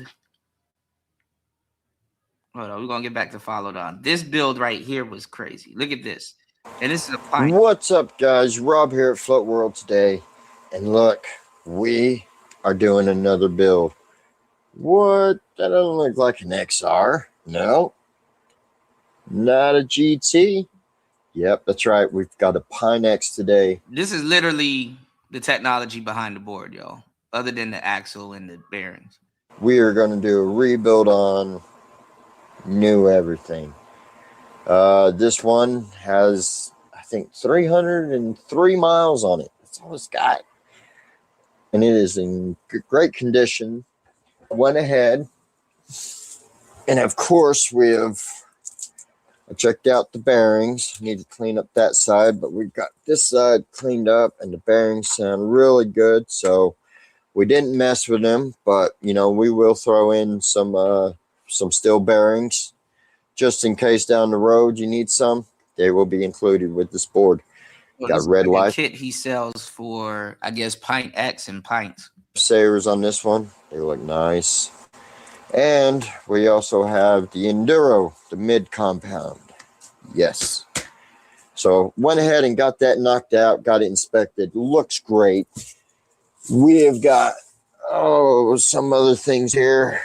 We got some rails, WTFs, got some bumper kits. I'm not going to show you when it's done, though. Hold on. We're going to line those up. Another 2. This is what you got to watch for, Master. When you changing your, when you doing your this tutorial, when you're doing your board. And then bring it. Let me know when you're gonna do it. Yeah. Now I would put the fender plate on it because it just looks bare, but it does look like an XR, sort of a mini one. Top on up. Ooh. And it'll work. Yeah. He's goofy. Oh, what? Hear those bearings? Sounds good. Let's take it for a little ride outside.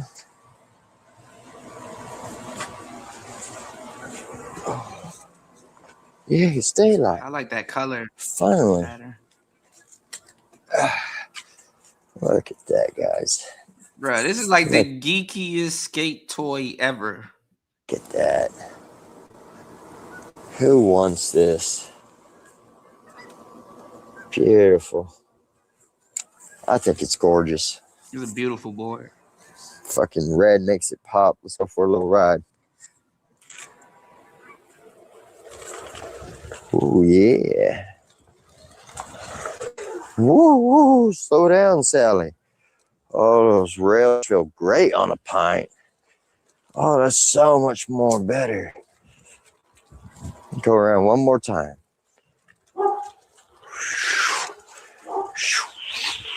Whoop. Oh, yeah. That's actually quite nice. I wouldn't mind one of these.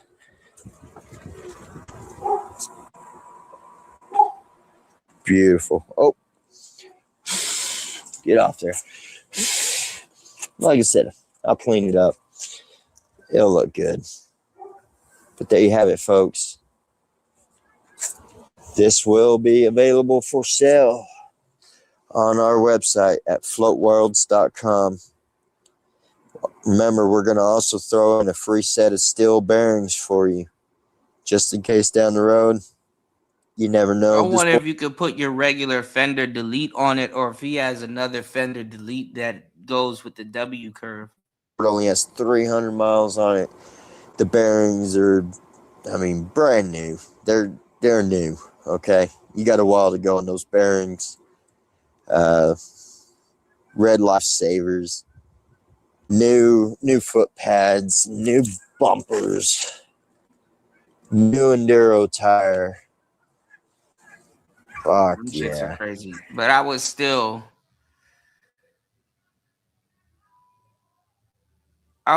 get a damn I would still get snake bites. You know. But hold on, what was I gonna show you guys? Oh, that's what I was gonna show you guys, the Vesk. So they have another conversion called the Vesk. But this is Scott Massacre from Float Life. And this is a longer pint. It doesn't look that much longer, but it's an extender. Even that pint that he had was somewhat extended. But I think it messes with battery life. Bigger tire, extended. Let me see.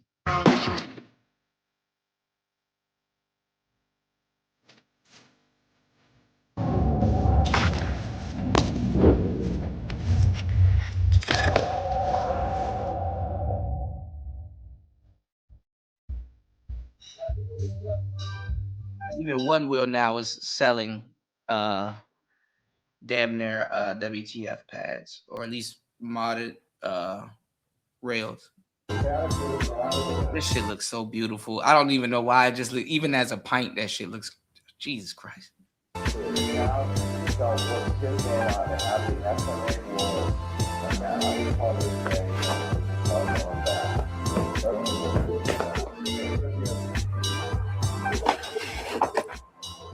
So we got pint schlong out, gonna take it for a little ripper dipper right now.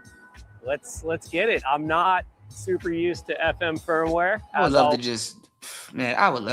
just ride one with the rest of my days. So you might see a couple tail drags and a couple of frustrating moments, but should be a good time. Whew. This is kind of like the sweetest pint ever now, though. It's basically freaking XR size. Thing just rips. It's got a big old Pioneer on it. We got the Pioneer 5-inch MTE, which is sweet. You can also just, rock a 6-inch on it if that's your thing, Not my thing. I'm a 5-inch guy.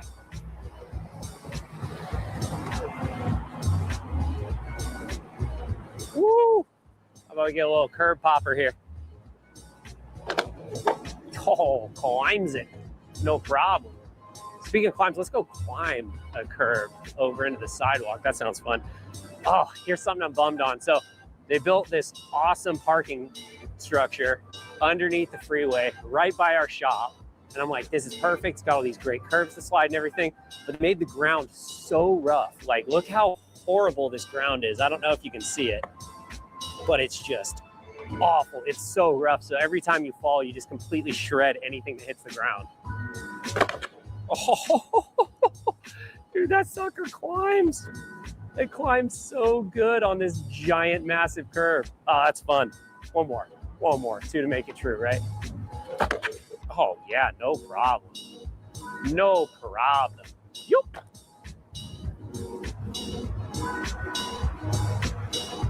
Also, I just realized I totally forgot to grab a helmet. So we are not going to do any crazy high-speed stuff, that's for sure. We're going to keep it nice and mellow on this rip. That's good. He at least advocates for you guys to wear helmets. Throw that in there. Hit a couple skirts. Woo! Woo! A little pop over here. How about one of these guys? Oh! Oh, you know what I haven't done in a while is like one of these guys. Oh, forgot how bad those things drag. Oh, look at that. Got a lot of drag, but that's all good. Oh, here's something I hate. These little things. Does anyone know what these are called? These little spiky ball boys that come off these trees. Horrible. You hit a patch of these, you could lose it. All right, so here we are, Southside Park, across the street from the shop. Nice little park, actually. You got a little kids' playground. You got this nice lake out here you can go fishing in. Got all sorts of ducks and geese out there, which is really cool. But we got some Canada geese. Oh, here we go. We got some Muscovy ducks. Check these guys out. What's up, boys? Crazy. You see so much nature when you're on these boards. It's ridiculous. Crazy looking ducks. All right. You would never do walking. Right, enough bird watching. Let's get back to it. This is also it's Outside Park. All right, y'all, bear with me. I know y'all aren't into this type of content and stuff like that. I tried, y'all. Y'all can't say I didn't try to show one-wheel content. I know y'all don't support her. Y'all ain't into this type of content, but just bear with me. We're gonna get back to Corey Holcomb. I got y'all. All right, let's go. A really cool spot over here on the stage. It's actually it's like a historic skate spot from back in the day. They used to set a picnic table up down these stairs. I know that's what a lot of people were here for. So we've hit it a couple times. Yeah, Sacktown absolutely has a lot of nature. One wheel, and we've got definitely a couple shots over here. There's this nice ledge to slide. You can climb this curb, but they just added something which is pretty crazy.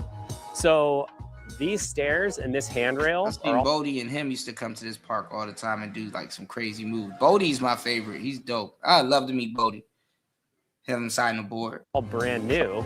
And now there's this spot where you can come in from this way, pop up here, and if you can gun it, you can actually jam off. And he's like the Tony Hawk of one wheels, y'all. Scott Massacre. Slide this rail and pop over, but it's like perfect. Lady right there with her titties out. Size for just if you miss, you nut yourself and die. So not trying that today on the old pint schlong. No thanks. But you can hit a nice little bonk here. Woo! You should try to visit them, War Master. That would be dope. Get them to put the W's on. Oh, the tail drag. The tail drag is always out Tying of the control on inside. those things, but still fun. They bonk real nice. It's just the drag you got to worry about. Let's see if we can climb this monster curve right here. Oh, wow. Well, that's the one that I definitely jam into all the time if I try to ride a pint on it and can never get up it. So I think that's the first time I've ever been able to get up it on a pint, which is sweet. Well, I mean, I don't know. Is this technically still a pint? It's extra long, got the XR tire on it. Yeah, I'm calling it a pint still. Why not? That thing about to strand him.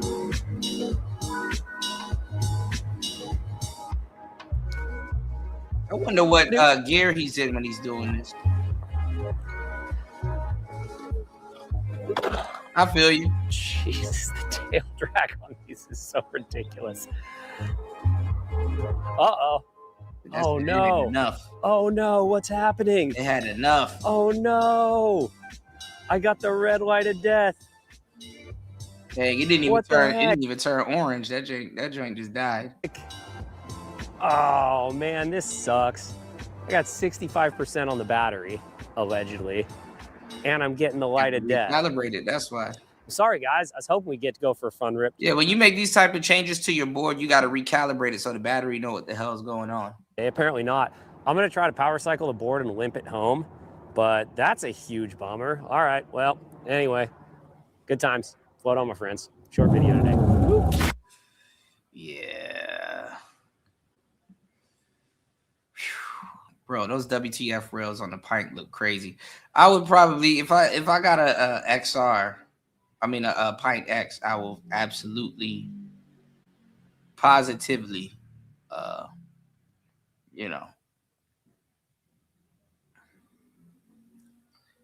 GT or Pint X. This was a crazy video. Told you I was binge watching this stuff last night. But this Vesk, I kind of like the Vesk, but I don't know. Maybe I want to, be able to go on the app and control shit. I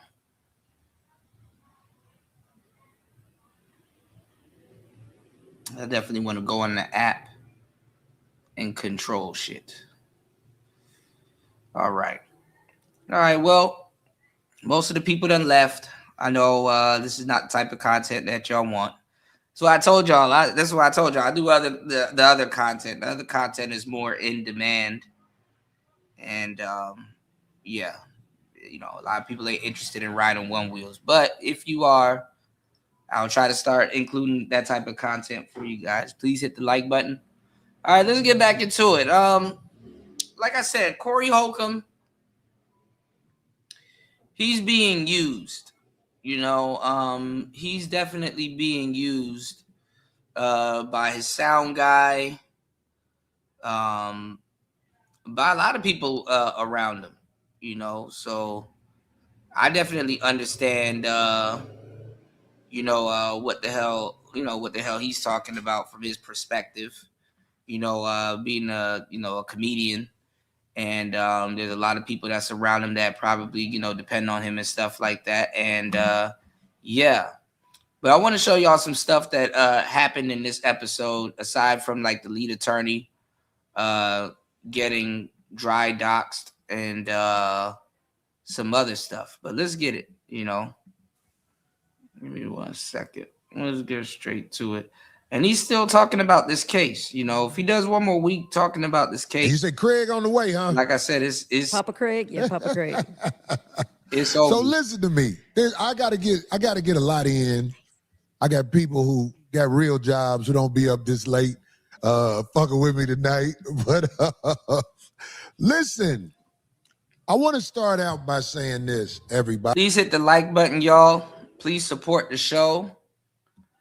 4 hours and 33 minutes into the madness.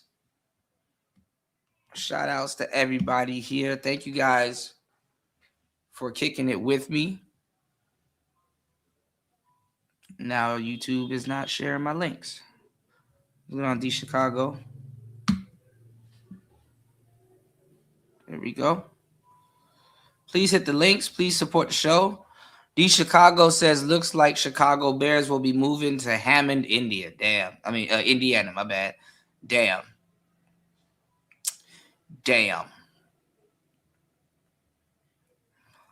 Warmaster says, Kuda, you got to ride the one wheel in a stream and crash a few times just to keep the drama. Yeah. I think that's what I'm gonna absolutely. That's what I'm gonna have to do. I'm gonna have to fall a couple of times, and then everybody will do reaction videos and stuff like that. They like to see pain and stuff. Shit, I'm still recovering from a fall, you know.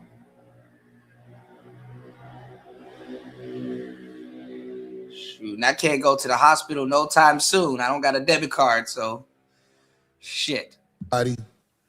If you're going to go to war with the devil for real, he is powerful. Don't think the devil ain't powerful. Don't think that. All right, everybody's starting to come back in. All right. Y'all, please hit the like button. Please support the show. 4 hours and 34 minutes. Let's go. I haven't said to myself, God, what is this? Well, why is it happening like this? But I always believe that God has a higher plan for me than what the lames got planned out for me. I have never went with the rules the way it's supposed to go, but I have always... Man, Warmaster, you better chill, man. You better chill, man. Don't speak too soon, man.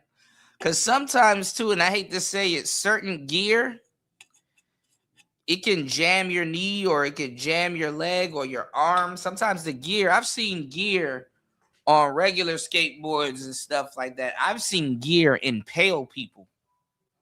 And if they didn't have it, they would have been okay. It would have hurt for sure, but wouldn't have impaled them. So be careful, y'all. Always done things to not prey on the weak. And I believe that's going to pay off for me as we watch how this thing unfolds. 5150, I'm talking about the people that's been with me. This is probably our toughest battle yet against the Backdoria Brigade. This is probably the toughest battle yet. And when I'm out, when I know that I am gear is life. Out-muscled, I admit it. If I'm out-muscled, I admit it. There was no way possible I can beat TMZ, the mass media giant. There's just no way possible I can beat them with this coverage we have. This coverage we have is good because a lot of wicked people are watching it and trying to chop and screw it in the way they want it to look. But when I was up against TMZ and they had the meth head on there playing the victim, I said, oh my God, what is this? A case that has came and gone where you saw what I did to this meth head. I was granted a goddamn restraining order against her and her boyfriend. So that should tell you enough right there. But no, they couldn't go with that angle much longer because God blessed me with help in the fight. A fight that... All right, hold on, y'all. Let's get back to work. Let's go.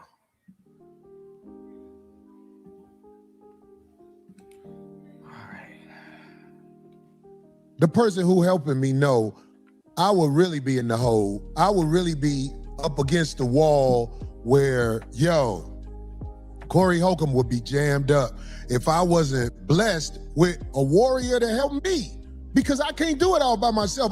For the last 15, 16 years, I've been hopping on planes, doing comedy, coming all the way back to the West Coast, and doing this show on Tuesday nights. And it is really a full schedule for somebody to travel like that.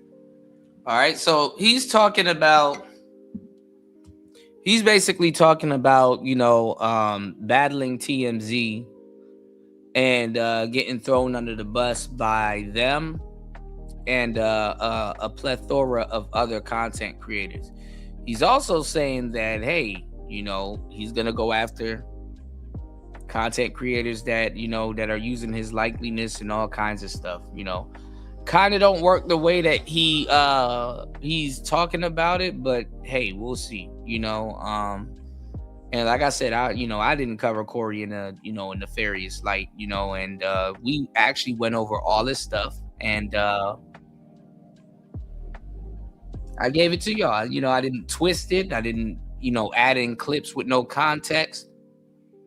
I sat up here and just been straight up thorough with you guys and called it down the center, you know.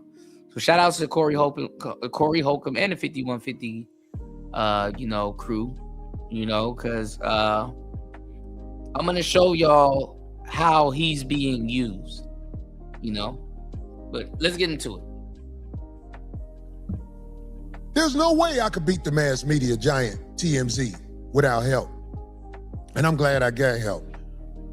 But I want to tell you, I want to say this is for my people. This ain't for everybody else. Now they gonna run it and try to chop it and screw it the way they want, or chop it and screw it. But for my people, listen to me. All of these videos that are being put out there about me, that's gonna be my money. You wanna make me famous? Unfortunately, you're doing evil things and saying lies about me. That's okay. I say, God, this how you want me to get the bag? This how I gotta get the bag? Because like I say, my show was always for the people. I never hustled my show. I never made video after video to try and be like, okay, well, I'm gonna show you this part of the conversation. Okay, if you want it again, you gotta go back and watch it again, and then you get this part of the conversation. I never chopped it up like that. But I do have to protect myself now because of the lies and the narratives created, put out there against me. I'm proud to say I haven't had any drama with law enforcement, basically, as I've been an adult. When I was young, you know, I had a shoplifting charge. Me and my guys, we thought we could steal, but I realized this ain't gonna be my life. So what I'm this whole time for a good minute too, I didn't even notice Darlene was there. All right, but listen. Trying to get at is this, because I'm finna bring my man on. The liars are so in power. The wicked is so in power. This week, somebody lied and they tricked a lot of people into thinking that they didn't lie. What happened with Anti-UFO? He said, I told Anti his fans are being entertained by watching him set himself on fire. Who's setting himself on fire? Conversation they had, I said, wow, did people really fall for that? Because this is people falling for the PDF file and all that other stuff, you know. Of course, is what you call it, dark comedy. You know, is you know, but people are being delusional and they're being picky and choosy and stuff like that, and it only messes them up in hindsight. You know, the same people that were agreeing with you today, they'll turn on you tomorrow. But let's go. Liar. This man lied, and then I'm not a lawyer. Yeah, Corey is kind of setting himself on fire, but I know where he's coming from. But in court, he doesn't really know what's going on, and that's what's setting him on fire. You know what I'm saying? He could really run the show by himself if he wanted to. You know, but it's a lot that we go through to run these shows and bring them to y'all. Like, you know, he would rather just have the job to be able to show up and talk. He don't have to put slides together and, you know, all this other stuff. But I'm gonna get into that too, because that's kind of how his audio guy, his tech guys are using him. You know what I'm saying? They need to be fired for sure, respectfully. Conversation he had, and I think he's doing the show on Zoom. Like, nigga, you still doing Zoom shows? And it's not set up right? Man, listen. Let's go. With the people. I'm talking about leading a nigga ass law. Leading a nigga ass law. That conversation he had with people would only work with the feeble minds. I have not seen or talked to lead in a nigga ass law since we said goodbye to him at the Yard House. Me, Darlene, and Craig. And we thought he was a well-intended guy, which is why last week I thought I was trying to say, damn, man, you lied. You ain't said nothing. So, okay, I'll back up off you. But no, he came back with a presentation of bullshit for the feeble minds. And I pray for the feeble minds because they fell for that. I'm going to play, before I bring on the brother who I said he's known for helping people. Give me 1 second, guys. I'll be right back. Now, he's going to bring on his lawyer, who's definitely using him to clout chase. But let's go.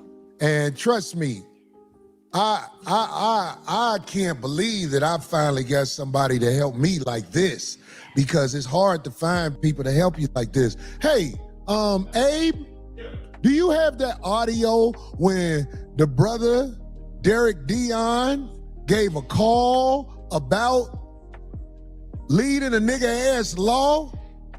Do you have that? My attorney called about this situation just to check something as thorough people would do. This is just a small chunk of what we have found with this guy right here. This is a farce, but can you play that video when,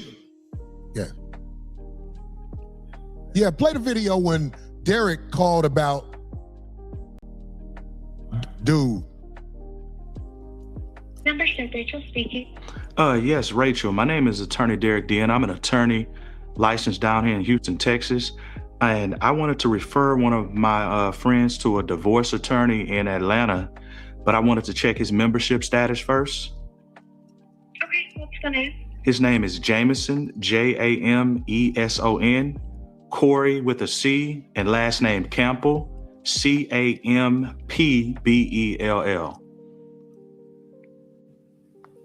Okay, Mr. Jameson Campbell is currently on inactive status.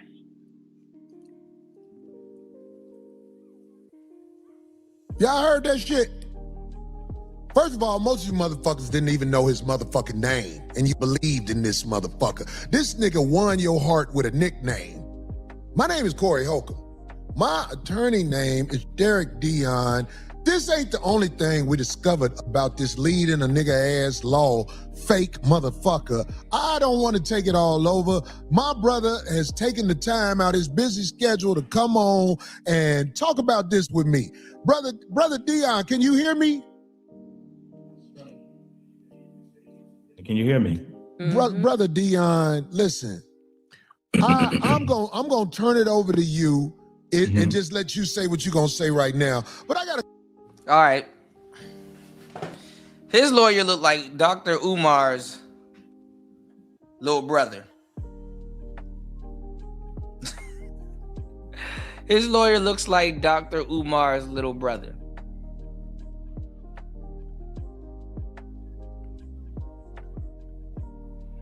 And he's not even really familiar with YouTube, and he's not even familiar with lead attorney. Lead attorney said he hasn't been practicing law for years.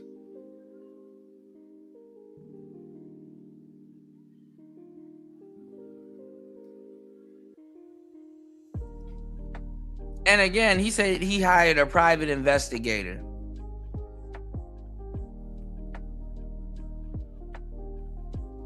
Niggas ain't even thorough, man. I don't understand. Like, you know, can you trust one to do their homework thoroughly? A couple of questions that we can put out there for this fake ass motherfucker that I think is an operative, because his profile doesn't look real. And Corey's crashing out because Now he trying to say lead attorneys and on the BS also. It's like, bro, you just don't know who you can trust, you know? Yeah, that's exactly what happens, War Master. That's 1,000% what happens when people don't agree with what someone says. Then they go to character assassination. It's like, bro, you can disagree with somebody. It's not the end of the world. But is it something? But black people, they got to be ops when they disagree with somebody. You want to tell the people, because this fake motherfucker called you out your name, and I don't know why he did that. If he's really a man who is a lawyer, but I'm just saying, is it something you want to say in the beginning? Because you've done the research on this. You know what's happening, Dion. Derek? Definitely. Well, I want to talk directly to lead attorney. You know, when he first reached out to me, he reached out to me as a comrade, a brother, and a friend. And honestly, I don't got nothing against Corey's lawyer, but I think he lying.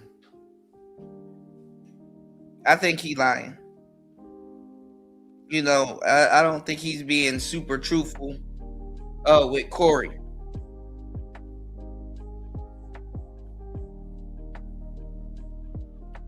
You know? And he's not even really familiar with YouTube like that. So I think he's making like false promises. And it don't matter. I mean, as long as this shit get drugged out, it's one of those cases that get drugged out. Yeah, he lying. Yeah. You can see it too, Gail. Y'all see it? He looks shady as fuck, right? Just, you know. Shit, go hire Brian Steele or somebody. You know. Shout outs to everybody here. 11:11 p.m. where I'm at. 11:11 on the East Coast. Good luck is coming everybody's way. All right. 4 hours and 50 minutes into the madness. If you guys are enjoying the show, please hit the like button. Please support the show. You can support the show at $PTV 888. That's $PTV 888. That's $PTV 888. Please support the show. We definitely need your help reaching our goal on today's show so we can keep the show going. Definitely need your help. It's Player Talk Radio. We are in the building. Thank you so much, Gail. Yes, please hit the Cash App. Please hit the PayPal. Check out the book.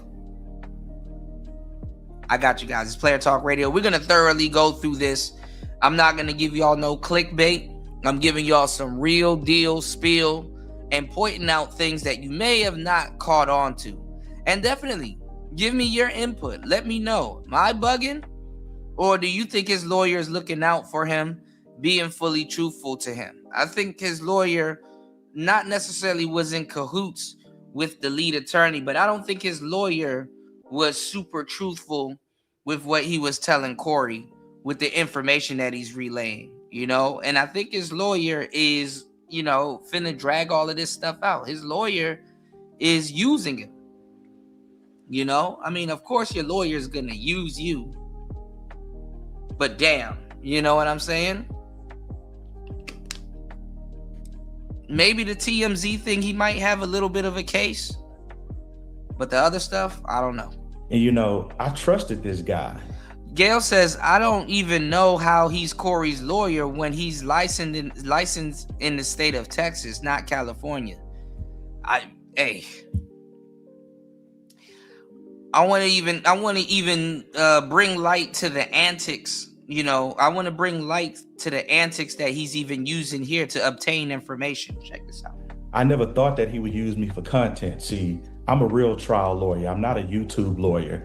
I don't understand how this whole content works. If you look at my YouTube page, I have 2 subscribers. He has 600,000. Yeah. Now, when he first reached out to me, I didn't know that he had a relationship with Corey at first. I didn't know he was on Corey's show. So he really was backdooring Corey to try to get me on his show. Shout outs to War Master, as always, getting the support started. Hold on.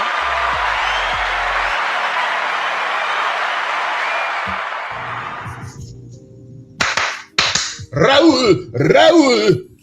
War Master says Kuda is always bugging unless he gets an Xbox. Oh man, let's go. Oh man.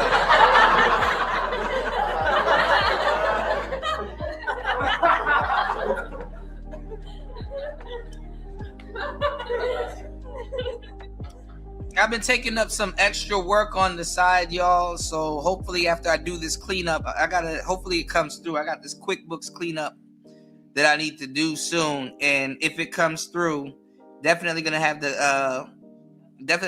enough to run to the mall and go grab it.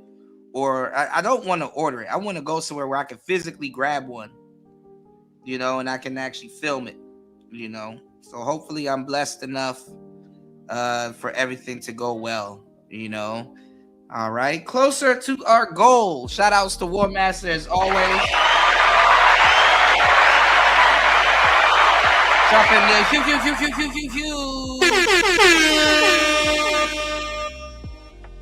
Dropping the huge.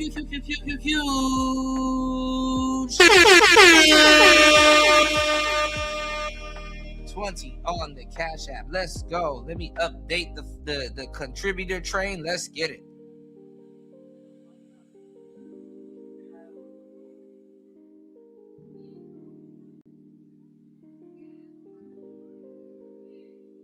All right, hold on, y'all. Give me 1 second.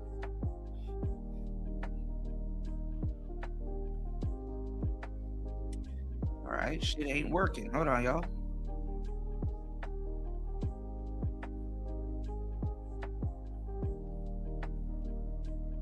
Give me 1 second. All right, we having technical difficulties. Hold up.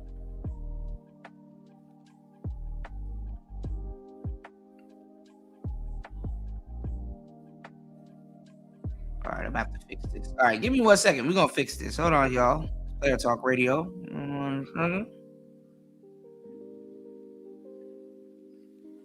Things are not working the way that they're supposed to be working.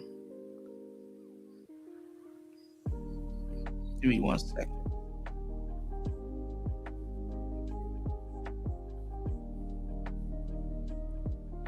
I haven't been updating my Xbox regularly. I've been updating 9 games all day. Some I haven't played in months. Man, those games will take over your whole system.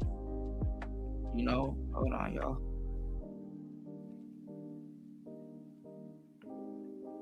Why is the size of my screen doing this? All right, give me 1 second. Let this play real quick. To do this interview, and we'll get to the whole part of whether Corey gave me consent or not at the end of this. But first, I want to talk about lead attorney. After he got on this show and basically disrespected me in my practice, I hired a private investigator, Sergeant Sean Morgan, down here in Fort Bend County in Texas. So he hired a private investigator to go look up something that you can literally. He hired a private investigator to go look up something that you can literally look up on the internet for free.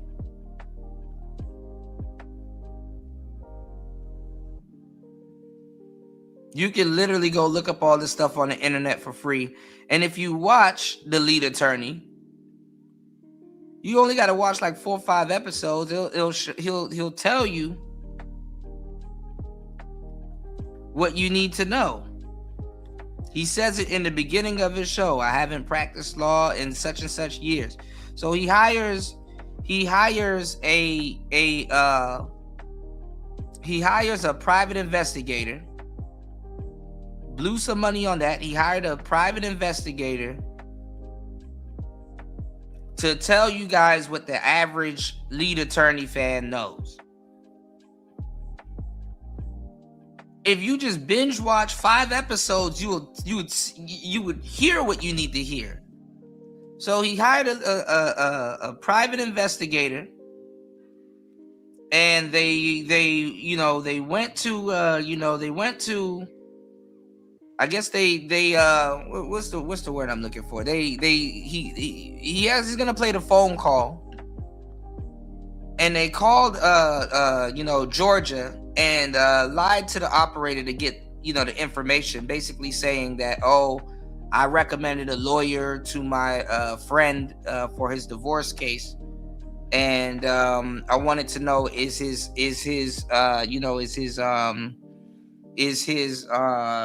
license active? And his license wasn't active because guess what? Lead attorney tells you, hey, I'm not a practicing lawyer anymore, but whatever disclaimer he gives for his YouTube channel when he gives you legal advice, or somewhat, not necessarily legal advice, but advice that's out there that he can legally tell you,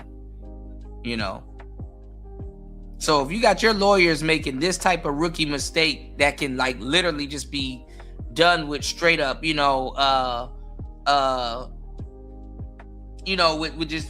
just a little bit of research, how thorough do you think he's going to be handling your case?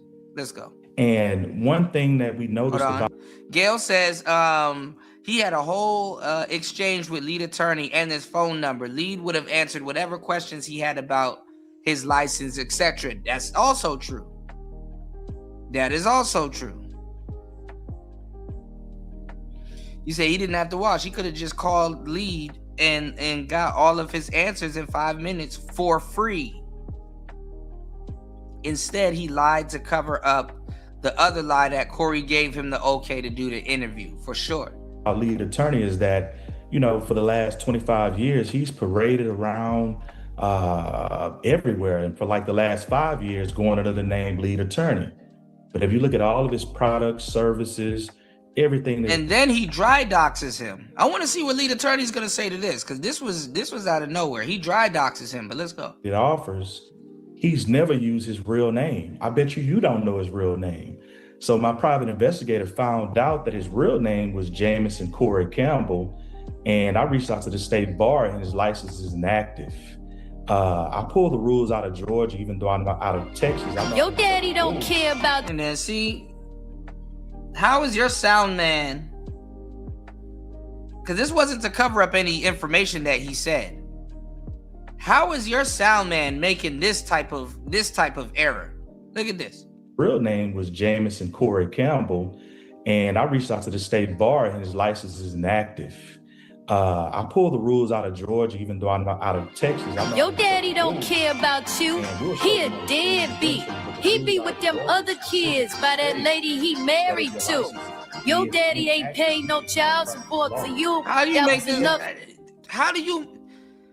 You have a whole studio. How do you make this while you're live? That's why I said he needs to start doing pre-records.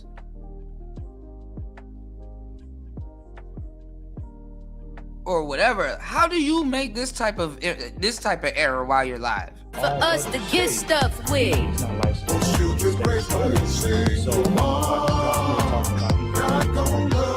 None of your sound people have headphones in to monitor what's going on and what's being put on the stream. Okay, shit.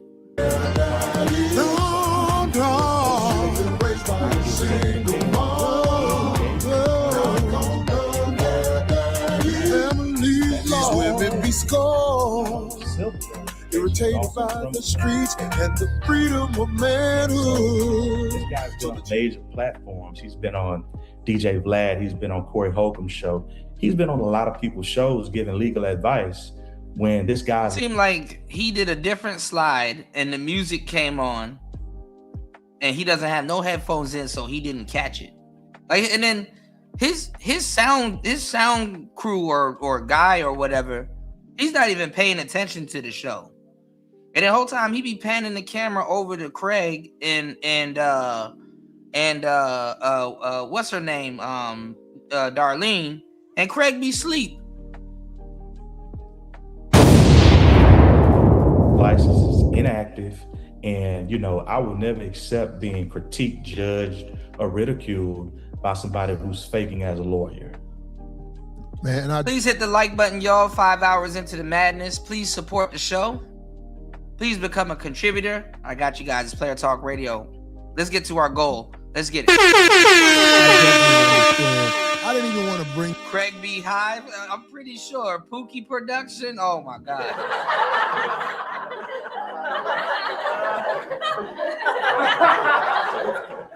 What's the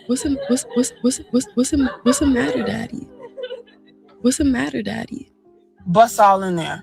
Bust all over it in there. you in this mess online because it's a war against me. And he found a slick way to Yeah, it's a war. Your sound man against you too. jump in this war because YouTube, Derek, is based off popularity, whether it's good or bad. So when he lied and said, Corey said it's okay for me to talk to you, that's when I said he's lying.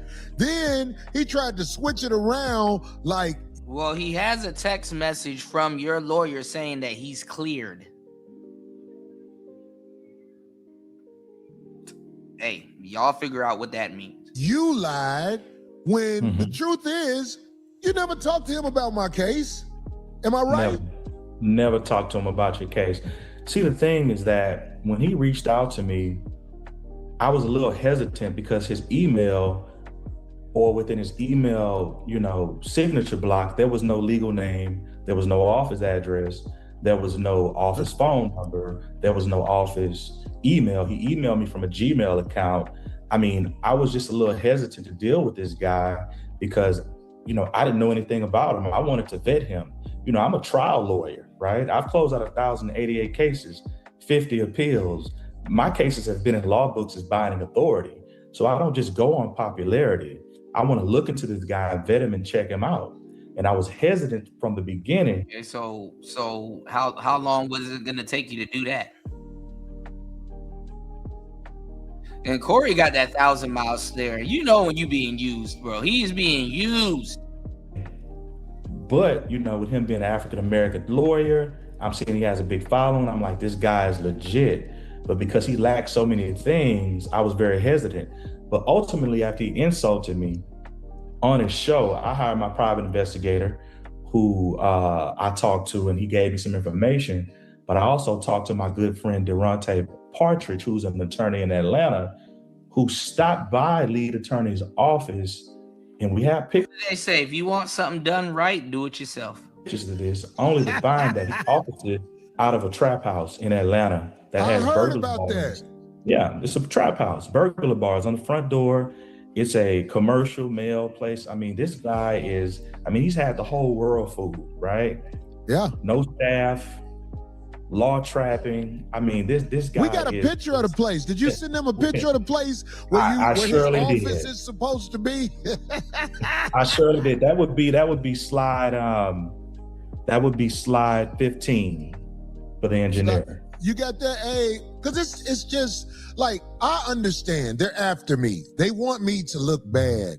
And I'm just saying, it's like, okay, but this guy lied. See what he did? He said, you remember the part where you said, I'm clear to talk?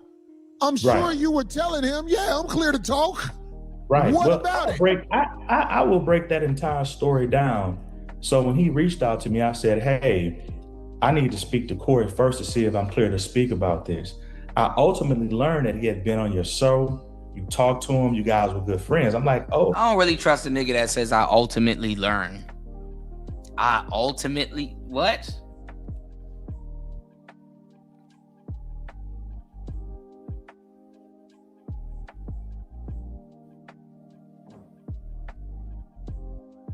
You said right. He's right. He also says this disclaimer. I posted during the live. Yeah, you're a mod. Yeah, absolutely. You're a mod there. Yeah. He gives multiple disclaimers. Okay. And he's telling me that, hey, I want to support Corey. Oh, I'm clear for that. You're a good guy. A lawyer got to protect their ass. Been on this show, et cetera, et cetera. Corey's a very busy man. I'm a very busy man. You have to go through the ranks to get to Corey sometimes. So no, Corey did not clear me to talk to him. But at the same time, this guy's saying that he's a friendly guy, and he's saying he's here to support Corey. And I know what to say on a lawyer's show and what not to say. And anything I'm going to say is just going to help Corey. So I didn't think it was a big deal. But this guy. What the hell is your lawyer, though, that you're paying all of this fucking money to on a fucking podcast? while he should be working on your damn case. He took that to say that I did something unethical. Unethical would be I settled. Shout outs to Gail at night. Make sure you guys hit the like button and support and subscribe to her channel.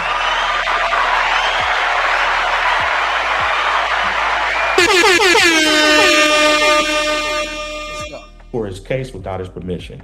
I filed a lawsuit without running it by court. We're talking about a news interview, right? Lawyers get on the news at the drop of a dime every freaking day.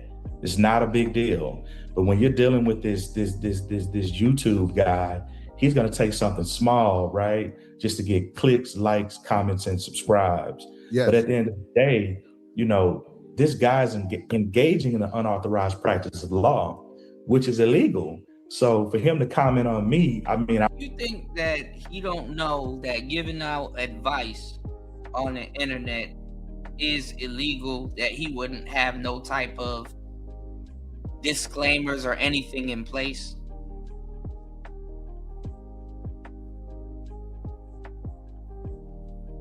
Yeah, I don't know. I mean, I don't know what he's doing with Corey. That's why I'm using him as example number one.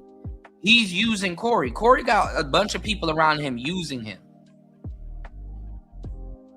And I think ultimately this situation is gonna expose that.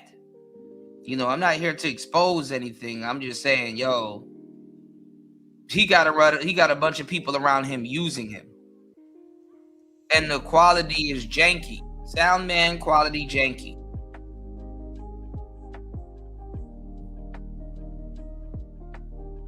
Darlene and Craig, they just kind of along for the ride at this point. Not saying they using him, but because they're a part of the show. But last couple of weeks, why even be there?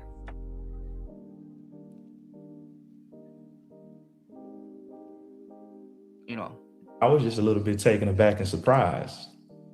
Well, there is no right or wrong in this crooked YouTube game because the things that's being said about me, like I said, man, I don't have criminal history like that. I don't have history like none of this stuff that they're saying I'm doing. So I want to welcome you to the cold-blooded fuck shit YouTube game.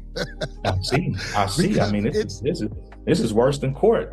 Yeah, it's have-nots trying to build position in society because they have no position in society. My position in society comes from being a stand-up comedian over 30 years. Your position in society comes from actually practicing law and watch this, helping people. Helping people. I know who you are, Brother Derek. I can't believe you're around helping me, to be quite honest. I'm glad you're around helping me. And now they got a picture of this. This is a mailbox place where it's supposed to be his office. How much does he charge? How much does he pay a month for this office? $7.98. I doubt that. That don't even sound right.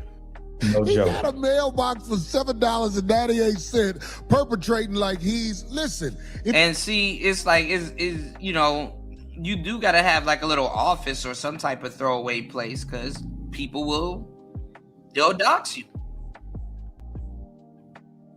They'll dox you. Imagine if he had practice at his house. Now your house on the internet. You can read those signs that are up there. I encourage you to screenshot that and read those signs. This guy is fooling so many out of Trap Out. That's right. I mean, come on, man. Exactly what he's doing. And I don't even think that's probably his place. It's a security door. I don't think that's probably his place neither. So if Corey, I don't know. Corey is crashing out. I will say he is crashing out, but let's keep it a thou wow. Like, bro.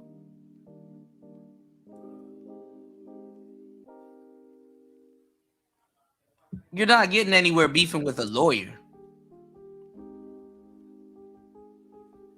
Yeah, for sure, Gail. You are Gail, come on now. You already know. Plus, the people that like that type of content too, them niggas ain't always, their mental faculties ain't always there. So if he has no office to go to, he gets dressed up for play, right? Right. I mean, if you look at those law books, those things might be hollow. My books are real back here. Not all law books, but they are real.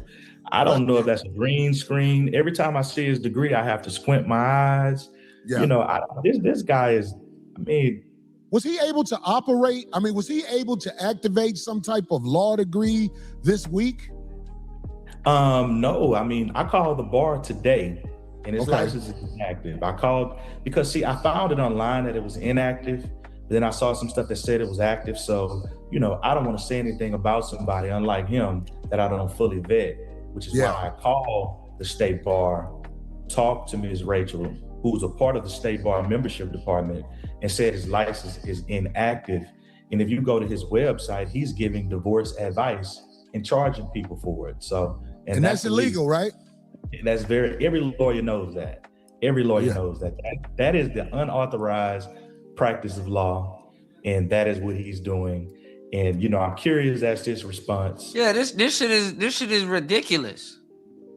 So y'all see what I'm saying? And and Corey getting dragged. Well, Corey kind of was dragging himself into it.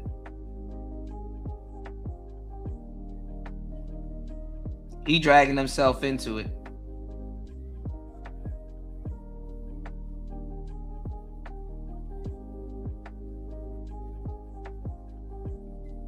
Corey dragging himself into it at this point. And I think at some point he gonna have to get rid of this lawyer. I think at some point he gonna have to get rid of this lawyer, or this lawyer can only go but so far into the case with him. Because this lawyer really doesn't know what he's doing. And he look like he ready to get out the game also and start chasing clout. But let's go. Because I have all of the evidence here. I have a binder with 30 pieces of exhibits, not receipts. We don't say receipts in court. We say exhibits. So, you know, I mean, this guy's a joke, man. I can't believe he mentioned my name. He didn't research me well enough. I most of the YouTube guys. Why the hell would he research you? He's not representing court. Why would he research you? They pretend to be smart, and they take advantage of the people who need the knowledge that's real. Because most of the people on YouTube don't know. Look, if you know anything about America, most people read at a 6th grade level. If you know anything about America, most people are not critical thinkers. So they actually think that presentation he gave meant that he was right. But I watched the presentation, I was like, what did he say that would make people think that? Well, the lead was speaking on his case, and Corey didn't like that, you know? Then he was trying to, he was trying to, get some info from his lawyer, you know? He said, we are YouTube ho, and we say receipts. Shout outs to Gail. Gail said he can reactivate his license today if he wanted to. He just deactivated them last May, although he retired a few years ago. See? Yeah, I mean, this is Twiddledee and Twiddledum. His lawyer chasing clout. So Corey getting used by his lawyer. You already see what's up with his sound guy. Let's keep it going. What I said is not 1000% the truth. I mean, I'm saying, like, the man lied. He's an outright liar.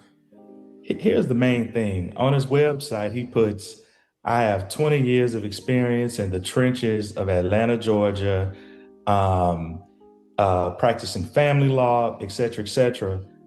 I pulled the Fulton County court records, and he's only done 10 divorces in 25 years. On file, Fulton County is in Atlanta, Georgia, right? Yes. And the last case that he worked on was in 2019. So, I mean, this guy, look, this guy cannot be trusted. And if you do trust him, Buyers beware. I just want to make sure it's illegal for him to be parading as a lawyer. What did I say? I said something plausible. What'd I say? Lawyer, as he does with the classes and everything. That's illegal, right? That's illegal. He's giving that. Not Corey spell Venezuela. Advice. It's directly on his site. I can read directly. I can go to tab 19, slide 19. And it says, get clear strategic advice from me. You'll learn what steps to take to protect your finances, custody, and legal position. We'll identify issues you may be missing and correct. I see. Okay, you're saying pause it. Okay. You said you see how slick he did that?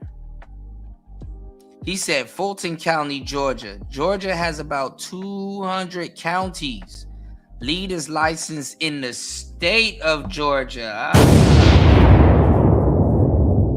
Get out of here, you damn nigga!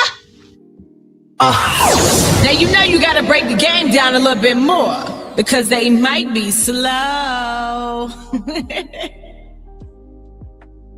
That was slick. Corey didn't catch on to that. See? Bro, your own legal team be working against you, man. Create a plan to avoid costly mistakes. Whether you're preparing to file, responding to divorce papers, already have an attorney. Good catch. Good catch, Gail.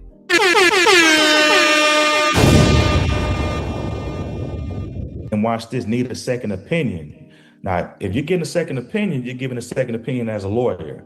On the middle of a case by yourself, this confidential session. Look at this. Look, more audio problems. Because he has a slide attached to the audio. Look at this.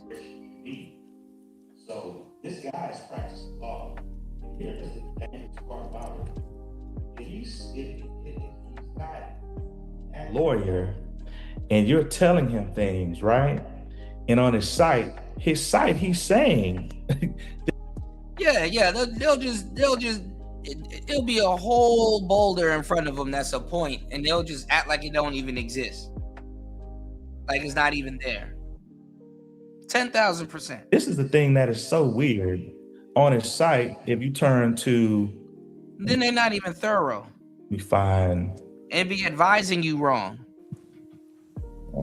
Assuming you don't know. See. Put his cake ass on blast, because he up here acting like he good people. Well, you can just go to his site. On his site, he's stating that, I'm not your attorney and I cannot provide legal advice. But then he goes on to charge you for actual legal advice. So this guy's a tricky guy. Like, he knows he shouldn't be doing it, but he tries to word it a particular way. I mean, this guy has a real silver tongue, but he's giving you legal advice illegally. He shouldn't be doing it. Now, here's the thing. One prompt on his website says that no communication creates an attorney-client relationship, right? Now, if he's saying, I'm not your lawyer, it doesn't create an attorney-client relationship, and his license is inactive, then possibly the attorney-client privilege does not apply. So all of these people who are telling him their deepest, darkest secrets, I snorted cocaine with my mistress, I beat my children, he's a family lawyer.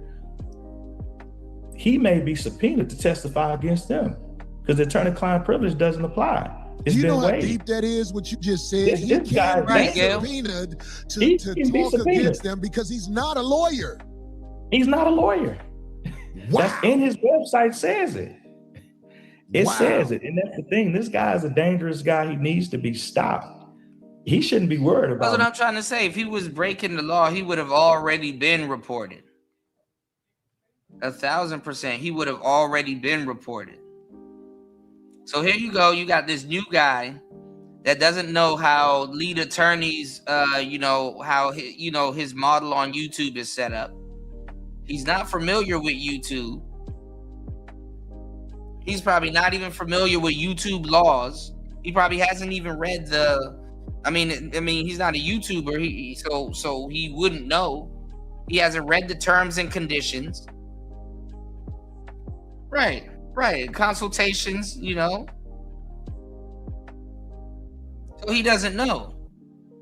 So now lead attorney is going to have to go live again, right, Gail? You already know. Lead attorney going to have to go live again and get a nigga that's telling you, oh man, I studied law for this amount of time and blah, blah, blah, to get him updated and acclimated to what's actually going on, if that's what he wants to do. He might not even want to show his whole hand with this guy.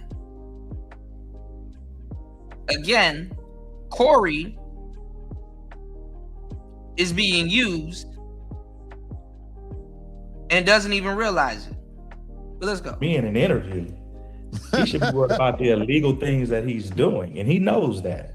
This is why his name has been hidden all this time. But the thing is that Corey is actually feeding into it. Let's go. Well, I believe I think he's got operative written all over him. I was looking that guy up and down when he was up here, and it was like, yo, okay. Because I was talking to him, that's when Corey, the reason why he put so much trust in this lawyer is because he's seen this lawyer help somebody else, and got them through something. So this lawyer, this lawyer was, kind of, appointed to him. But you got to weigh your options. One lawyer can't do everything. That's why rich people, they get a team of lawyers to make some shit go away. I was going through something with my divorce, and I asked him about it, and I could They don't get Timu lawyers, they get a team of lawyers. Tell his hesitation that he didn't want to talk about it too much, but I didn't think anything of it. Because he's not supposed to. I was like, okay. Excuse me. I was like, okay. He hesitated because he's not supposed to.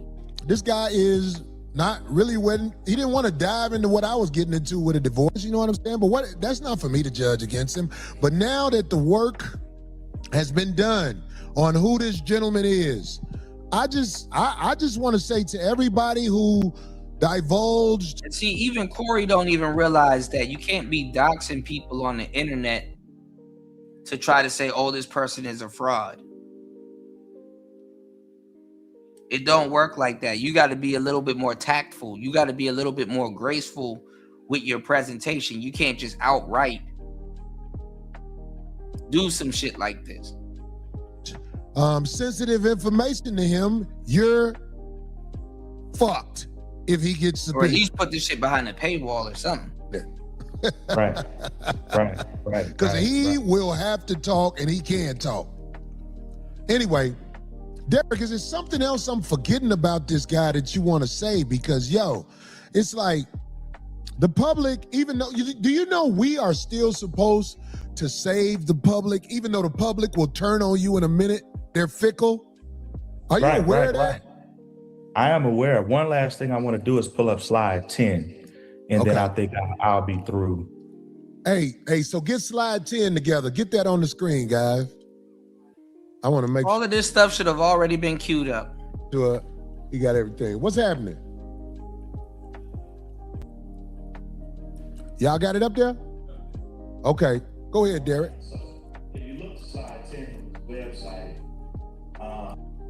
can't even hear him. I'm under a quick note about my role as saying I'm not your attorney, and I cannot provide legal advice. I'm about to email Corey and be like, listen, bro.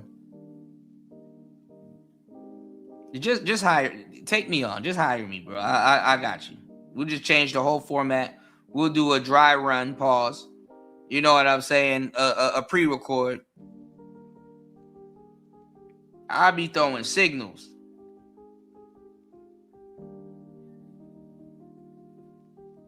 And the show's only for like an hour and some change or some shit. The other slide, he's giving you advice. You had one job. Yeah. And you can hear Corey chewing gum. As somebody, I would tell him, bro, take the gum out your mouth. You can't chew gum and be on a damn microphone. Like YouTube lawyer, real lawyer, when you go back and forth, you're making mistakes. Now, if you go to slide 21, and this will be my last point, which is why I want the public to really watch this guy and go for it. Slide 21. If you look here, it's understand. It says, do you understand? He said this came from TLA's website where anybody can see it. Ain't nobody hiding nothing. That's what I'm saying. Niggas would be like, I saw that secret video that you published on YouTube. So how is it a secret? Just the same way these people thought Mika was Anton's secret side woman when he was gonna be on a damn show with her in public. Now is agreed that the lead attorney is not your attorney. Knuckle dragging niggas, I tell you. That no communication that you have with him create an attorney-client relationship. So he's saying, you know, I'm not your attorney. I'm not giving you legal advice. There's no attorney-client relationship. But there is no confidentiality. You have effectively waived attorney-client privilege. Throw the whole show away. So if you're telling this guy anything, he could be subpoenaed to talk. He could be deposed. Be careful with this guy. This guy, let me tell you, some people don't know what attorney-client privilege is. Do you want to explain it? Right. So when you go to your doctor, okay, there's a HIPAA laws and doctor-client privilege. So if you tell that doctor you have some, maybe a venereal disease, that doctor can't tell anybody that you have a venereal disease, right? Because there's a doctor-client privilege. Yeah, he looked like Umar. You don't find that suspicious? You don't find that suspicious? I'm gonna get it. I got it laying around somewhere. The laws. Same thing with the lawyer. I've represented 1,088 people. I have a lot of secrets. When a client can come and tell me, hey, I did the worst thing in the world, I can't go and tell anybody that, right? I have to keep that a secret. If I'm subpoenaed, I can invoke the attorney-client privilege where I won't have to testify against them. I'll get it. I would just have to get the audio though, or maybe the video. I don't know. It's on YouTube. I'll find it and get it. I'll have to clip it. This guy's parading around like he's a lawyer and he's bringing people in, and they're not knowing this guy's really not. He's not who he says he is. Right. And so you're telling him your secrets, and he could be subpoenaed to testify about it. So this lead attorney person he's one of the strangest people I have ever researched in my life. Yeah, I would say I wish him well, but I don't think it will be well for him. Yeah. So now all of a sudden, this is kind of where Corey's getting delusional, and that's why I say I think he's getting taken advantage of because he's not mentally in the right position. Even though I don't think he's tripping, but he's tripping when it comes to certain things. When it comes to quote unquote beef, y'all not about to get lead attorney locked up behind this. If anything, your miscalculation and lack of research might get Corey a counter lawsuit. Hey. We ain't even got to go too much deeper on this guy. It's like because you can't make people see a defamation, man, what they don't want to see sometimes. Right. But we speaking the truth. I ain't got no lies. I wish I would lie on somebody like that. If I ever was to lie, it's because my family's life is in jeopardy. They got me at gunpoint and stuff like that. I wouldn't lie about nothing like that, but they can say what they want to say, and I can't tell you how much I appreciate you coming in here validating things because you know what I'm saying? There are people who do have critical thinking skills, and they heard you say, how many cases have you been involved with? 1,088. Yeah. 1,088. Yeah, volume isn't always the best thing, y'all. You could be losing your touch. You could always be losing your touch. Volume isn't always the best thing. What's going on, Tim?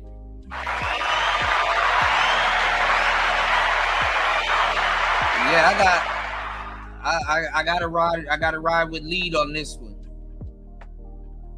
And like Corey's at the wrong, he's at the wrong,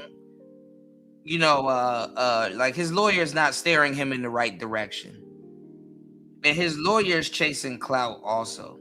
This is something I wouldn't even want to be online. Like to hear from me, you have to hear whatever I told Corey through Corey. Why am I on your show? Saying whatever. You know what I'm saying? And I'm not gonna lie, this ain't gonna look good if he's still gonna be practicing law after this and his future clients and stuff like that. This is kind of embarrassing.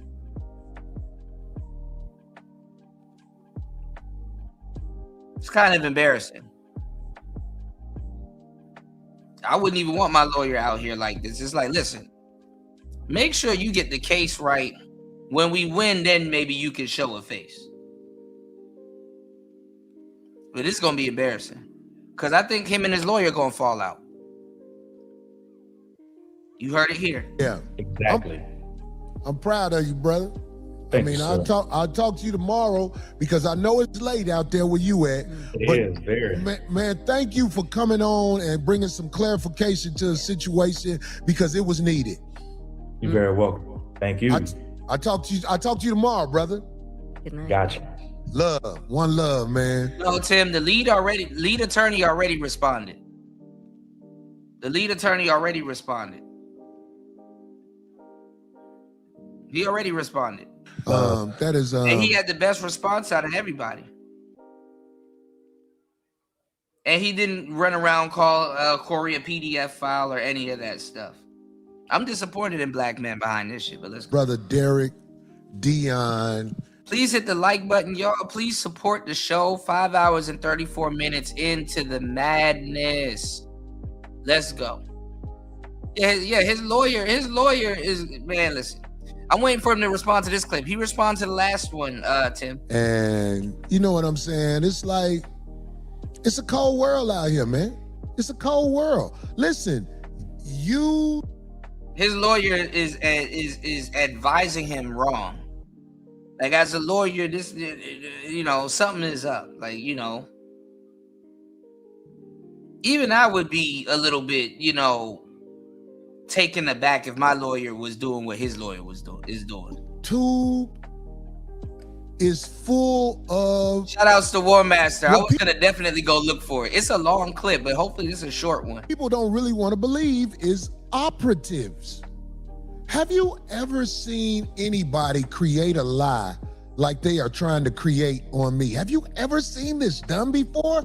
And the reason why, because my show is one of the top watched shows on YouTube. I have influence over the minds of— oh man, perfect. Shout outs to War Master. Let's go.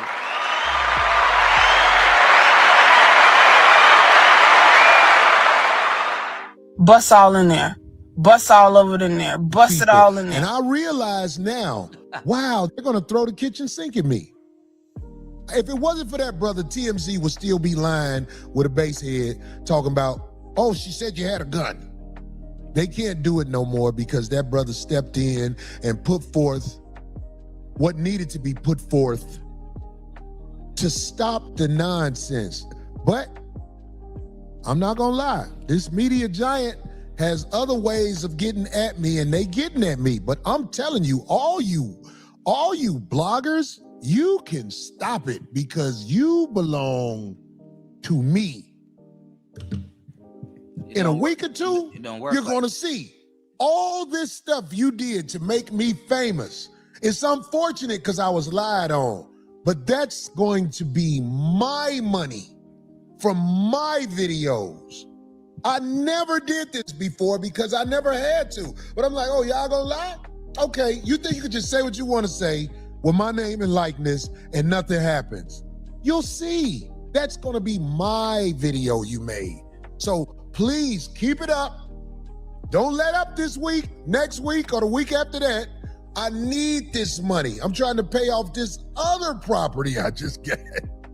So keep it coming, because I'm going to display the check on the show.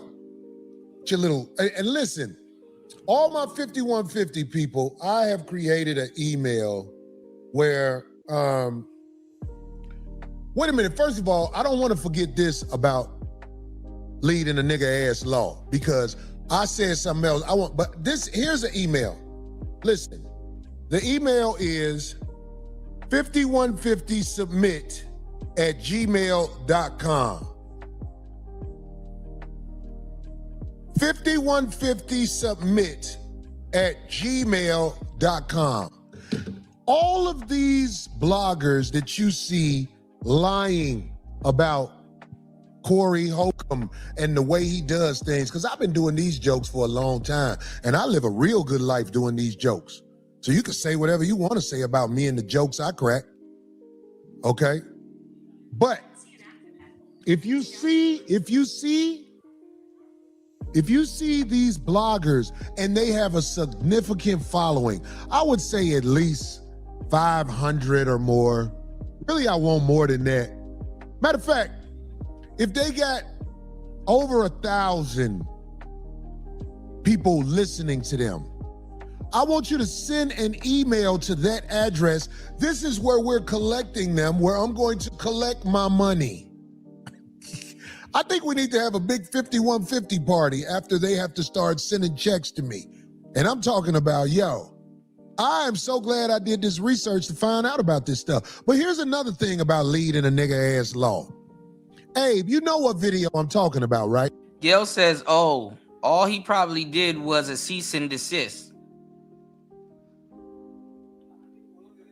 That's about all he can do. So why he ain't got no custom email address instead of Gmail? Listen, I want to say this again. I believe that Kevin Samuels, the late, great Kevin Samuels, was a great. Now, this was crazy, y'all. I really wanted to show y'all this without it being altered or edited like a lot of these other disingenuous YouTubers, would show you guys with no context, So if you guys are enjoying the show and you guys support the work, please hit the like button and support the show. Almost 6 hours into the madness. Let's go. Philosophizer on the situation that's happening with right. It makes no sense. A lot of the women in society. I believe that, hands down. I think he was really good at what he did. But this was kind of funny though. You know that but is coming, especially in this case, but. And I don't think this was a Freudian slip, but it's like, bro, going out your way to call somebody gay, it's not against the law to be gay, even if it's true, but it's just, this is playground politics. Black people, I tell you. I always thought he had a feminine side that made me feel like, I can't prove this, made me feel like What's going on, Educated Pookie? He preferred men. He was into relationships with men. That's what I believe. I'm not saying that's what happened, but I saw him interview guys and it made me go, look at this shit, Vader. It's like, bro, okay. Let's say if he is gay. Okay, bro. Why are you going to destroy your whole thing to prove somebody's gay? Okay, that was awkward right there. Now, I said that to show you a point. Tampon and lead in a nigga ass law, it's another punk ass. Yeah, that's what he was saying, because he thinks TMZ or his lawyer stopped TMZ from doing that, but TMZ was going to do that already because they were putting out false information. And they can get, they can get seen about that. But even TMZ didn't even do their research. Because it was false information that woman put out there. And then Tasha K, she rehashed that. Tasha K need to watch out. She said, shit, they already got up in Tasha K's ass about that. Cardi B made that known. Attorney that I'm gonna bring him up later on. But leading a nigga ass law was very, very proud of his relationship with Kevin Samuels. He told me that he was a very close friend of Kevin Samuels. I'll just put it like that. I want to play this video to show how close they were. My bad. I thought you were talking about to the YouTubers. Yeah, he probably did just write up a basic cease and desist. For sure. I mean, hell, nowadays you can mail a damn cease and desist as a claimant, before you say anything to YouTube or anybody, Hey, do you have the video? Just watch this. You judge for yourself. See, his sound guy wasn't even listening to the show. He should have been loading it up, seeing that, okay, yeah, he about to play into this clip. Let me get this ready. Nope. Even his production team messing up. Look. And Corey, he should be able to press a button and pull this up if that's what he was going to do. Look, no sound.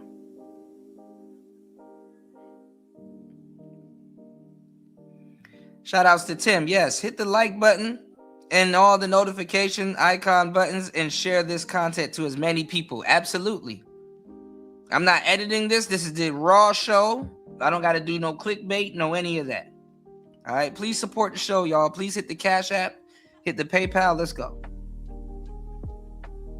Let's try and reach our goal. This is his production team. Listen, can you put it on the screen for us to see? Because we need to see this. It's like I thought I was doing some dope shit leading in. See? You gotta go through this to play a clip? Okay, listen. Don't play it. Let me know when you're ready to play it, okay? Because I can't make the point if it keeps cutting on and off. Let me know when you're ready to play it and it's ready to be played on the screen right there. I need to see it to make my point. And he used to tell me all the time, he was like,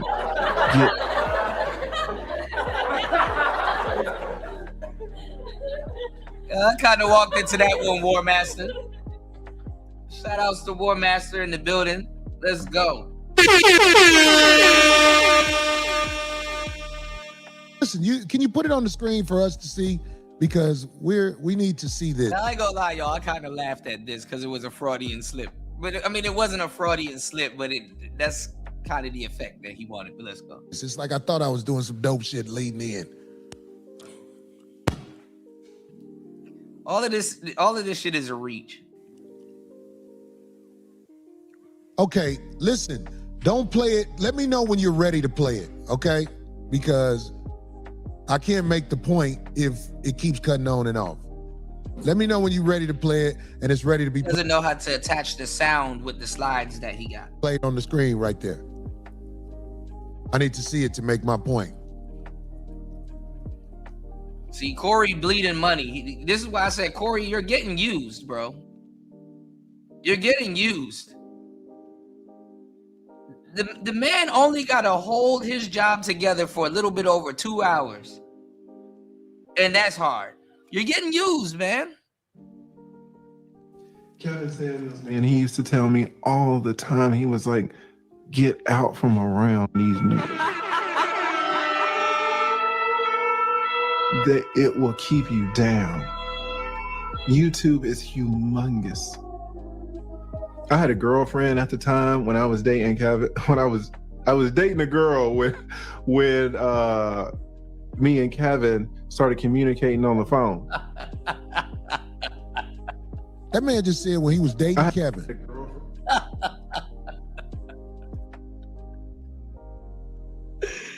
This is such a bad. This is horrible, bro. Around these niggas. That it will keep you down. YouTube is humongous. I had a girlfriend at the time when I was dating Kevin. When I was dating a girl when me and Kevin started communicating on the phone.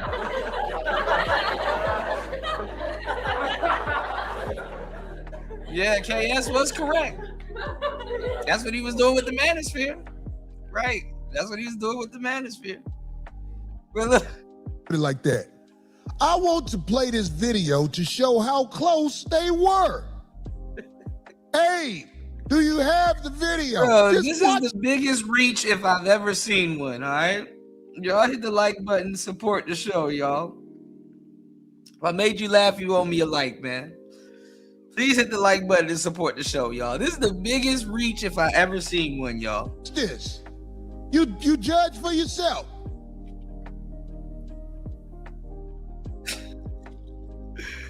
Let me take a sip of water off of this one. I'm not trying to spit this on my computer screen, man. This is funny. Holy shit.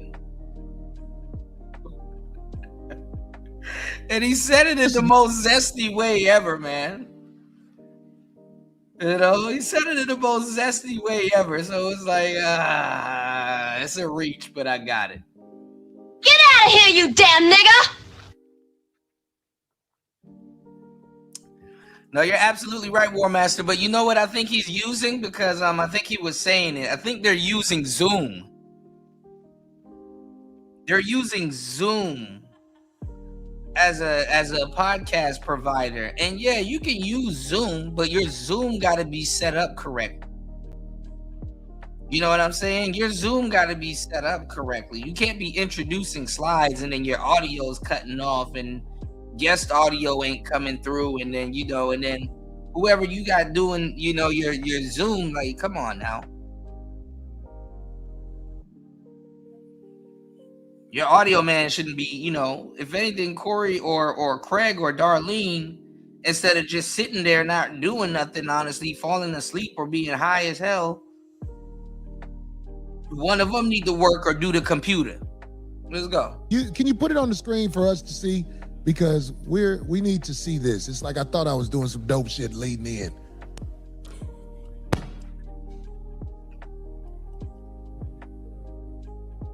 Okay, listen, don't play it. Let me know when you're ready to play it, okay? Because he getting tired of this. I can't make the point if it keeps cutting on and off. Let me know when you're ready to play it and it's ready to be played on the screen right there. I need to see it to make my point. Thank you so much, Gil. Kevin Samuels, man, he used to tell me all the time, he was like, get out from around these niggas. All right, get out from around these niggas. That's what Kevin Samuels did with us in the manosphere. I can't even blame him. I can't even blame him. That it will keep. Even when it was happening in real time, I couldn't blame him. Was it fucked up? Yes. But hey. You down. YouTube is humongous. I had a girlfriend at the time when I was dating Kevin. When I was dating a girl when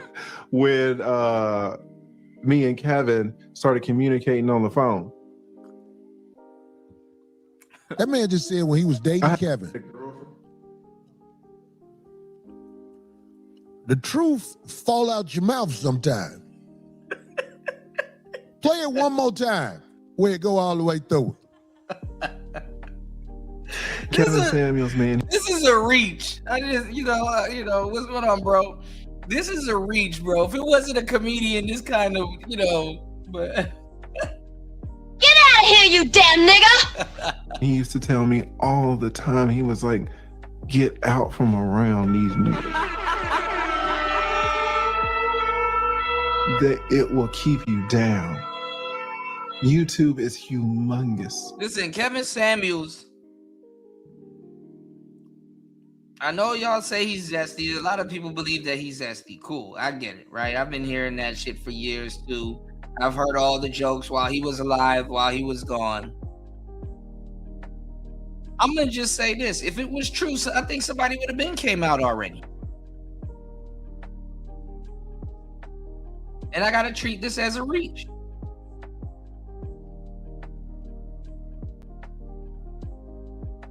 A lot of our talking points been took by Kevin Samuels. To the point people gonna be like, man, who are you? Nigga, who are you? Repeating our talking points. People think they're listening to Kevin Samuels, they're listening to BGS and random dudes around this space, including myself, Alan Roger Curry, and a bunch of other guys. Kevin was a good marketer. Kevin packaged it up right. And I don't think, it was in his heart to do quote unquote manosphere stuff. Eventually, like I said, he would have transitioned over into clothing, fashion, probably designing, rappers and stuff, fashion shows and things like that. I think he would have, niched himself into something amazing. But who knows? I mean, it was cut short, so. I had a girlfriend at the time when I was dating Kevin. When I was dating a girl when me and Kevin started communicating on the phone. Man, listen what I'm trying to tell you. This ain't for everybody. This for the real boys and girls. We know what it is, boy. This ain't for everybody. This for the real boys and girls. We know what it is. This is the word that should be spoken out there. Instead of them fake, I called that man lead in a nigga ass law before I saw that video. I knew who that man was when he was sitting right over there. I knew who that man was. I was like, oh man, this man moist in a motherfucker, dog. This man moist in a motherfucker, dog. But I didn't hold it against him. But want me to tell you why I paid for not holding against him? For not holding that against him? This is why I paid for it. I said this on one of my shows before. If a man will hold a conversation with you, or if a man will be in any type of relationship with you, whether it be work or whatever, and he doesn't tell you, I sleep with men, he is acting in deceit. He's going to lie because he lives a lie, knowing that he hit a hole raw. If you got a man like that around you, all right, everybody's switching up. We are trained to try to be kind in society, but God despises this type of behavior. God despises all, I'm not saying nothing but the truth. If you are a person who's into the religions that are Christianity, Islam, being a Buddhist, and I'm forgetting one right now because I'm blanking. This is frowned upon. This man liked women too, T-O-O. This man told on himself right there. Now he'll act like, no, that ain't what I meant. And okay, who are we to say whatever? But I'm talking to the real boys and girls. This ain't for everybody. We know what's up. What they call him, the lead dookie, what? Yeah. Anyway, I'm gonna leave this boy alone. I think I told with this boy about. I think on this show is a little too late. You know, Lead gave him, you know, Lead did a great response to him out of everybody else. And basically, in but so many words, spared him. You know, spared him.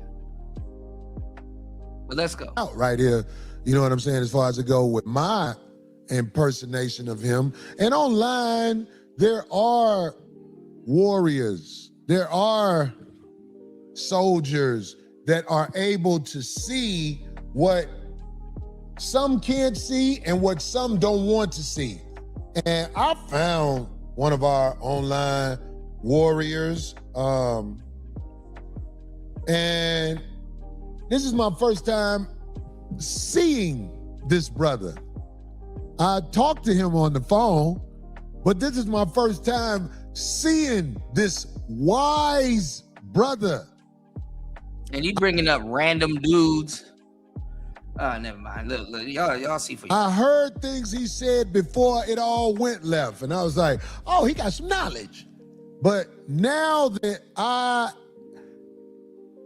listen, my audience needs to hear this brother as he gets comfortable with talking and giving information to us as the masses. Now, we can't get everybody to agree with everything we say, and we cool with that. But I want to introduce y'all to a brother Kyrie, because this brother is one who has been in his studies. And it shows he has been in his studies, which is what I am trying to do. I want to be in my studies because I want the truth to be something that is symbolized out my mouth when I speak. So can we get Brother Kyrie on? Is Brother Kyrie still on? Like you inviting random dudes onto the show that's basically using him for clout. He's literally being used, but It's like he's complacent. Like it's like I guess he okay with being used.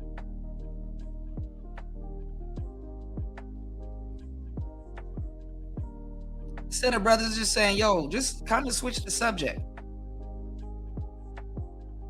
But let's go.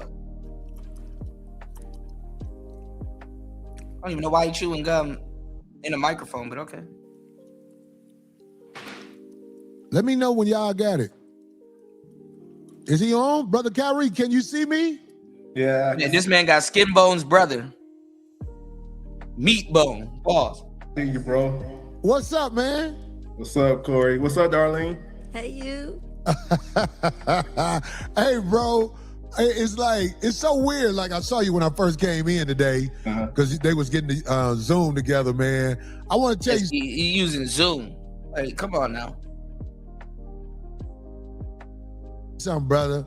I appreciate your discipline with knowledge, first of all. I appreciate that, man. I appreciate you, man, for taking notice, man. A lot of people out here, they don't want to hear the truth, man. And that's why we dealing with what we dealing with right here. Well, you know what? I'm going to prove that there are enough of us who want to hear the truth, because a lot of the Backdooria Brigade is saying, if you read their headlines, it says, he's done, all this stuff. This is Flacco that does that. You know, he's done, he's over, that type of content. So. I don't think so. I think there's a lot of people who know better, because I put in a lot of work. But what I wanted to ask you, because your opinion matters to me, and I believe it's going to matter to other people as they get to know you. Why do you think the world is so fickle? Why do you think someone who isn't even coming with a presentation that's proven anything was able to get over on the minds of so many people? What's going on with us?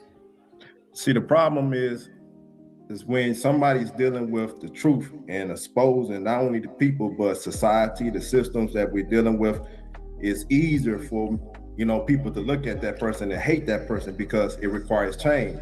So when somebody like the lead attorney come on, like I pointed out in my video, got a smooth face, no beard, got a whole echo, right? It's easy to deceive people, right? And it's unfortunate that we are dealing with this because it's leading many people down the wrong path.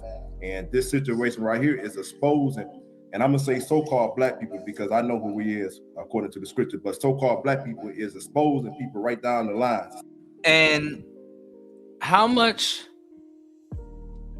times you got to hear the same thing to realize that Anton was actually telling you the right thing in the first place, and you had a Cain and Abel moment where you didn't want to listen, because all of this shit circled right back around to the basic shit that Anton was telling them. It's just basic internet knowledge.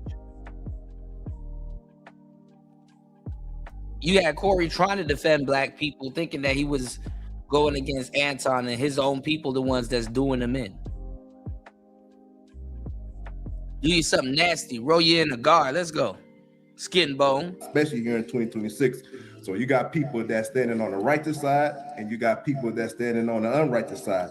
You got people that's standing for the truth, and you got people that's standing for the deception. So right now it's being demanded which side you gonna pick. Hey, so let me ask you something. When you saw the brother leading a nigga ass law, you was talking about how he was all bald and no facial hair. What was your take on that? How he looked, and why did you think that way? As I'm an advocate for the scriptures, right? And so when you see somebody clean shaven and don't have no hair whatsoever, don't trust them. The Bible said don't cut off your beard, right? This is what the Bible says. So when you see somebody cutting off their beards and trying to uphold a standard and I'm gonna say this, according to white America, that let you know he's part of the system. He's part of the system, right? Now lead attorneys are part of the system. All of a sudden, he's just a part of the system.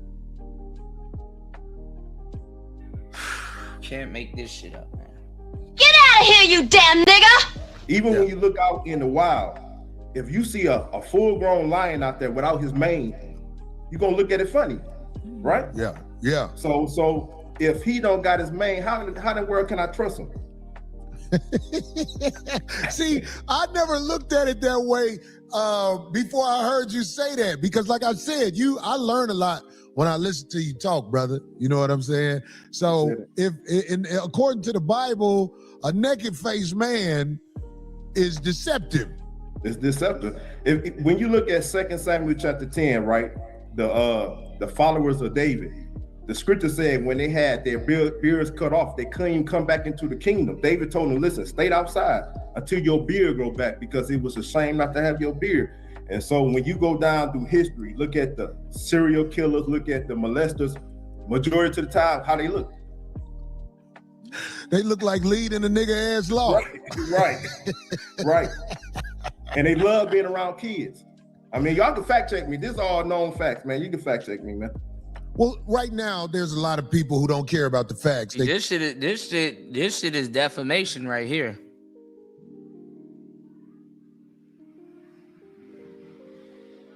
This shit?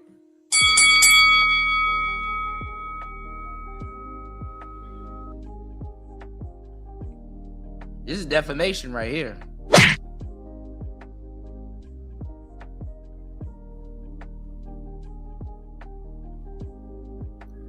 Oh boy. Bust all in there. Y'all hit the like button, support the show. 6 hours and 4 minutes into the madness. Let's go. Care about Let's try to get to our goal. Please, let's try to get and reach our goals. Player Talk Radio, let's get it. Say what they want to say, but you are saving a lot of people with this information, and that's why I'm glad you're here, brother, because there's so many of us that may not know what we need. You're not saving people with this information, bro. He's actually you're getting thrown under the bus, Corey. And it's sad because, you know, it's like Corey is complacent with it. Like he's like, it's like, bro, you do know you're getting thrown under the bus, right? You're giving people ammunition. And you're inviting nobodies onto your show, reinforcing the ammunition that you're giving people. But anyway. No, but the truth, when you hear it, it's recognized. You can be fooled by the lies, but sometimes because the truth is so not in the ordinary, when you hear it, you say, wow, that's something there, what he said. You get what I'm saying? Even something as simple as no facial hair, if you get what I'm saying. There's so many that didn't know that. I know I didn't know that. When I heard you say it, I was like, wow, that's deep. That's interesting. You know what I'm saying? It's an image that the lead attorney has to keep up with. You have to have a clean cut look when you're dressing up to go do your show. Him and Kevin, they challenged what's called the suit. He's not supposed to look like Conor McGregor in the fucking courthouse. He's supposed to be clean shaven. He's supposed to have the appearance of a clean cut, put together lawyer. His look is supposed to be pristine. He's not supposed to be growing a beard and all that other stuff, even though you can have a pristine look like that and everything, but it's just easier to be clean shaven. Beards are still a new thing in modern society. All right, y'all hit the like button, support the show. I'm dropping some game on you.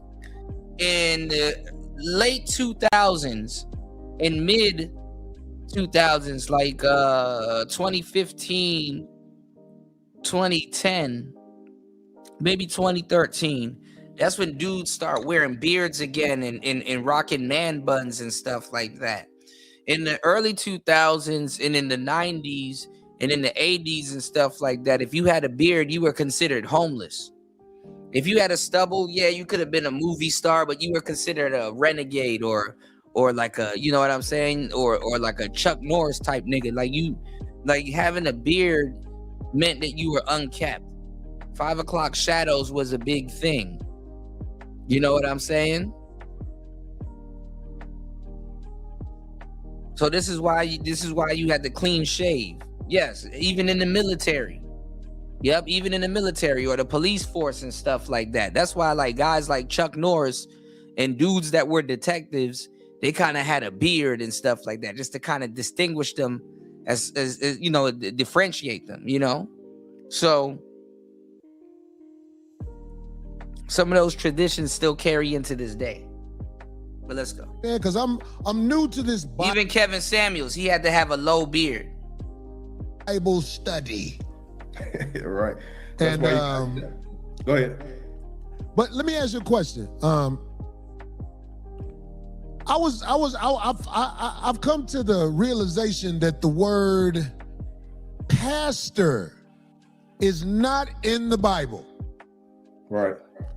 What Pastor comes from a Latin word meaning pastor, but the correct word that should be used is shepherd. A lot of people don't understand that. And when you look at the Hebrew word, which is ra'ah, that means shepherd. It means to feed the flock. That pastor, that's tied to Roman Catholicism. And most of the time, pastors is what? On salary. Pastors don't really care about the flocks. They on salary. All they care about is money. I mean, we're dealing with this over here in Detroit Metro, where you got these big time pastors begging people for money to build a bigger building. What is we talking about? What the hell we got going on? You're supposed to be feeding the flock. You're supposed to be tending to the flock. You're supposed to be shepherding the flock. You're supposed to be helping the flock, not bleeding the flock. And most of the people that call themselves pastors, what is they doing? They're taking advantage of the flock, merchandising the flock. Well, we saw an example of that with a Detroit pastor where he was literally bleeding the flock, as you said, as a black woman was able to muster up a certain amount of money. I think it was like $1,800 if I'm wrong. And this guy who was bleeding the flock said, it's not enough. Right, because it's not enough to give me $1,800. So this is something that, I mean, because I talked about this before, but what you said brings a lot of context to what we're saying. We have to beware of people who lead as a pastor. I'm not saying all pastors are bad, but I'm saying we have to beware of people who when people come at me and say, I'm a pastor, now I'm really examining you. Right. Because if you look at the history of it, pastor is tied to status. It's tied to status. It's just like me saying, I'm a manager at so-and-so. That's all it's tied to. It's all about status. Wow. So a pastor is like a professional rumor teller that has a managerial position. Right. That's all it is. That's why, like at a lot of churches, like you go to the Baptist church or the Kojic denomination, what happened? You got to put in a resume. A lot of these churches, you got to put in a resume even to be considered to be a pastor. And if you're not pastoring according to what the deacon board or the trustees or the treasurers think, you're out of there. So it's a higher position. Wow. I mean, it's so deep as we will get. Man, listen, man, I fuck with you, man. We're going to be doing deep conversations to help the people, man, because there are people out there listening and they need this information. This information is not something that is just out there. Just like, I mean, I hate to use this as a comparison. I talked about Fruit Booty Buttons, because I never say these people's names. And how he has a history of beating women.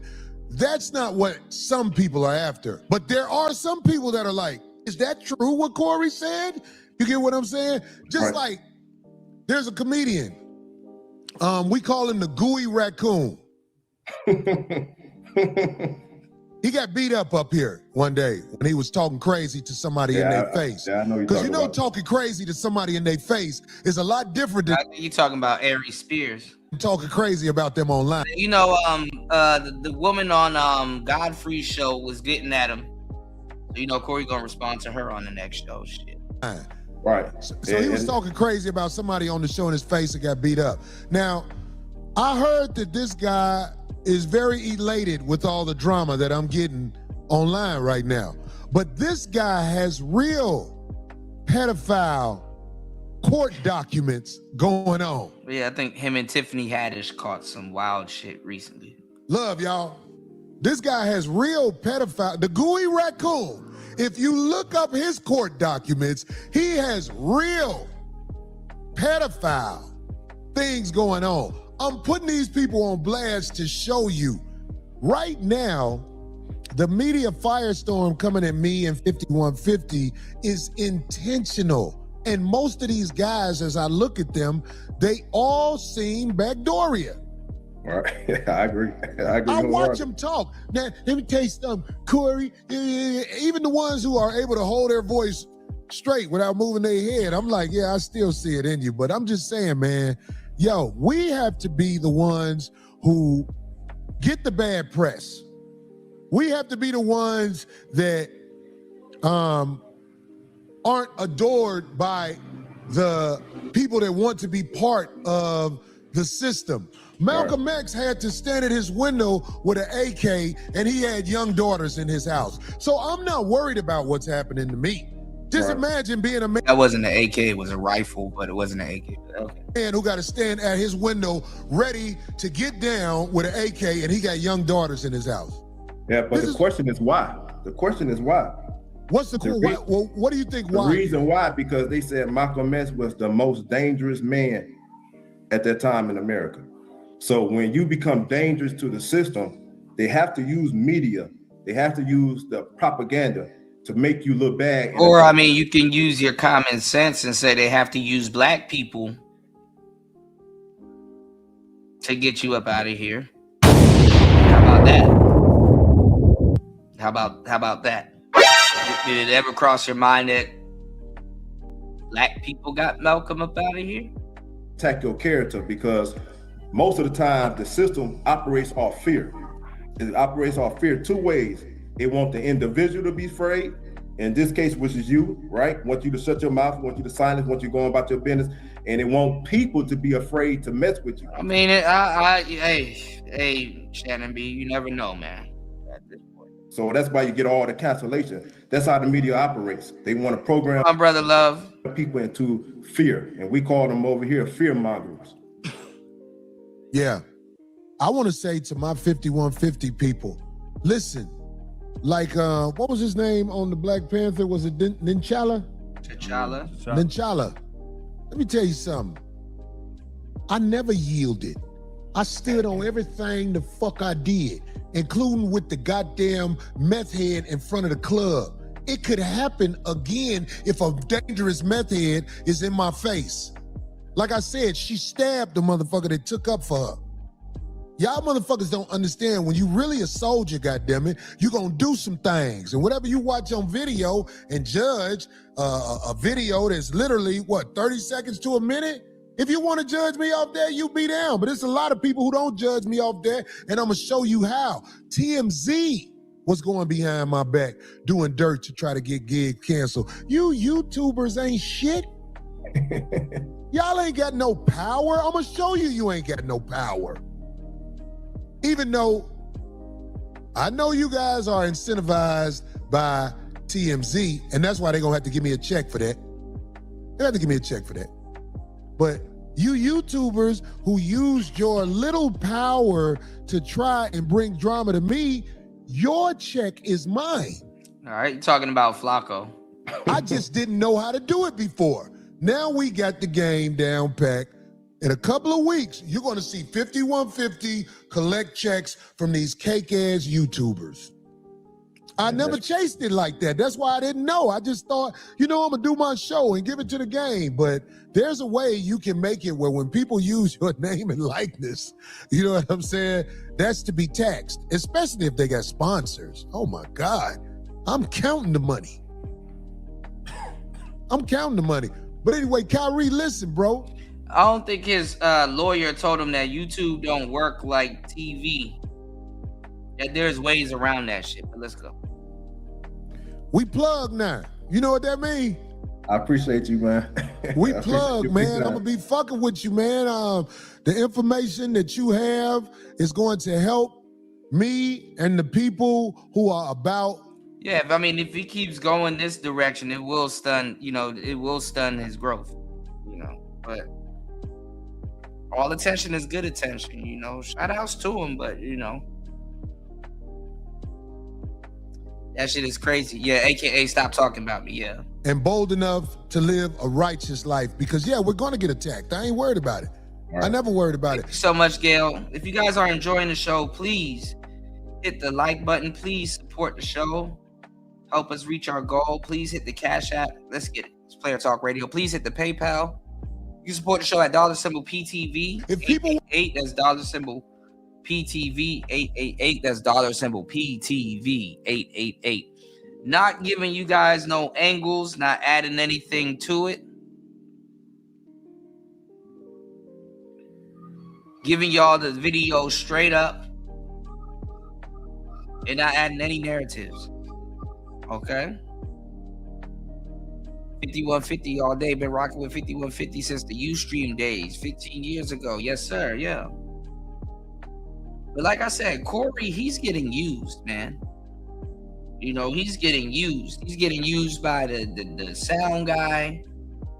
You know, this brother, you know, but he might see it later, but you know, I'm telling you, Corey getting used, man.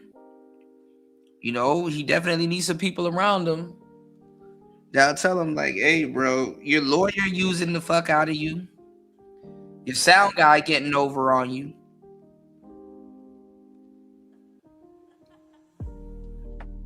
Your friend's not telling you to move on to something else and bringing something else. Like, this is kind of where Darlene and, you know, Craig Facts should kick in and start bringing up other topics and stuff. You know, like, look, don't worry about it. It's all going to work itself out. Let's cover this topic. Wanted to watch what you do, Kyrie. How do they? And to believe this all started with Anton. Where do they go? I got a YouTube channel called Cut of Spoken Truth, and then I got a Bible only channel called Prophet Unto the Nations. Okay, man. And they just punch that in and they can see more about what you talk about, right? Yeah. Well, check it out, man. You family here, man. I fuck with you, man. And another thing, Corey. What's up? Hey, I got a book too. Hey, you wrote a book? Yeah, I wrote a book. Yeah. I'm not shocked, dude. Now hold that book up again so they can see it and get a screenshot where you don't block your face. Hold it up so they can, like that. Okay, man, listen.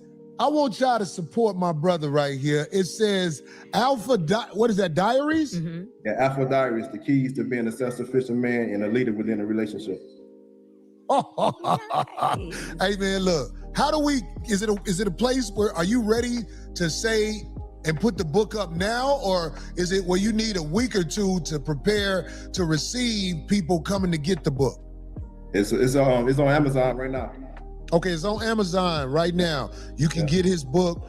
I want to tell all the people who are about something different. You make sure you support this brother, man. I'm finna be fucking with this brother, man. This brother got knowledge for the game, man. And once again, I appreciate you, man. We finna get back to talking shit like we normally. Pause. Yeah, the lawyer gonna drag it out. That shit gonna go into litigation and all kinds of stuff. He gonna bleed it. Dude, all right, man. But brother Kyrie, I got Corey falling out with his lawyer, man, because the lawyer's shady anyway. I think the lawyer lying. Thanks for staying up, man. Thank you. Man, no problem, man. No problem. Hey, did Craig come in? What's up, Craig? Yeah, Craig, yeah. What's up, man? What's poppin', man? Can you see him? Can you see him? Yeah. Okay, yeah. Kyrie, I fuck with you, man. I'm gonna be in touch this week. All right, man. Take it easy, man. Thanks again. All right, respect, boy. All right, that was brother Kyrie right there. God damn it. I do this on Tuesdays. So during the week, y'all get to lie on me. Y'all get to do all that shit. But keep putting my name and whatever in your thumbnail because I need that money. I really do. Like, I didn't know that you can do what I'm about to do to all you cake-ass niggas, but keep, the thumbnail is when you present it on YouTube. Am I right? Yeah. Keep doing it. I need you to get them likes up on your channel and everything because here I come. I'm not trying to discourage you at all. I want you to keep doing it because it's about to come to an end. And the only reason it's coming to an end is because the Backdoria army came at 5150. It's a whole army of them. They coming at us, man. And you know what I'm saying? It's time for me to show the game. You know what I'm saying? I got it under control. Everybody think that I'm fucked up. Nah, I ain't fucked up. I ain't fucked up by far. I've been putting in too much work, man. I ain't fucked up. Last week, I ain't gonna lie. My mother called me. And my mother was like, what's going on? What is all this? Why is everybody talking about? I was like, Mama, I've been doing this a long time. I know what I'm doing. Just trust me. It's like laugh now, cry later. That's what's happening right now. Man, after last week's show, man, so many people called me with offerings that are going to pay off. I am so proud that God always show me a sign. Because people want me to yield and act like I did something. Homie, I'm standing on everything I did. Anything I did that I'm embarrassed of or I feel like I shouldn't have did, I would say it. I would say it. If I felt like I was out of pocket, I would say it. Me and Darlene get into arguments. I don't mean no harm by Darlene, and Darlene know it. Somebody said, anyway, they want me and Darlene to fall out, but it's not gonna happen how you want it to happen. It's gonna happen how we want it to happen, how we gonna fall out. And it's hard to make me fall out with somebody who I've been working with this long. She lasted out of all them motherfuckers. Out of all them motherfuckers, who right here? That's why I give her grace when I feel like she's wrong, and I hope she give me grace when she feel like I'm wrong. But fuck these motherfuckers.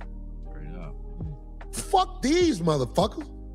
People have watched me and Darlene go back and forth on this show for years. I actually think it's kind of funny when I look back at some of the stuff that we got into it about. Yes. You know what's crazy is everybody online like, how come you didn't say nothing? I'm like, it was normal shit. This shit happened. Like we just family, like it's Craig, when I got into it with Zoe, you kept it cool too. Yeah, man. You remember what happened? You just was cool. Yeah. That's how you do. Yeah, man. Man, this is a weird world, dog. I'm gonna let you know, like, us being under attack. For me, when I'm at war, I just load my gun and disappear. So I'm not used to motherfuckers just being able to just have at me and not be able to get back. You feel what I'm saying? Really, you saying you wish you could slap the shit out of motherfuckers? Man, because the treachery that's going on right now is on a whole nother level. And it's like, look, I sat and thought about it last week. We be joking and saying stuff on the show that people don't like. And if we really think about it, at some point if we being real with ourselves, we knew something like weird was gonna happen at some point because we too funny. We've been making people laugh for years and we've been saying stuff for years. So when I thought about it, I'm like, okay, at some point something like this was bound to happen, but I didn't really understand the treachery because we don't be on here lying. We don't be up here making shit up. We don't be on. We might. In our thumbnails, we don't even use other people. We had the 5150 show. Right. Yeah. Or if we are inaccurate about something, we're not up here being deceitful and making up narratives in order to destroy people. So the weird thing about this whole experience was to watch the attack and how, look, okay, we both ain't perfect. Corey, you ain't perfect. And it came from your own black people. This is why I was telling you that race loyalty shit is over with.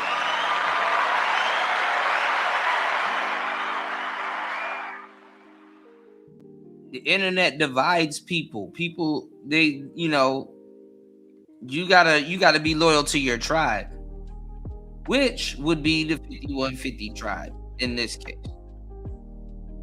The hell, you don't know.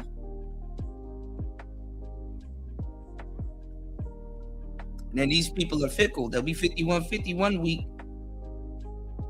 and then O'Shea the next week.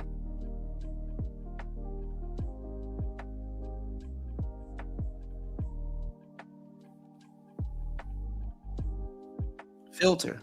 This is perfect. So you could have just got at motherfuckers with truthful shit. I push the envelope on jokes. Right. Now, I have looked at some of my jokes and be like, what the fuck did I say? Right, But right. saying something is not the same as doing something, but they want to act like You're a comedian.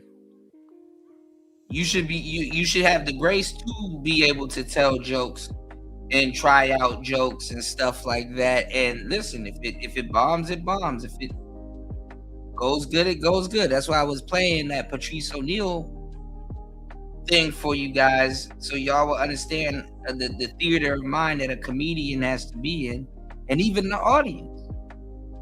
You know, good jokes and bad jokes do come from the same vein.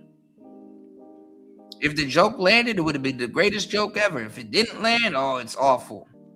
You know, maybe work on your timing, or maybe, you know, too soon, or you know, deliver it better, or say it another way, or say it another day.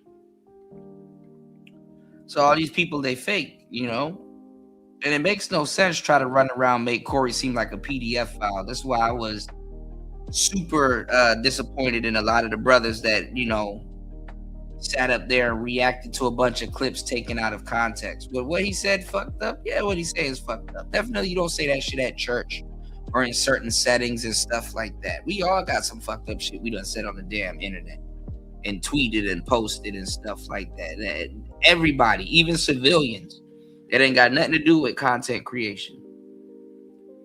And what I'm saying is, you know, even as content creators, you know, somebody can do that to you if they try hard enough. So to even push that narrative, and I get it when you know, women or other random people want to push that narrative, cool. But I'm talking about if you in the quote unquote manosphere and male advocacy is supposed to be a part of anything that you have going on. Come on, dog. You know better. As somebody that fought for men to have a voice, you know what I'm saying? And it makes no sense to even try to police goofy dudes or comedians saying stuff like that too, because guess what? You going against your own work. There's a lot of shit that men say that I don't agree with, but I understand. You understand what I'm saying? Like a dude be like, man, F that biatch. I want to push her down a flight of steps. I don't agree with that, but I understand. You know what I'm saying? Hey, look, I don't think you should push her down a flight of steps, but I understand the feeling that you want to push a motherfucker down the flight of steps. You understand what I'm saying? But anyway, let's go. Did something, and I tell you, it's not going to work. It's not going to work. In fact, you owe me for even printing that. I'll show you. Man, where I'm from, you put a jacket on somebody like that without no paperwork, and that man is within his rights to off you. Hey, look, let me say this, because you said that. Because you put that jacket on me, I'm afraid for my life, because I don't like nobody like that. Period. So if somebody is talking crazy to me in my face about that, I'm afraid for my life, and I will protect myself. So I'm telling you, whoever you are, if you run up talking crazy to me about that, I'm afraid, and I will do what I have to do. That's what I'm saying with that. Yeah, I'm with you. I don't condone no pedophilia. I wouldn't be associated with nobody who's like that. You know, maybe some of the jokes that are taken out of context, maybe in hindsight, maybe they're in bad taste. It just all depends on who you are. I've done jokes in bad taste. Yeah, but we're comedians, so this show is, if you pay. Shout outs to everybody that hit the like button. Shout outs to everybody that values the show. Please support the show by hitting the Cash App at $PTV 888. That's $PTV 888.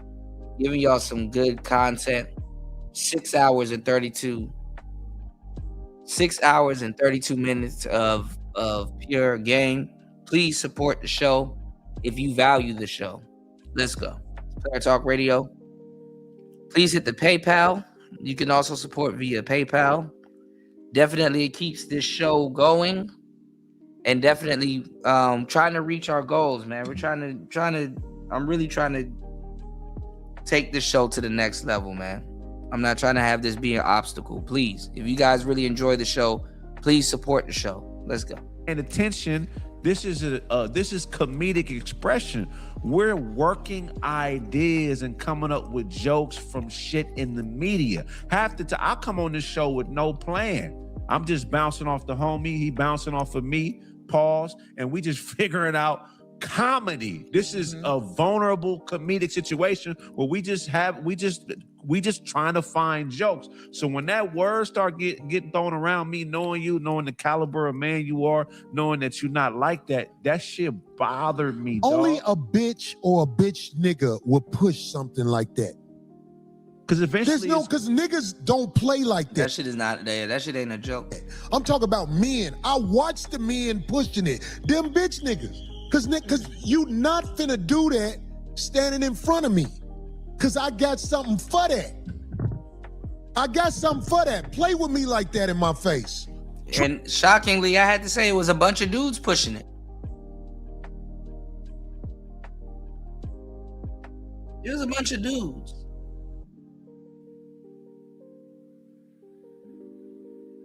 That know better. Try me. I don't play like that. You can voice your displeasement. Cause I did. I voiced my displeasement. Like, damn, dog, you know. But I understood.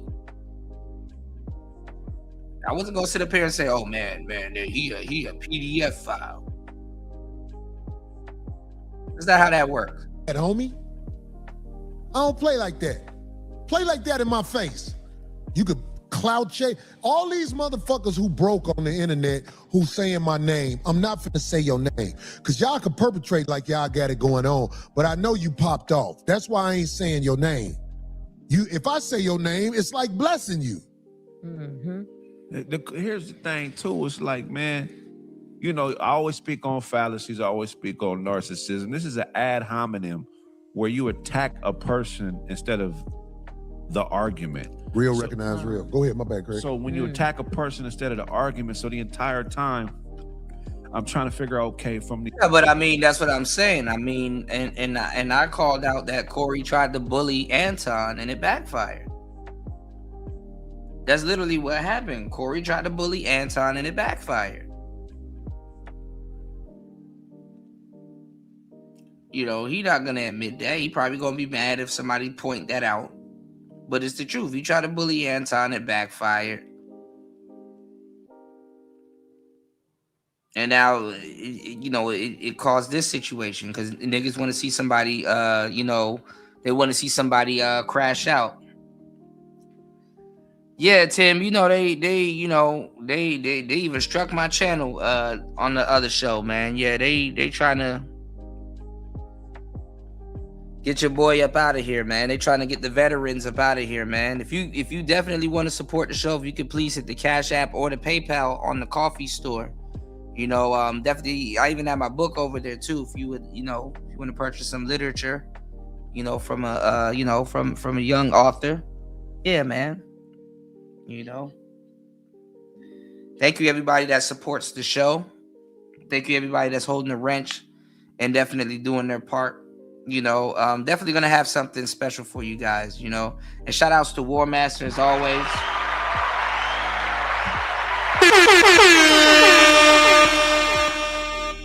Try to put myself in position, man, and bring you guys some better content.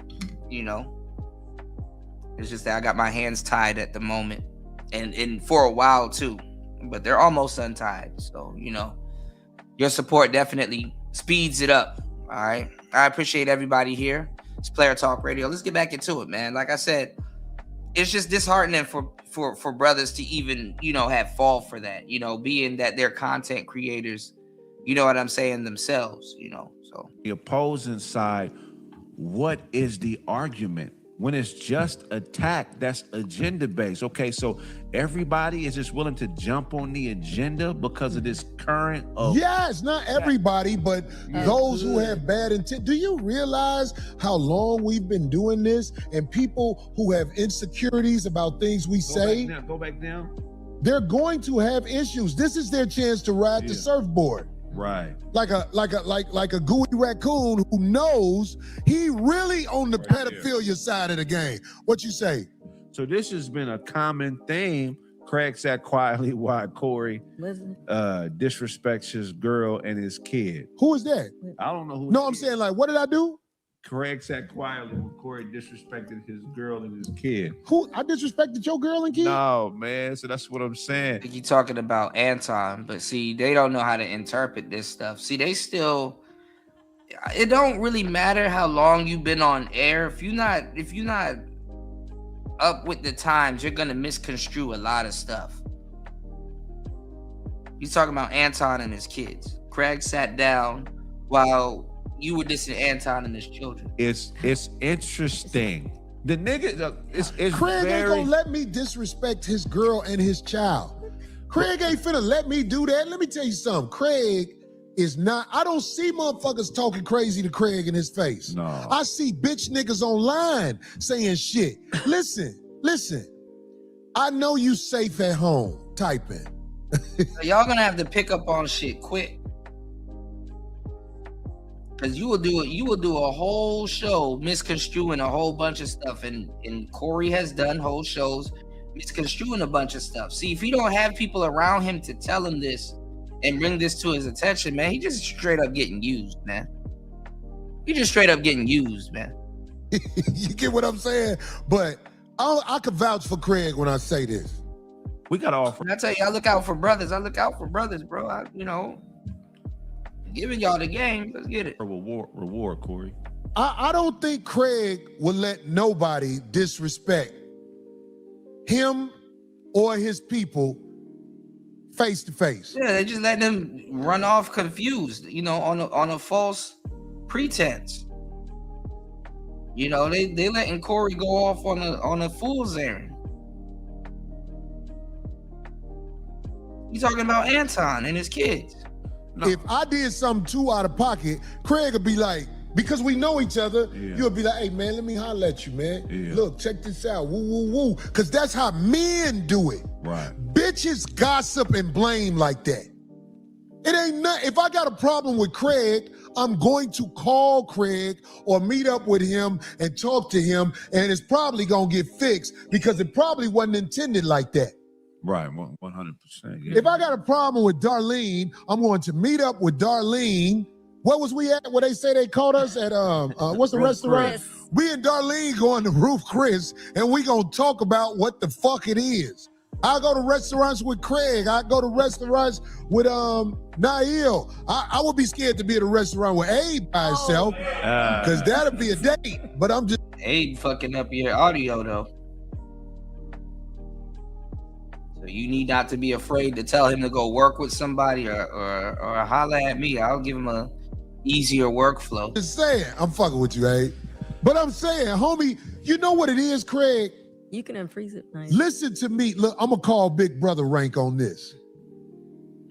There are so many people mad because they can't do what you do and excel at it. Right. I'm used to it. Right. There's no way they could ever do what we're doing. Right. They don't have the personality, the talent. They can't do what we do. So they have to try to tear it down out of bitterness. But it's not going to work. We've been here, gonna be here until somebody do something about it. And this shit y'all doing, this ain't doing nothing but growing my motherfucking catalog. I didn't know y'all was creating the king when you first started coming at me. I said, God, what is this? Now God has shown me. Do you realize how lucrative this is going to be? Because you made me famous with bad intentions, I'm still going to capitalize off your bad intentions. So keep it coming. Craig, don't let these people who are not on your side make you think that it ain't a whole world of people that are on your side. Because there's a lot of people who like what you do, Craig. Yeah, no, it's all good, man. It's just, that, here's the thing, man. It's just a different when it's a lie, and it's like when they take something that is and then create something totally new. So much muscle, 85. Hey man, 86, that pussy motherfucker. Yeah, they could change the context and change the narrative. That's a scary feeling right there. But it's the world we're in right now. Dummies in the world. Yeah. Like they gonna fuck around and get somebody. Start coming after Darlene if they already didn't. She gotta chill. Let's go. You heard, because there's gonna be somebody out there that thinks it's sweet, that believes the narrative. That's all. See, look, disagreeing with something that I say is completely different, or disagreeing with an idea or my perspective on something is completely different than actually knowing me. So I may say something that you feel is out of alignment with your moral outlook, or something that you. Yeah, I mean, look. You're gonna learn that YouTube is a completely different game, man. Disagree with, but as a man, that still doesn't mean that you know me. You know what I'm saying? And I hope that it ain't somebody out there that would really think that everything they say or see on the internet is genuinely truth, because that's what I'm saying, Vader. They should have been able to tell Corey what's up. You know, if your co-host is more hip than you are, it's up to him to hip the person that's speaking, because it represents him too by proxy. Whoever's spewing these weird ass narratives and attacking, trying to destroy, you're gonna put an innocent person in a situation that is more dangerous than they have the ability to understand. Well, that's the intent. Like I said, people don't understand what it's like to be at war with a Sean Holly and a TMZ. I'm at war with major devils that are after my good reputation. And I'm here to tell you, I understand the fight. I understand what Craig just said. I'm like, these motherfuckers, I wonder if a motherfucker finna try me. Somebody saying, Cap, nigga, you ain't never been on this side of the spectrum. You don't get it, bro. But that's for them motherfuckers who at home. Yeah. There are some people who have planted themselves in here. Right. You get what I'm saying? And we're gonna capitalize off them planting themselves in here. Right. Cause you, man, look, if you here to talk shit about somebody, why the fuck is you watching them? I wouldn't watch nobody that I don't agree with. But that's me. Right. Some people get off on being able to. People don't have no lives.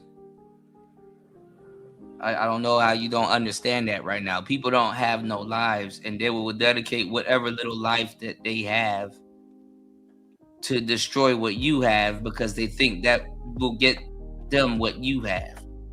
To type and talk shit.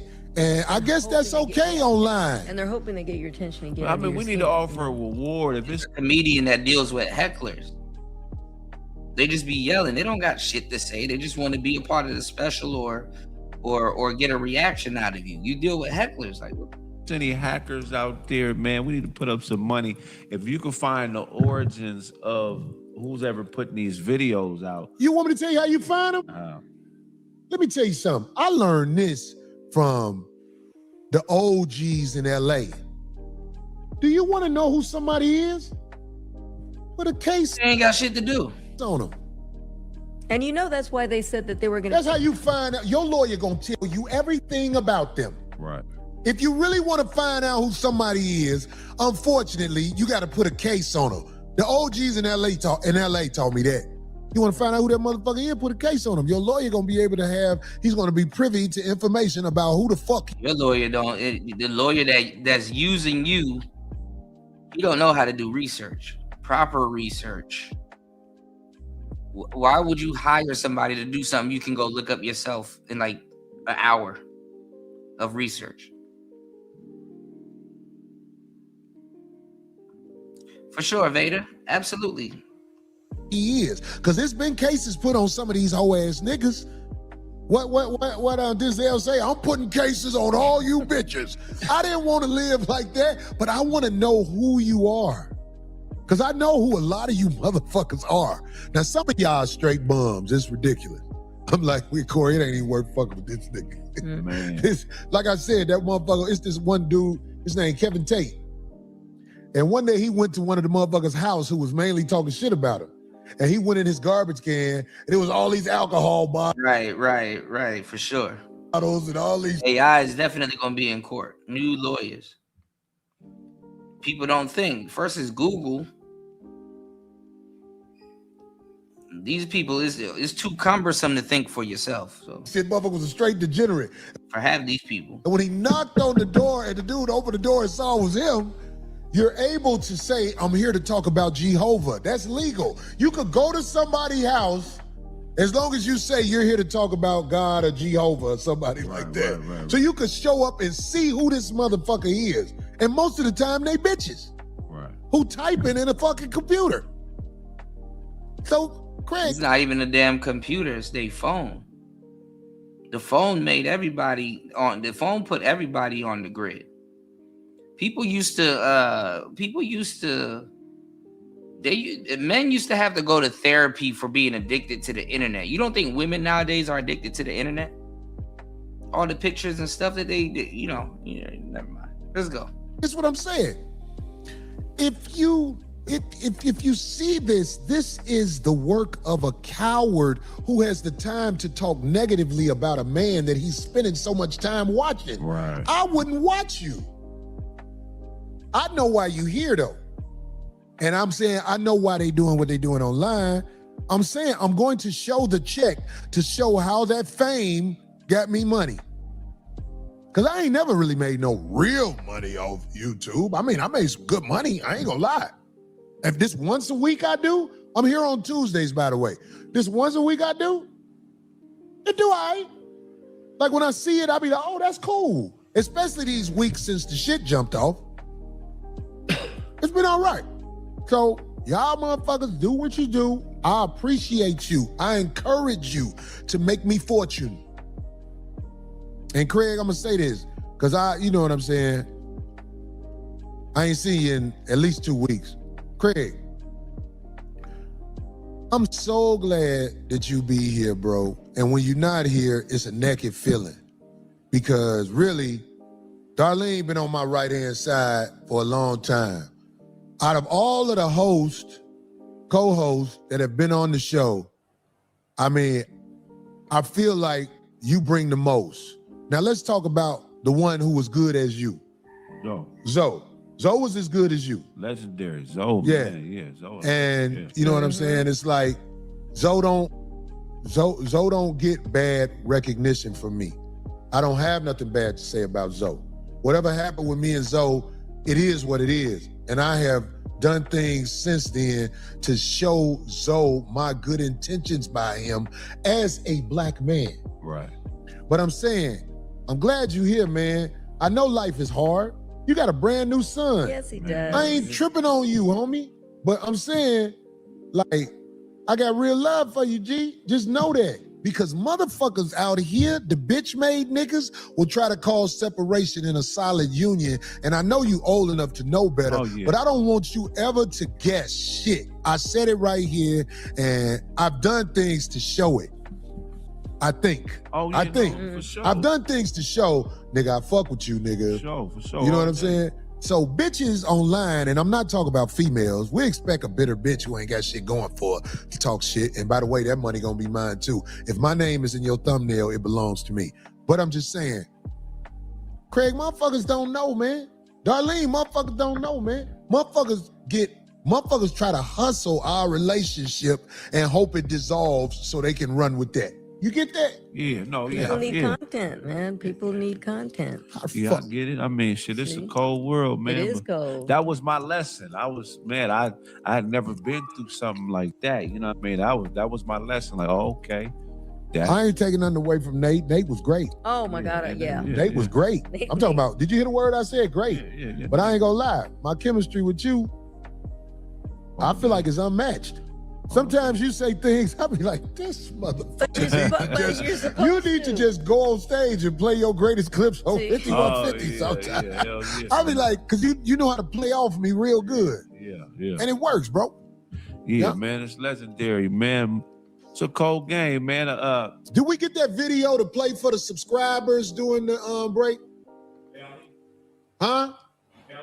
Yeah. So is it a way we could play the video for the subscribers, and then everybody who's not subscribed, they just get the regular weight? Not to diss them, it's just I have to get. Say that again. See, his damn staff don't know what they doing. Right, that's what I'm saying. So upload that video for the subscribers only. I mean, it's just the beginning. Listen, the content with uploading for subscribers only, we ain't gonna lie, it's just the beginning. That's why we grandfathered all you people in who are subscribers now, because you're with us in the beginning. If you remember, in the beginning, Netflix didn't have a whole bunch of videos. Right. But they have grown into army now. Yeah, with a whole members bunch only, of but videos. So anybody who's he's this is what I'm saying, Gail. He's getting used because he doesn't know how shit works and he doesn't really care. Is what I'm getting. You know, he's getting used. It was the same thing when Fresh and Fit first popped off. It was like 50 niggas behind the soundboard. I'm like, oh hell no, I'd fire half them niggas. You don't need no 50 niggas behind no damn soundboard. And you got all that equipment there that you know that take care of about 7-8 niggas. And here we are running shows, running our sound and doing all of this stuff by ourselves. For the people and their amusement and stuff like that, you know?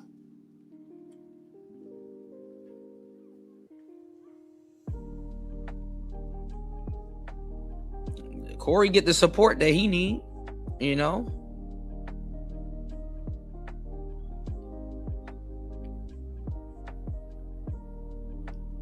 His audience take care of the veterans, man. You know. Shout outs to the supporters here, but god damn. See the niggas that let like 7 hours go by, you know? Shout outs to everybody here, man, that does support the show. I appreciate you guys most definitely. You know.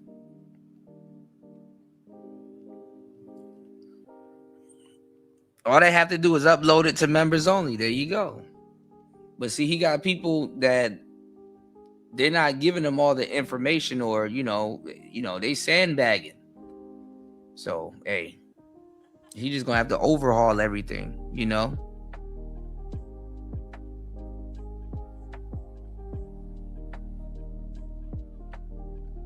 Yeah, nobody cares if you on here telling the truth or you putting in work, man. Nobody gives a damn.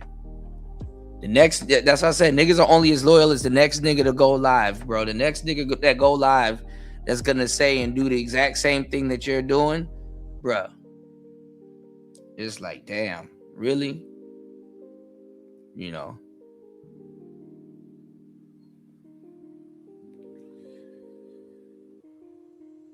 I seen a lot of the sisters that literally do nothing. Repeat everything that we saying, bro, and it's like, bro. Meanwhile, we getting peanuts, man. You know, we getting peanuts over here, man. That's crazy. That's crazy. You know.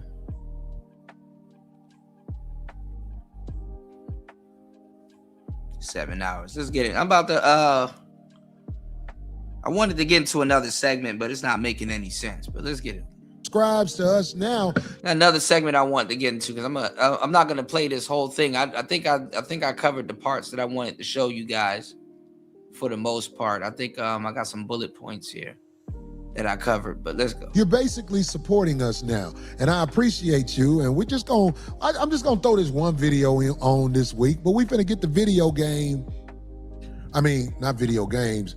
The game of videos popping on our thing for the subscribers, because you help us get through what we need to get through, and you are appreciated. Mm-hmm. And if you jump in nowadays while we are just starting, we're going to grandfather you in. So is there anything I'm missing, Craig, that you want to say? Because you weren't here, and yeah. I know, like, I ain't gonna lie, Craig, I looked at you, I was like, I hope my brother ain't stressed out by these fuck niggas. No, man, look, man, you know how we was raised, man. That the way that shit was twisted, I was like, because for me, that's the one time dealing with a pedo where I feel like, hey, 187, I'm cool with that. Yeah. As a matter of fact, if I get away with it, nigga, I'll kill a pedophile with no hesitation. I'll kill a pedophile and eat ice cream next to the body. I don't give so we don't play with that type of shit. You know, You talking about killing with jokes though? With jokes, I'm talking about laughter.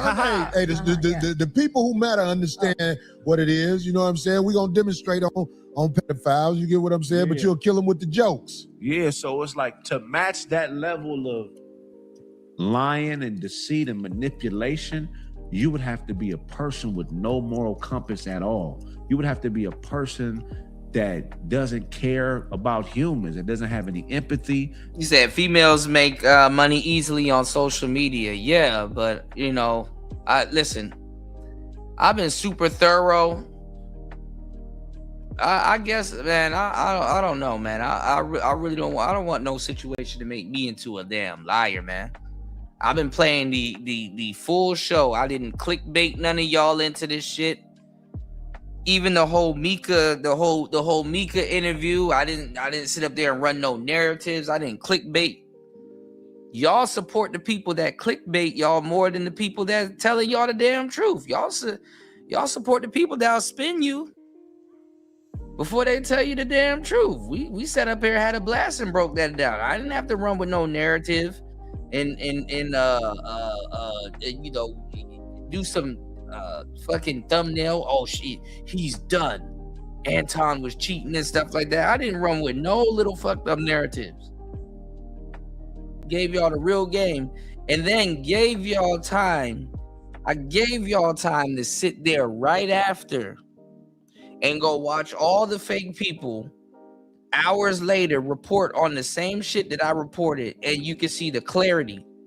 You can see the clarity and the difference in between good work and savage work, you know, which is gonna spin y'all and make y'all, you know, send y'all on a fool's errand.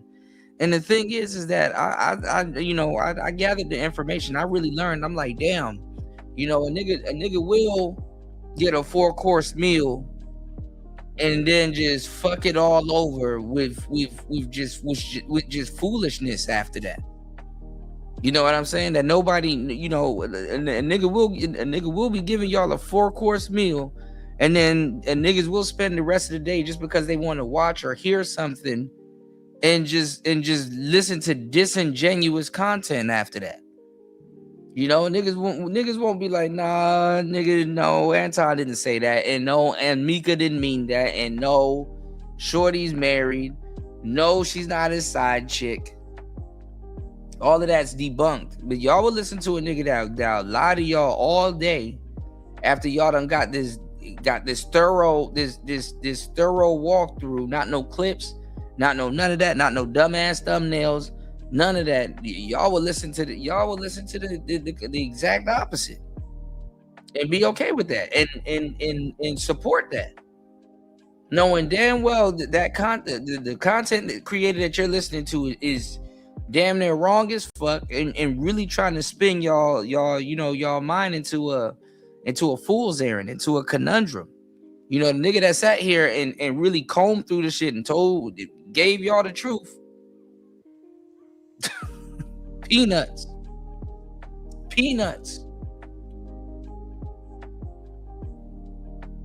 Yeah, we gotta do better, man.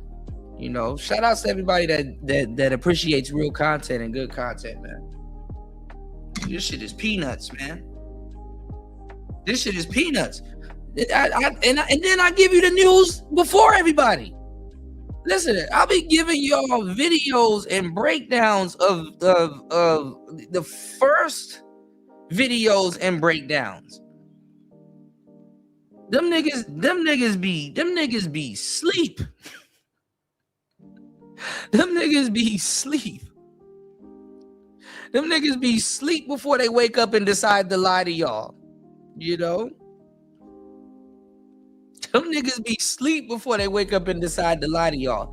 I will play the full fucking show and give y'all the real breakdown. I don't have to take clips out of context. I don't have to do any of that. You know what I'm saying? Shout outs to Tyrone, man. Shout outs to Devontae, man. I appreciate you, man. I appreciate y'all, man. I appreciate y'all, you know. Shout out to Tyrone. Tyrone said, I don't got Cash App or PayPal. I get it, bro. I get it. But if you do, shout out, if you don't have PayPal, I will say this, you know, you guys can always purchase a book at the coffee store, or you can also leave it if you do at the coffee store, it does take card or, you know, virtual card and stuff like that. So if you do want to donate, you can donate through the coffee store. It just sends it to me through PayPal, you know. So, you know, if you guys do want to support the show, you know, definitely you could purchase a book, or, you know, show your support in many different ways, you know. But I appreciate you guys, you know, and I appreciate the ones that do appreciate the breakdowns and stuff like that. You know, Devontae Jones, I appreciate you, bro. He said you a real one, G. You the only one on YouTube who was talking real when it came to them crazy ass jokes. I look up all them jokes and they was clipping all of them out of context. Yeah. And that's what I'm saying. Like, a lot of those jokes and stuff like that, of course they're meant to be, you know, of course they're out of context. You know, of course, you know, people want to, you know, turn y'all bias into something. Of course, you know, I wouldn't say them jokes, but at the end of the day, he's a comedian. He's supposed to say jokes. Some jokes, they go too far. Some jokes, they push the envelopes. Some jokes are masterful. Some jokes you would laugh at, somebody else would be completely offended at. And let me tell you something, man. You know, you can't get mad at a comedian for making a joke. That's his world. That's what they supposed to do. You know what I'm saying? That's, you know, just as some of these YouTubers, like I said, some of them, it's their job to lie to y'all and give y'all out of text, you know, content and stuff like that, you know. And if y'all want to trust them, y'all want to trust them. If y'all want to go look it up yourself, you definitely can go look it up yourself. You know, anybody can play a fucked up joke or a show where you're talking about something, but listen, that might have been the topic of the show. So that joke might have been in the proper context of that show, but it's not going to be in the proper context if it's in a collection of clips that are being farmed to get you to go against somebody and stuff like that. And like I said, anybody who does any type of media or editing and stuff like that, they knew better than to fall for some shit like that. But if they on Anton's side, or if they picking sides, or if they flip-flopping and stuff like that, well, guess what? Y'all gonna get caught up into some shit. And honestly, I'd rather give y'all the truth than to subject y'all into running around here looking and sounding stupid.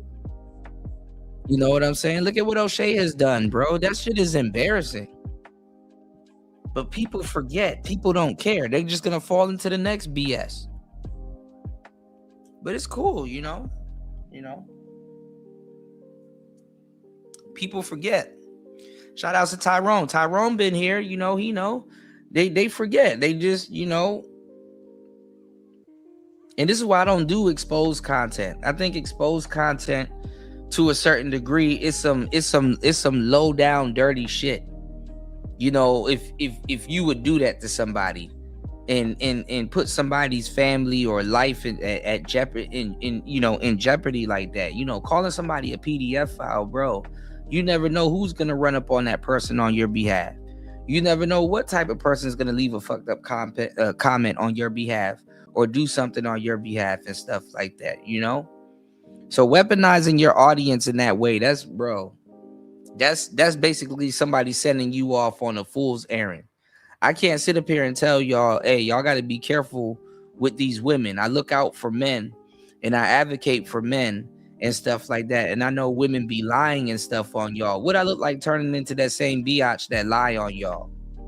You know, these women be lying to their family and their brothers and their husbands and stuff like that, and making y'all disposable and making y'all go off and destroy yourselves, and you know, just making y'all disposable. And it's like, would I look lying like that to y'all and having y'all go off somewhere and look dumb? You know what I'm saying? And that's some serious shit to call somebody and not put the words allegedly behind that.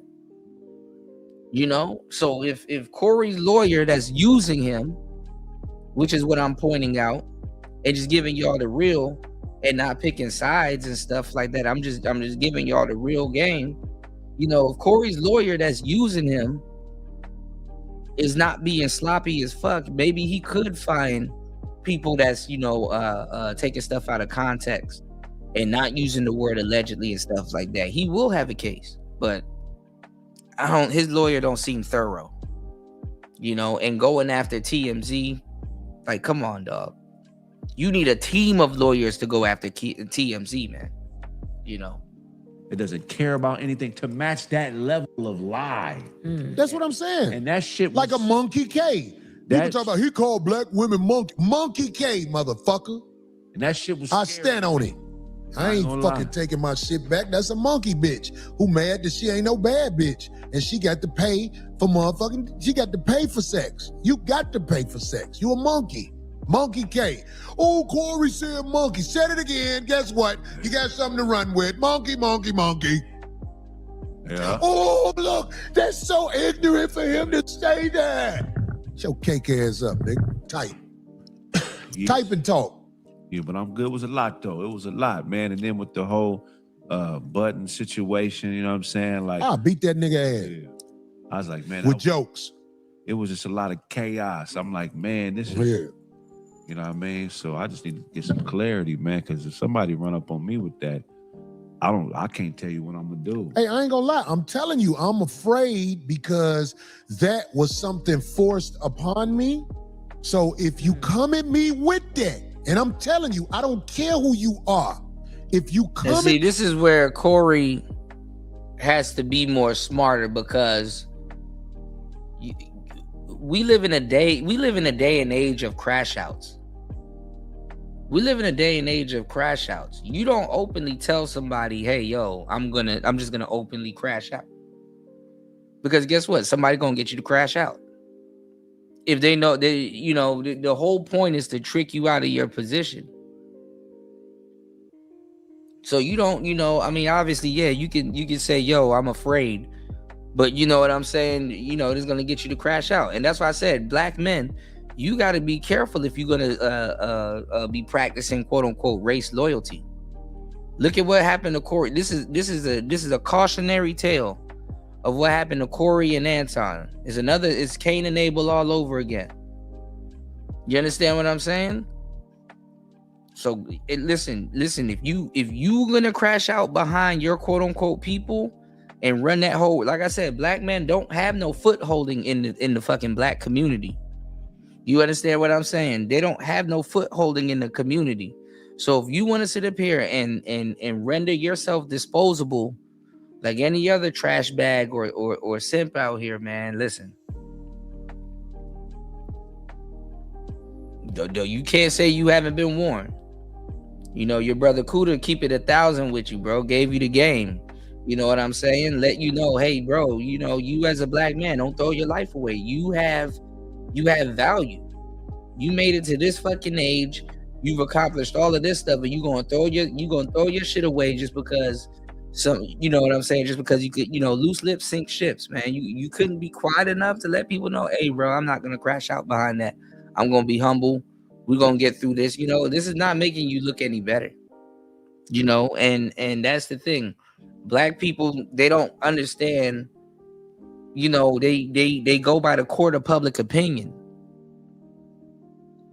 So, whether you're not guilty, it's in other people's opinions if you're guilty or not. We still can't tell you what Diddy's locked up for. And black people let that shit ride.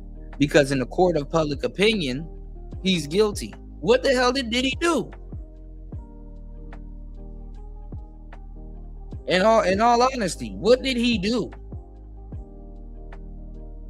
And if he don't really get in trouble like that, how did he get all of them years? How do you do a whole RICO and only one nigga go down? A RICO mean that this is racketeering. That means that there's a lot of people that is attached to what's going on. Multiple people broke the law all together for an organization. RICOs are used to take down organization, not one nigga.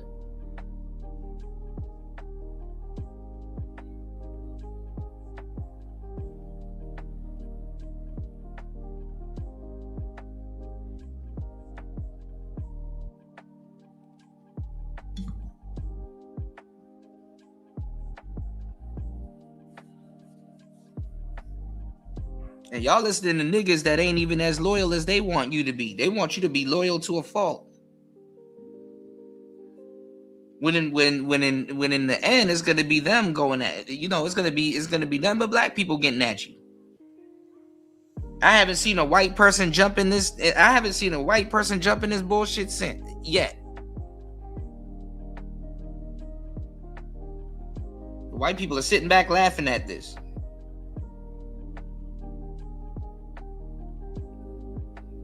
And this is all because Corey had an agenda. He couldn't shut his mouth. People say Anton went up there with the agenda. No, he didn't. But if you want to play crazy, then hey, if you play in somebody's hands, hey, it is what it is. So Corey trying to, stick up for black people, and black people just threw him under the bus. And the ones that he should have listened to, they were the only ones that really objectively actually covered this shit.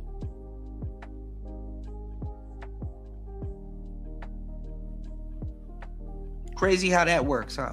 Hit me with that. The atmosphere gonna change, homie. The atmosphere gonna change.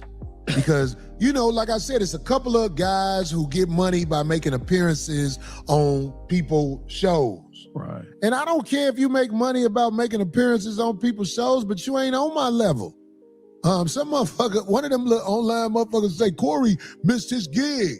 I bet he missed that $5,000. I'm like, yeah, all right, whatever. That's my travel budget. Hell yeah. Yeah, I don't understand. I've been putting in work, homie. I've been putting in work. And if you want to play with me up close, I'm just saying, I'm afraid. I had this cake ass nigga try to FaceTime me, man. I was rolling as soon as I heard his voice. This nigga who wore a dress in one of them Big Mama movies. This cake ass nigga was FaceTiming me with another nigga on the phone. I had to hang up. We ain't gonna say his name, but they so desperate to try to get some YouTube action. Right. Because if I say their name, that bring attention to their page. Right. I'm like, man, I hung up the phone after about 10 seconds. Like, who is it? I know this cake ass nigga ain't calling me, but I've had a lot of people who understand what's happening get in touch with me. After the show last week on Wednesday, 50 Cent called me. We talked on the phone for an hour, laughing at this sucker ass shit. He's like, damn, man, what the fuck happened? Why they coming at you like that? And I believe he got some real licks he finna throw my way. So this is a blessing in disguise. Your hate toward me, because it's so abundant.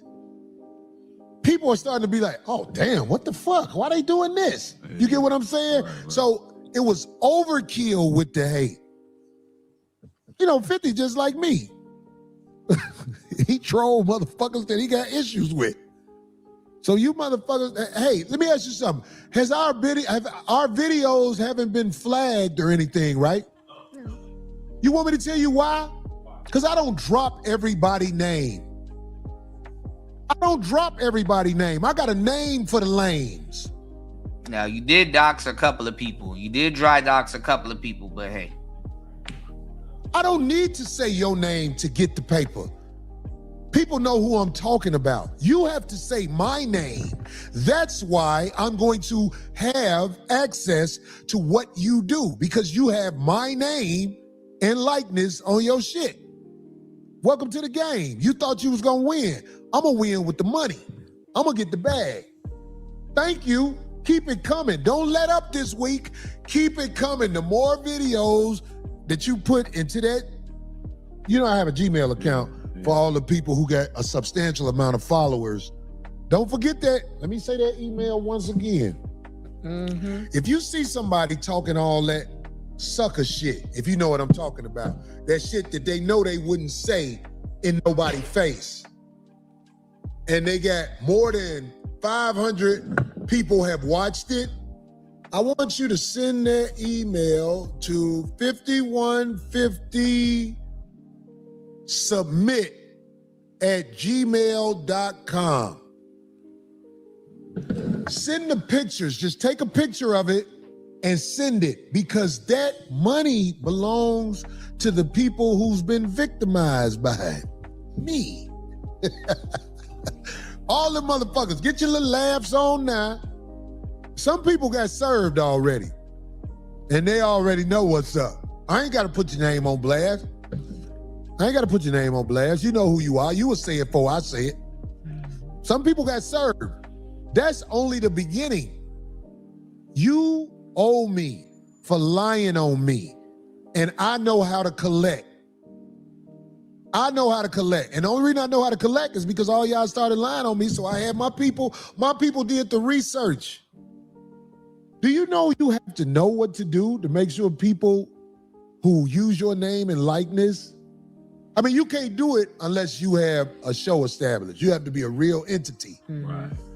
And there's a certain amount, I can't give all the rules to this because I'm not gonna give it away. Right. But I'm saying, we did the research, my people, and I tell you like this, I'm excited about seeing what the check's gonna be. I'm not saying you can't do it, but what I'm saying is, that's my money. If you use my name and likeness. You remember when they did this to Kobe? What they do? Remember Kobe was the people's champ, man, and then they had that girl file that faulty case. Oh yeah. Yeah, and for a while people didn't know what was going on until they found 4 different niggas' semens in her panties. Just like the girl who I got into it with, this bitch stabbed the nigga that took up for her. Right. And listen, I want to ask all the comics who know about this girl, will you please send the video to 5150 submit, just a video where you're talking about your experience with the meth head. Send the video there, because come on, I'm talking about all the comics who know what's up. TMZ had this girl up there like she was a victim. This girl is a maniac. And lames who don't know no better talking about you ain't supposed to defend yourself no matter what. If it's a female, you're wrong. Men, women, and children can get it if I'm worried about you. You heard me? Run with that narrative. Anybody can get it. If you are... Right. So you see, he's further putting themselves in, he's further putting himself into a hole. You know, he's also making it hard for his lawyer to defend him. But Flacco, Doug just did another Subaru Impreza STI. Wow. Most recent Flacco responded to this. All right. Now check this out. This is the guy he's talking about. One of the guys. Check this out. Episode of the Corey Holcomb podcast was a disaster. This podcast proved to me and everybody watching, Corey Holcomb is clinically insane. He needs to seek help.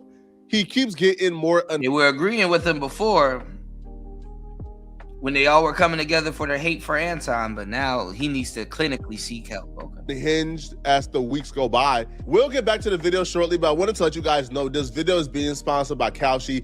Kalshi is an app where you can be for the day. Then I go on Kalshi and place a prediction. But if you want to get paid by predicting weather on a daily basis, using code Flacco to get $10 on your first deposit. This podcast used to be a podcast where grown men come and gossip about other men's sexuality. Now, I didn't know it was possible, but this podcast has devolved. It has devolved into a podcast where Corey Holcomb comes and he talks about these aluminum helmets, conspiracies, and how he's at war and everybody is out to get him. I'm at war with major devils that are after my good reputation. I didn't even want to bring you in this mess online because it's a war against me. At first it was funny, now I'm concerned. Corey Holcomb is too old to be this delusional. There's not a grand industry conspiracy against Corey Holcomb. He got caught putting his hands on a woman on camera The video came out and he got backlash for it. There's not a grand conspiracy. People don't like men who put hands on women. It's really that simple. You don't got to pay people not to like a man who put his hands on a woman. But Corey Holcomb comes on his podcast and he has a segment every week now about how the internet and the industry and TMZ is against him and they trying to get him assassinated. At first it was funny. Now it's just damn right sad. Even his own audience is calling him out during the podcast for capping and lying and being delusional. Somebody saying, Cap, you ain't never been on this side of the spectrum. You don't get it, bro. But that's for them who at home. Yeah. There are some people who have planted themselves in here. Right. You get what I'm saying? And we're gonna capitalize off them planting themselves in here. Right. Because you, man, look, if you here to talk about somebody, why the f are you watching them? Because people love a train wreck. The numbers go up because people are watching you crash in real time and they're loving it. This entire podcast from start to finish was a disaster. And their comment section proves it. The comment section proves that people coming to Corey Holcomb for game, those days are over with. They're coming to Corey Holcomb to look at the train wreck. One person says, being an idiot is one thing. Being an idiot with an idiot lawyer is crazy. A wise man once said the best way to get out of a hole is to stop digging. Corey, stop it.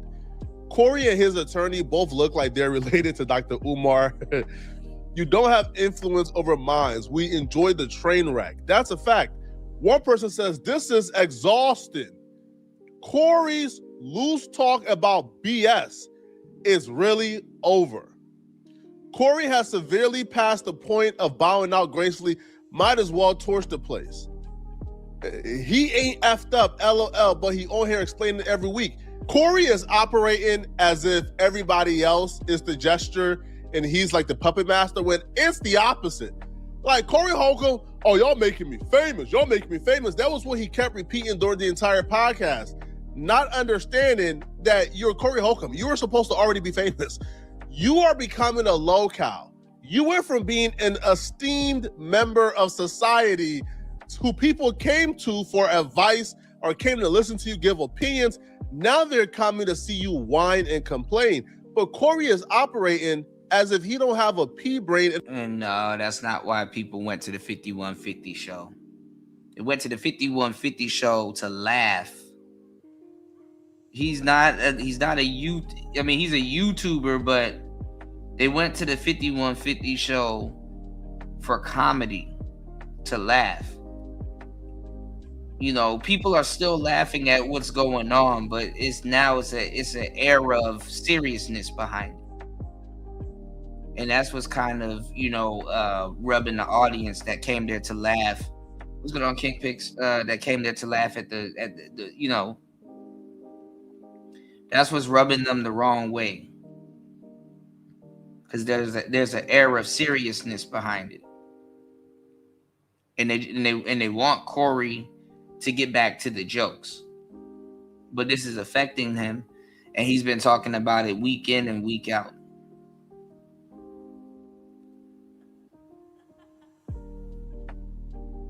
And black people are being fucking fake.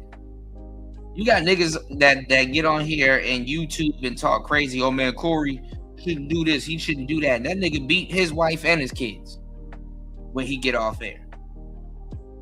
You got niggas on here that beat the hell out of their wife and their kids.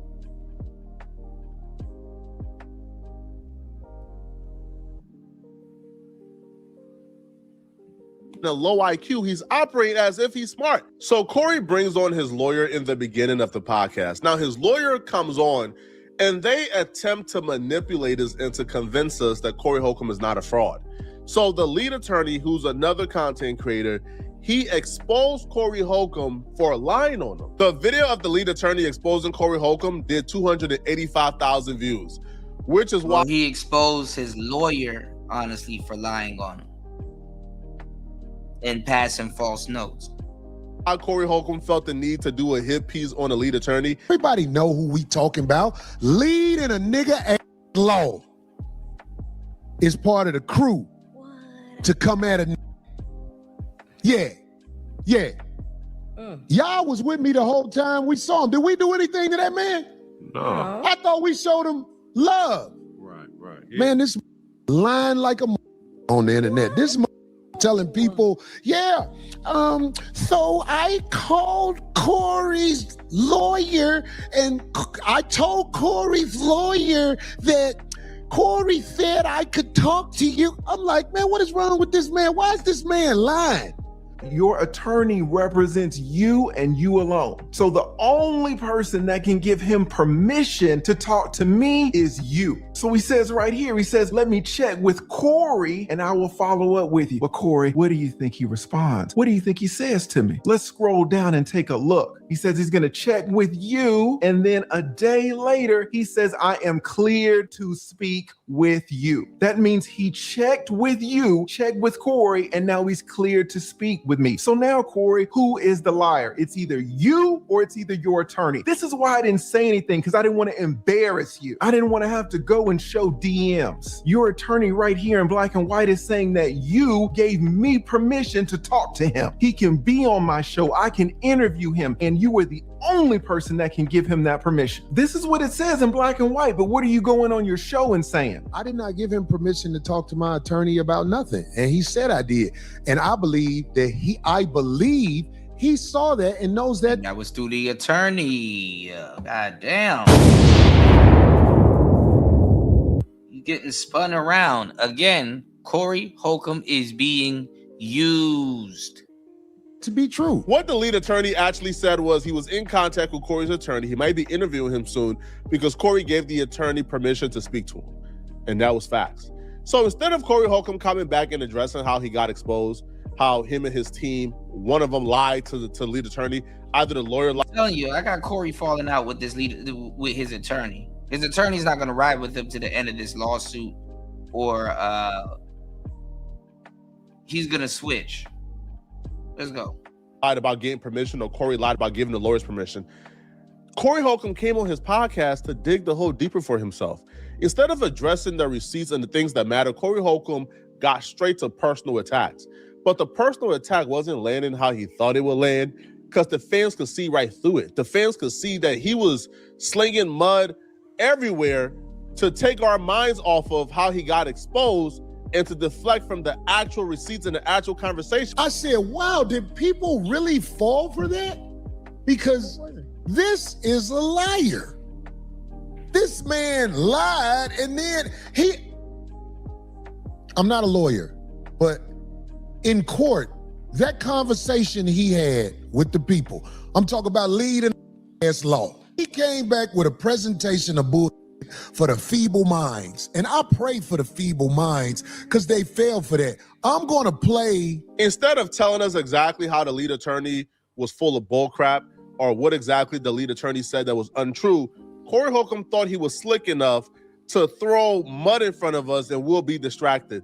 So him and his attorney, right, whoever this guy is that he's working with, they did some like elementary school games where they hopped on the phone and they called the state bar of Georgia, I believe, to confirm whether or not the lead attorney. This is sad because y'all got me agreeing with Flacco on a situation that I think he horribly handled also. So, hey. Is actually licensed. As you listen to this, understand the lead attorney being licensed or not has nothing to do with the fact that he provided receipts showing Corey Holcomb and his attorney lied on the lead attorney, and the lead attorney just simply defended himself.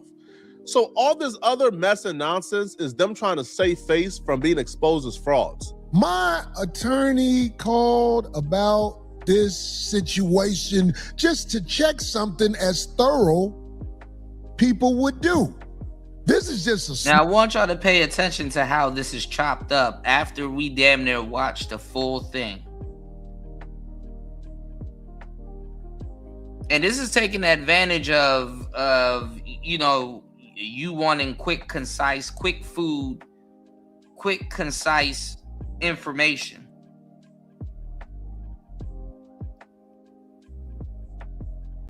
You want somebody to summarize it. And most people, y'all are in a rush to really go do nothing, to tell you the truth. Niggas be getting into car accidents on the way home. Niggas be in a rush to go be bored and not do shit. So it's, you know, people. It's cool for people to just run around with false information. Because everybody wants to feel like somebody. They're important. Oh, I gotta go save the world tomorrow. I don't have enough time to go talk to women, Kuda. I'm just gonna go trick off my little bit of money.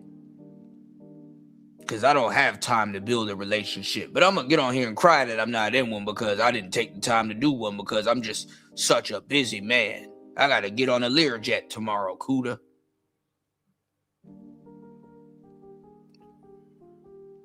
So I'm gonna just fancy myself for being a trick. I'm gonna be in the street for the dirty beat, Kuda.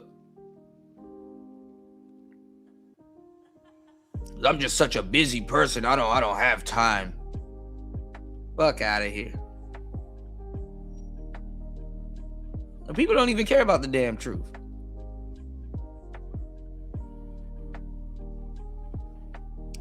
I'm just saying, when you see it being enacted on other people, don't be surprised when it gets enacted on you. Small chunk of what we have found with this guy right here. This is a farce, but can you play that video when... Rachel speaking. Yes, Rachel. My name is Attorney Derek Dean. I'm an attorney licensed down here in Houston, Texas. And I wanted to refer one of my friends to a divorce attorney in Atlanta, but I wanted to check his membership status first. Okay, what's the name? His name is Jameson, Jameson, Corey with a C, and last name Campbell, Campbell. See how Corey's whole position, his body language changed when he found out that lead attorney got the name Corey in his name also. Okay, Mr. Jameson Campbell is currently on inactive status.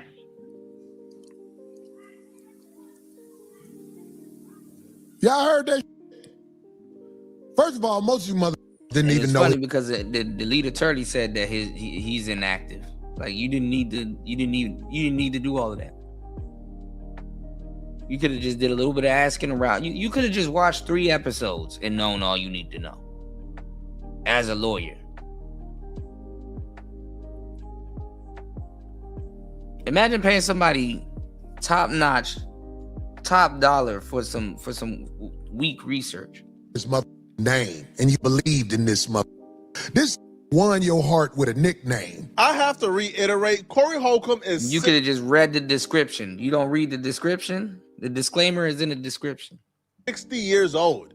What type of games are you playing? Who cares if he's licensed or not? That has nothing to do with y'all's situation. You got exposed because you lied on the lead attorney. He came back with... And at this point, he's just jumping from beef to beef to beef to beef. Receipts. And instead of you addressing the receipts he provided on how your attorney told him that you gave the attorney permission to speak to him, you decided you was gonna do these elementary school tactics.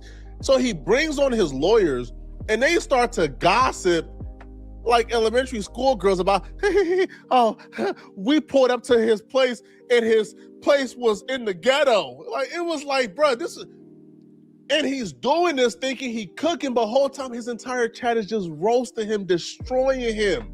See, the thing is that when he reached out to me, I was a little hesitant because his email. Like I said, his lawyer should have known better than to even get into some shit like this. He's like, bro, I don't need you doing no shit like this. I need you to be focused on winning this upcoming case instead of, teaming up with me to start another fucking case. See, the lawyer will sit up there and get you to start all different types of case and have it all different types of cases open and shit like that because it's in his best interest to get paid. This lawyer is chasing clout. Your lawyer should be professional enough to advise you all of this stuff behind the scenes and just tell you, hey, don't talk about it. We'll go get him. That's what white lawyers do. No matter how much they hate the next nigga. We'll go get him. You just take it easy. and keep doing. See, the lawyer fucking up the bag. Let's go. In his email, signature block, there was no legal name, there was no office address, there was no office phone number, there was no office email. He emailed me from a Gmail account. I mean, I was just a little hesitant to deal with this guy because, I didn't know anything about him. I wanted to vet him. I'm a trial lawyer, right? I've closed out 1,088 cases, 50 appeals. My cases have been in law books as binding authority. So I don't just go on popularity. I want to look into this guy, vet him, and check him out. And I was hesitant from the beginning, but with him being an African-American lawyer, I'm seeing he has a big following. I'm like, this guy is legit. But because he lacked so many things, I was very hesitant. But ultimately, after he insulted me on his show, I hired my private investigator who I talked to, and he gave me him insulting you, unless you prepared to file a case against him, shouldn't even bother you. Him insulting you on the show shouldn't even bother you because it's not about you, it's about your client. People fling mud at other people's lawyers all the fucking time. Information, but I also talked to my good friend Durante Partridge, who's an attorney in Atlanta, who stopped by lead attorney's office, and we have pictures of this, only to find that he operated out of a trap house in Atlanta that has burglar bars. Yeah, it's a trap house, burglar bars on the front door. It's a commercial mail place. I mean, this guy he's had the whole world fooled, right? Yeah. No staff, law trapping. I mean, this guy. We got a picture of the place. Did you send them a picture of the place? This a bad look, Corey. No grown man, especially an attorney, should be this happy, this ecstatic, this reactionary to disseminate tea and gossip. Corey Holcomb told this man to get the pictures and look at this man's face right now, bro. This man is beyond ecstatic. Corey Holcomb told that man, hey, yo, you got the pictures? Of course I got the pictures. Of course, Corey. I'm sending to you, Corey. Like, sir, if my attorney is that ecstatic to be seen, I'm good, bro. They did all of this, did this roundabout way, deflected for 30 plus minutes, just to circle back around to admit that the lead attorney was actually telling the truth. That Corey's attorney did tell the lead attorney that he was all clear to speak to him after saying he was gonna ask Corey for permission so he could be in the clear to speak to him. You remember the part where you said, I'm clear to talk? I'm sure you were telling him, yeah, I'm clear to talk. Right. What Well, about it? I will break that entire story down. So when he reached out to me, I said, hey, I need to speak to Corey first to see if I'm clear to speak about this. I ultimately learned that he had been on your show. You talked to him. You guys were good friends. I'm like, oh, okay. And he's telling me that, hey, I want to support Corey. Oh, I'm clear for that. You're a good guy. You've been on this show, et cetera, et cetera. Corey's a very busy man. I'm a very busy man. You have to go through the ranks to get to Corey sometimes. So no, Corey did not clear me to talk to him. But at the that is meticulous, menacing work right there, Shannon B. I was gonna say something about that, but I'm like, you know what? Same time, this guy's saying that he's a friendly guy, and he's saying he's here to support Corey. And I know what to say on a lawyer's show and what not to say. And anything I'm going to say is just going to help Corey. So I didn't think it was a big deal. So in other words, the lead attorney was 100% right in telling the truth, and y'all lied. You told the lead attorney, I'm going to get permission from Corey to speak to you. I'll let you know when I'm in the clear. And then you responded back with, I'm in the clear. So you lied. So you lied, and now you're trying to pivot to quote unquote expose the lead attorney for not being a practicing attorney. Like, I don't know, I don't even know what was the purpose of this.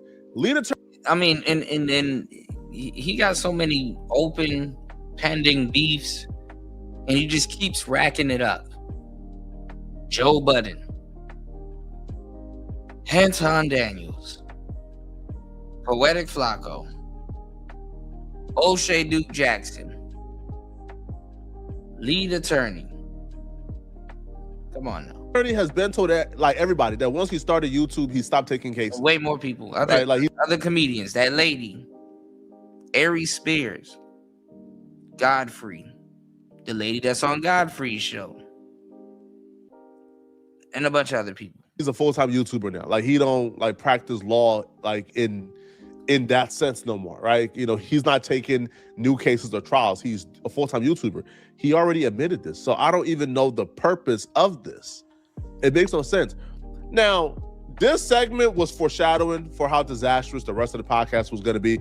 After that failed segment, Corey pivots to talk about the pedo accusations for like the third show in a row.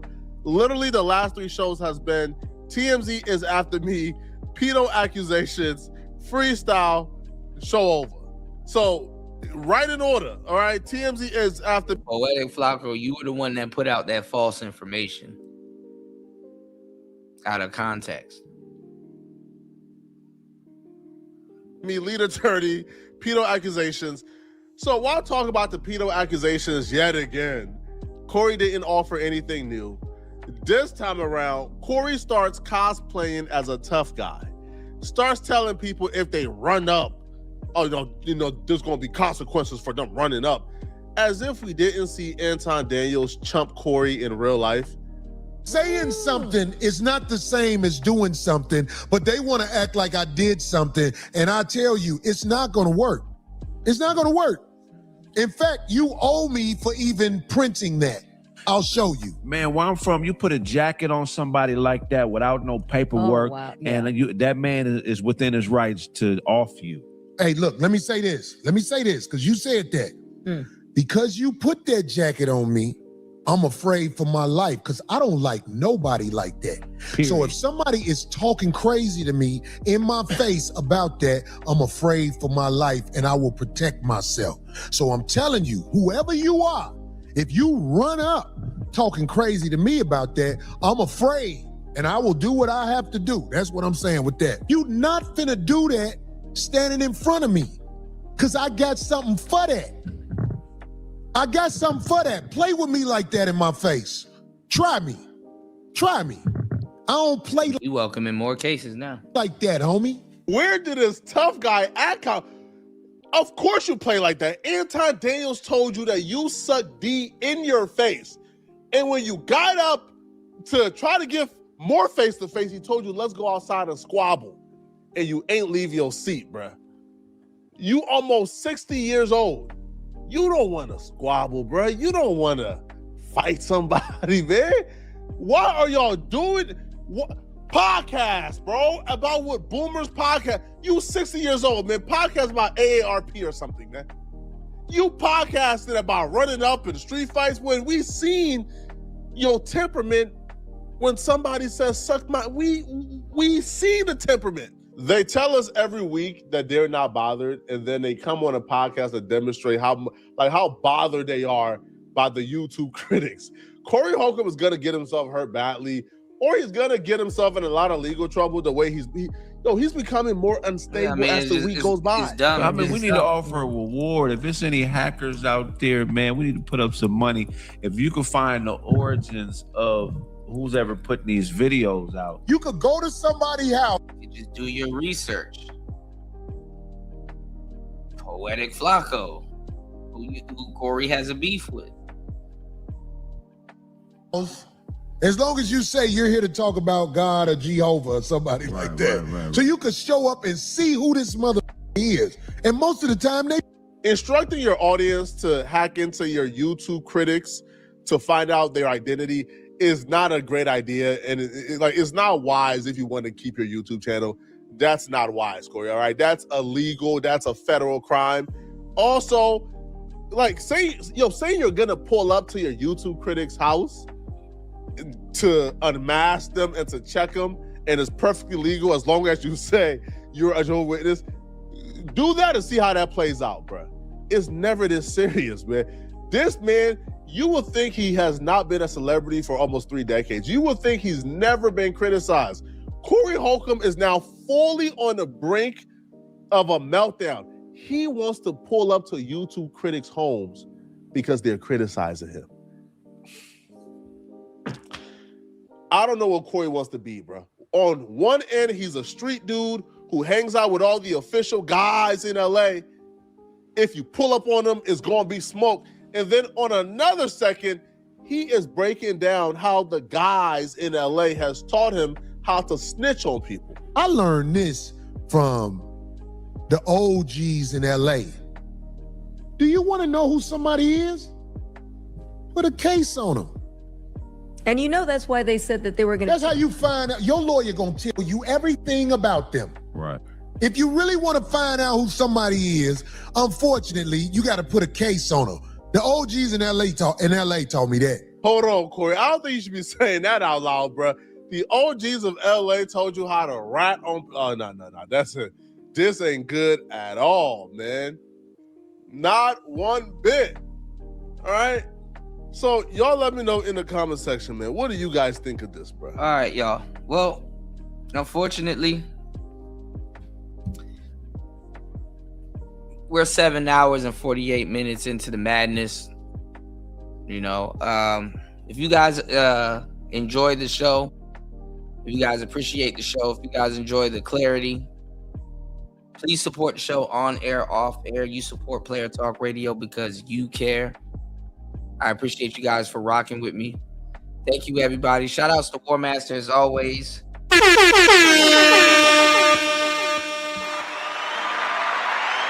sponsoring the show.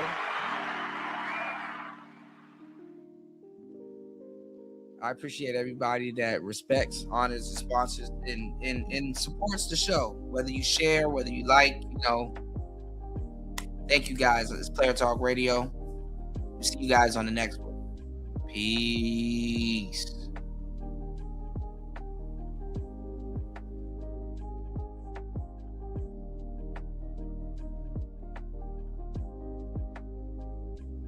No problem, Chris G. I appreciate you guys. Peace.